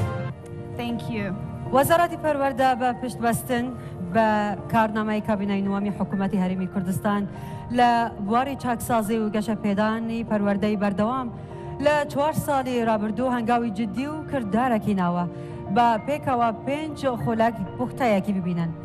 حققت وزارة التربية في إطار خطط وبرامج الكابينة التاسعة لحكومة إقليم كردستان وعلى مدى السنوات الأربع الماضية خطوات مهمة وجدية وعملية نحو الإصلاح والتنمية التربوية، فلنشاهد معا ولمدة 5 دقائق نبذ في هذا الصدد. The Ministry of Education, in line with the 9th Cabinet Agenda of the Kurdistan Regional Government, has made significant and tangible progress towards continuous educational reform and development over the past 4 years. Let's watch a brief 5-minute video together. وەزارەتی پەروەردە کابینەی نوێیان یەکەم لە بواری یاسا و ڕێنمایی دیاریکردنی فەلسفەی پەروەردە و فێربوون با دەرچواندنی یاسا و ڕێنمایی و ڕێبەر لە کابینەی نوێیەم. یەک یاسای پەروەردە و فێرکردن لەم کابینەیە چۆتە بواری جێبەجەکردنەوە. دوو دەرچواندنی ڕێنمایی ژمارە 1 ساڵی 2021 تایبەت بە باخچە و قوتابخانە و پەیمانگە ناحکومیەکان. سێ ڕێنمایی ژمارە 1 ساڵی 2020 پەیمانگە و سەنتەرە پیشەیەکان. چوار ڕێبەری ڕێنماییکارانی پەروەردەیی. دوم لە بواری با دیجیتالکردن بە ئەلکترۆنیکردنی کاروباری حکوومەت واتە حکوومەتی ئەلکترۆنی چ لە ئاست کاروباری ناوخۆی حکوومەت و چ لە ئاست پێشکەشکردنی خزمەتگوزاریە ئەلکترۆنیەکان بۆ هاوڵاتیان لە ئەرکە لە پێشینەکانمان دەبێت و بەم هۆیەوە ڕێگە لە ڕوتین و بەهدەردانی سامانی گشتی و کاتی هاوڵاتیان و دامەزراوەکان دەگیرێت و کواڵەتی خزمەتگوزاریەکان بەرز دەکرێتەوە. لە کابینەی نوێمی وەزارەتی پەروەردە ژێرخانی دیجیتاڵی بۆ کارتی پەروەردە دامەزرا. پەروەردە داتای زیاتر لە 2 ملیۆن قوتابی و مامۆستا و فەرمانبەر بە هەموو وردەکاریەکانیان و تەواوی قوتابخانەکانی کوردستان و پۆستە و نووسراوەکانیان بە دیجیتاڵی کراون. هەڵسەنگاندن لە ڕێگەی ئەم پلاتفۆرمەوە هەڵسەنگاندنی قوتابیان، نمرەکانیان، خشتەی وانەکانیان و هەڵسوکەوتیان لەناو پۆلدا دەدرێت بە بەخێوکارانیان. ڕاهێنان پلاتفۆرمی ڕاهێنانی مامۆستایان کە زیاتر لە 700 ڤیدیۆ و کاری گروپکاری تێدایە بۆ ڕاهێنانیان لەسەر شێوازەکانی وانەوتنەوە. وانە پلاتفۆرمێکی فێرکاریە بۆ قوتابیان کە وانەکانیان تۆمارکراوە و کتێبەکانی خوێندن بە ئەلکترۆنی بەردەستە. کتێبخانە ئەم پلاتفۆرما لە ئایندێکی نزیک ڕادەگەیەنێت وەک کتێبخانەی ئەلکترۆنی بۆ مامۆستایان و قوتابیان و خوێندکاران. خێزان پلاتفۆرمێکە بۆ یارمەتیدانی خێزان کە بۆ پەروەردەکردنی منداڵانیان بەردەست کراوە. باڵەخانە پلاتفۆرمێکە چاودێریکردن و بەدواداچوون و داتای پرۆژەکانی دروستکردن و فراوانکردن و نۆژەنکردنەوەی قوتابخانەکان دەگرێتەوە. وەرجێڕانی بڕوانامەکان و پیشاندانەوەی نمرە و وەڵامی قوتابیانی پۆلی دوازەی ئامادەیی بە دیجیتاڵی کراوە. سێەم ڕاهێنانی مامۆستایان ستراتیژی ڕاهێنانی مامۆستایان بۆ 7 ساڵ لە 2023 تا 2030 دانراوە. لە مانگی نۆی ئەم ساڵەوە هەموو مامۆستایەک هەفتانە یەک وانەی ڕاهێنان وەردەگرێت و ئەمەش کوڵەتی خوێندن دەباتە ئەست. گای گۆڕانکاری لە شێوازی وانەوتنەوە. چوارەم پرۆگرامەکانی خوێندن کار دەکەین بۆ بە پێداچوونەوە بە منهەجی پەروەردەیی و گونجاندنی نەوەڕۆکیان بە پێی ستانداردە باوەکان. لە کابینەی نوێیامدا پێداچوونەوە بە پرۆگرامەکانی خوێندن کراوە و کارکردن بەردەوامە بۆ پێداچوونەوە بە چەندین کتێبی دیکەی خوێندن. پێنجەم بەرزکردنەوەی کوڵەتی خوێندن جێبەجێکردنی پرۆژەی بنیادنانی تواناکان کاتیایدا ئستاندارد بۆ قوتابخانە و مامۆستایان دانراوە. هەروەها قوتابخانەکان پۆلین دەکرێن بۆ 4 ئاست. لە ساڵی خوێندنی 2022 بۆ 23 هەڵسەنگاندن بۆ 6038 قوتابخانە کراوە. هەڵسەنگاندنی نێودەوڵەتی بۆ یەکەم جار لە 32 ساڵی ڕابردوو وەزارەتی پەروەردە لە کابینەی نۆیەم توانی بەشداری هەڵسەنگاندنە نێودەوڵەتەکانی تیمس و پیسا بکات کە دوو هەڵسەنگاندنی ستانداردی نێودەوڵەتین و توانای قوتابیان لە بیرکاری و زانست و خوێندنەوە هەڵدەسەنگەنن. پیسا هەر 3 ساڵ جارێک بۆ قوتابیانی تەمەن 15 ساڵان لە چەندین وڵات لەسەر ئاستی جیهان ئەنجام دەدرێت و هەڵسەنگاندنی تیمز هەر 4 ساڵ جارێک بۆ قوتابیانی پۆلی 4 و پۆلی 8 با بەشداری چەندین وڵات لە ئاستی جیهان ئەنجام دەدرێت. ئەم دوو هەڵسەنگاندنەش با بەهێزترین هەڵسەنگاندنەکانی جیهانی دادەنرێن و پێگەی پەروەردەیی وڵاتانی جیهان بە جۆرەی ڕانکینگی ئەم هەڵسەنگاندنە دیاری دەکرێت. ژێرخانی پەروەردەیی کار دەکەین بۆ چاککردن و بەرزکردنی ئاستی خزمەتگوزاریەکانی پەروەردە و فێرکردن لە کەرتی گشتی و دانانی ڕێکاری ڕاکێشانی بەشداری سەرمایەدارانی هەرێم و دەرەکی بۆ بەشداری لە ئاواکردنی قوتابخانەی نوێ لەو شوێنانەی پێویستە. 82 بینای نوێی باخچە و قوتابخانە لە کوردستان لە کابینەی نوێیەمدا کەوتونەتە بواری خزمەتەوە. 452 ژووری نوێ لە قوتابخانەکان دروست کراون. 1503 باخچە و قوتابخانە نۆژەنکراوەتەوە با شێوەی جوزئی و کولی. 4 بە دەیان باڵەخانەی باخچە و قوتابخانە کاریان تێدا دەکرێت.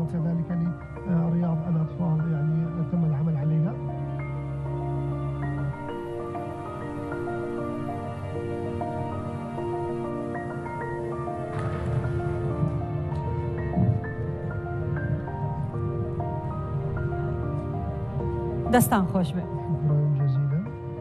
بەڕێزان هەر یەکێک لە ئێوە کە مایکی وەرگێران پێی بێ بۆ وەرگرتنی زمانی عەرەبی ژمارە 1 داگرە، بۆ وەرگێرانی زمانی کوردی ژمارە 2 داگرە، بۆ وەرگێران زمانی ئینگلیزی ژمارە 3 داگرة. إلى كل ضيوفنا الأعزاء كل من يمتلك سماعة الترجمة لينقل إلى الرقم 1 للغة العربية، 2 للغة الكردية، و3 إلى اللغة الإنجليزية. Dear guests, if you're using a translation device,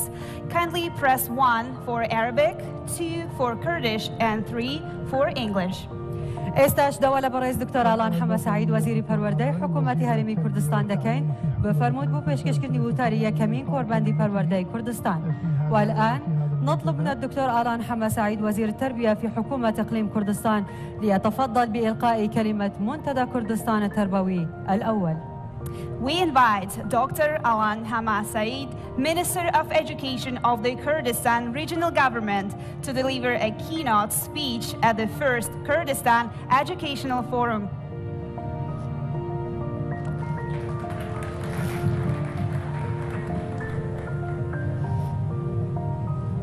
بەناوی خوای گەورە و میهرەبان ڕێزدار جەنابی سەرۆک بارزانی ئامادەبوانی بەڕێز ئەم کاتتان باش جەنابی سەرۆک وەک وەزارەتی پەروەردە سوپاس و پێزانین و دەرخاندنمان هەیە بۆ ئامادەبوون و پاڵپشتی کۆڕبەندی پەروەردەیی کوردستان بە خێراتنی هەموو بە ڕێزاناکەین کە لە پارێزگاکانی دیکەی عێراقەوە و هەروەها لە وڵاتانی هەرێمی و ناوچەکە و لە دەوڵەتانی ئەوروپیەوە تەشریفیان هێناوە بۆ بەشداریکردن لە یەکەمین کۆڕبەندی پەروەردەیی کوردستان. دەبێت بوو بیرمان لەوە کردبووە کە پێویستەوە وەزارەتی پەروەردە کوردستان و هەولێری پایتەخت بکەینە سەکۆیەک بۆ گفتوگۆکردن لەسەر پرسە پەروەردەییەکان کە پەیوەندیان هەیە بە سێکتەری پەروەردە لەسەر ئاسی ناوچەیی و هەروەها تەنانەت لەسەر ئاسی جیهانیش. بۆیە ئەمڕۆ هەنگاوە یەکەمین دیداری پەروەردەیی کوردستانە بێ کە حکوومەتی هەرێمی کوردستان بە فەرمی تەبەنیەکە و دەبێتە مایەی گفتوگۆکردن لەسەر پرسە پەروەردەیەکان. ناونیشانی سەرەکی ئەم کۆڕبەندە بە ناونیشانی پەروەردە بۆ هەمووانە. پەروەردە بۆ هەمووان پرەنسیپێکی جیهانیە. بەڵام من دەمەوێت بە چەند خاڵێک ئاماژە بۆ بکەم کە لە بیر و بڕوایەکی قوڵەوە ئەم پەرەنسیپە لە ماوەی 32 ساڵی ڕابردوو لە هەرێمی کوردستان جێبەجێ کراوە. ساڵی 1992 بە دەست پێشخەری جەنابی سەرۆک بارزانی خوێندن بۆ هەمووان پەروەردە بۆ هەمووان بەڕێوەبەرایەتی گشتی فێرکردنی تورکمانی و بەڕێوەبەرایەتی گشتی فێرکردنی سریانی بۆ پێکاتەکان لە وەزارەتی پەروەردە دروست کرا. پاشان دوای فەرمانی جەنابی سەرۆک کرا بە یاسای پەروەردە و پەرلەمانی کوردستان تەشریعی کرد. ئەوەش هەنگاوێک بوو بەوەی کە دەبێت جالەوەی کە پەروەردە بۆ هەمووان بێ دەبێت مافی پێکاتەکانیش پارێزراو بێ کە بە زمانی داچی خۆیان بخوێن. پەروەردە بۆ هەمووان ئەو هەنگاوە بوو کە لە ساڵی 2014 ڕوبەڕووی هەندێک ئالێنگاری بووینەوە. ماوەیەکی کەم بوو 4 مانجێک بۆ هەرێمی کوردستان ڕوبەڕووی قەیرانی دارایی کرابوو. بەڵام سەرڕایەوەش ڕوبەڕووی تەنگەژەیەکی تەناهی و سەربازی کراینەوە بە هێرشی تیرۆریستانی داعش بۆ سەر هەندێک لە پارێزگاکانی عێراق و هەرێمی کوردستان. ئەم ڕووداوە ئەم وەرچەرخانە گرنگە جالەوەی کە تەنگەژەی تەناهی دروست کرد لە ناوچەکە بەڵام تەنگەژەیەکی کەشی دروست کرد ئەویژەوەی ئالێنگاریەک بۆ کەرتی پەروەردە لە کوردستان دروست بوو. زیاتر لە 1 ملیۆن ئاوارەی ناوخۆ ڕویان لە هەرێمی کوردستان کرد. بە سەدان هەزار ئاوارە لە سووریاوە بەهۆی و گۆڕانکاری و ڕووداوانی کە لەوێ ڕویاندا ڕویان لە هەرێمی کوردستان کرد. بە فەرمانی جەنابی سەرۆک بارزانی بڕیار درا کە هەرچی زووە حکوومەتی هەرێمی کوردستان هەماهەنگی بکە کە دەبێت پەروەردە بۆ هەمووان دابین کە چ بۆ ئاوارەکانی ناوخۆ چ بۆ ئەو پەنابەرانەشی کە لە سووریاوە هاتوونە ناو هەرێمی کوردستان. حکوومەتی هەرێمی کوردستان لەو کاتە هەماهەنگی کرد لەگەڵ وەزارەتی پەروەردەی عێراقی فیدرال. لە ئێستادا ئێمە 152,000 قوتابی ئاوارەی ناوخۆی عێراق لە هەرێمی کوردستان دەخوێنن کە لەلایەن وەزارەتی پەروەردەی عێراقی فیدرالەوە بەڕێوە برێ.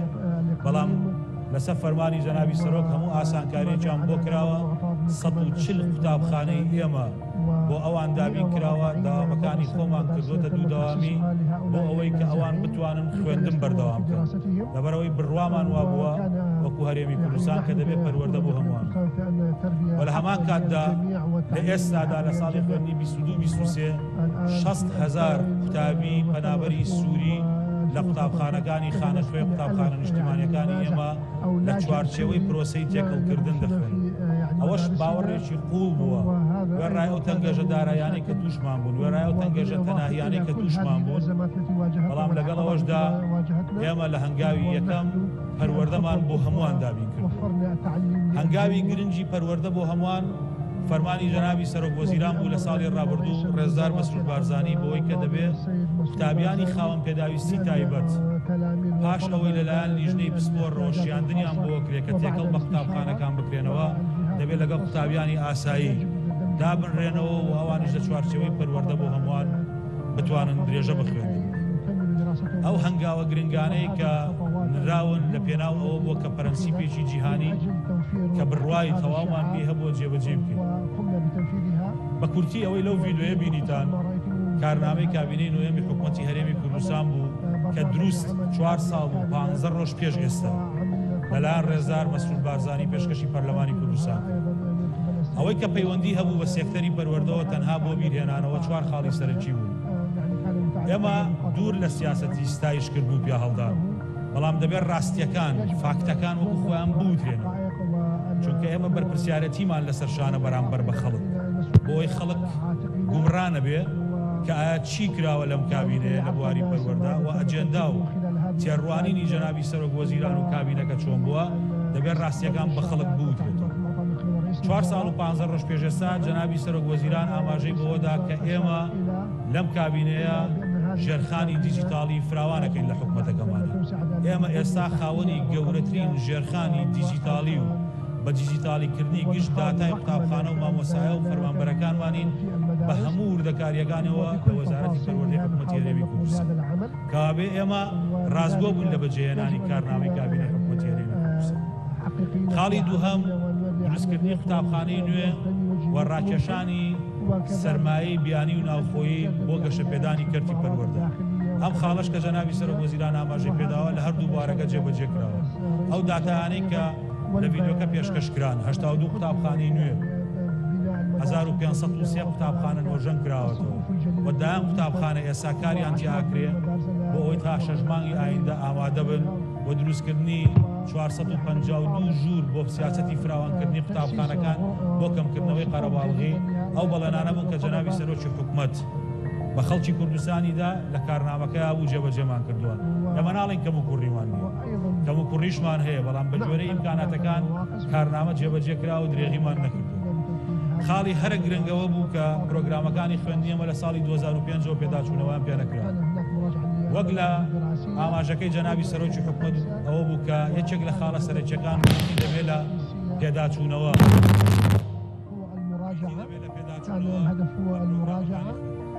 پێداچوونەوە بە پرۆگرامەکانی المراجعة البرامج الدراسية المطبقة وتغييرها وئێستا تیمەکانی ئێمە ئەو وەزارەتی پەروەردە کە بە جۆرەی ستانداردەکان دەمانەیە پێداچوونەوەیان بکەن. هەموو خاڵانی باسم کرد مەبەستم بوو بڵێم کە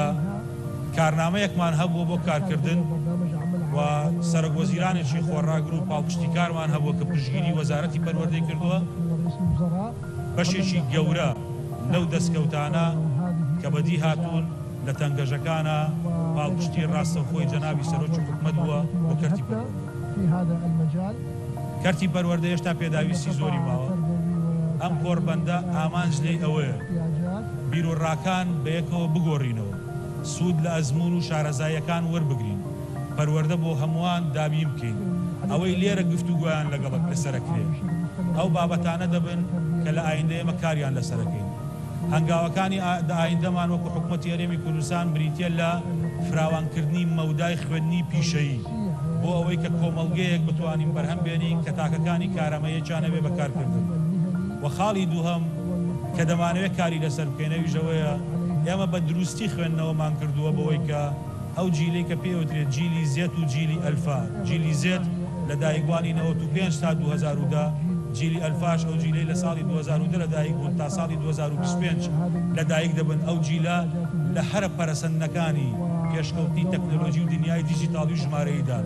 بۆیە پرۆگرامەکانی خوێندنی خۆمانیان بۆوە گونجێنین. سەرباری بابەتە زانستیەکان، سەرباری ئەو بابەتانەی کە بنەمایەکی زانستیانەیە، بەڵام ئەو بابەتانەی کە مێژووی ئێمەن دەبێت بە شێوەیەکی دیجیتاڵیش بۆ ئەو نەوانە بیگونجێن.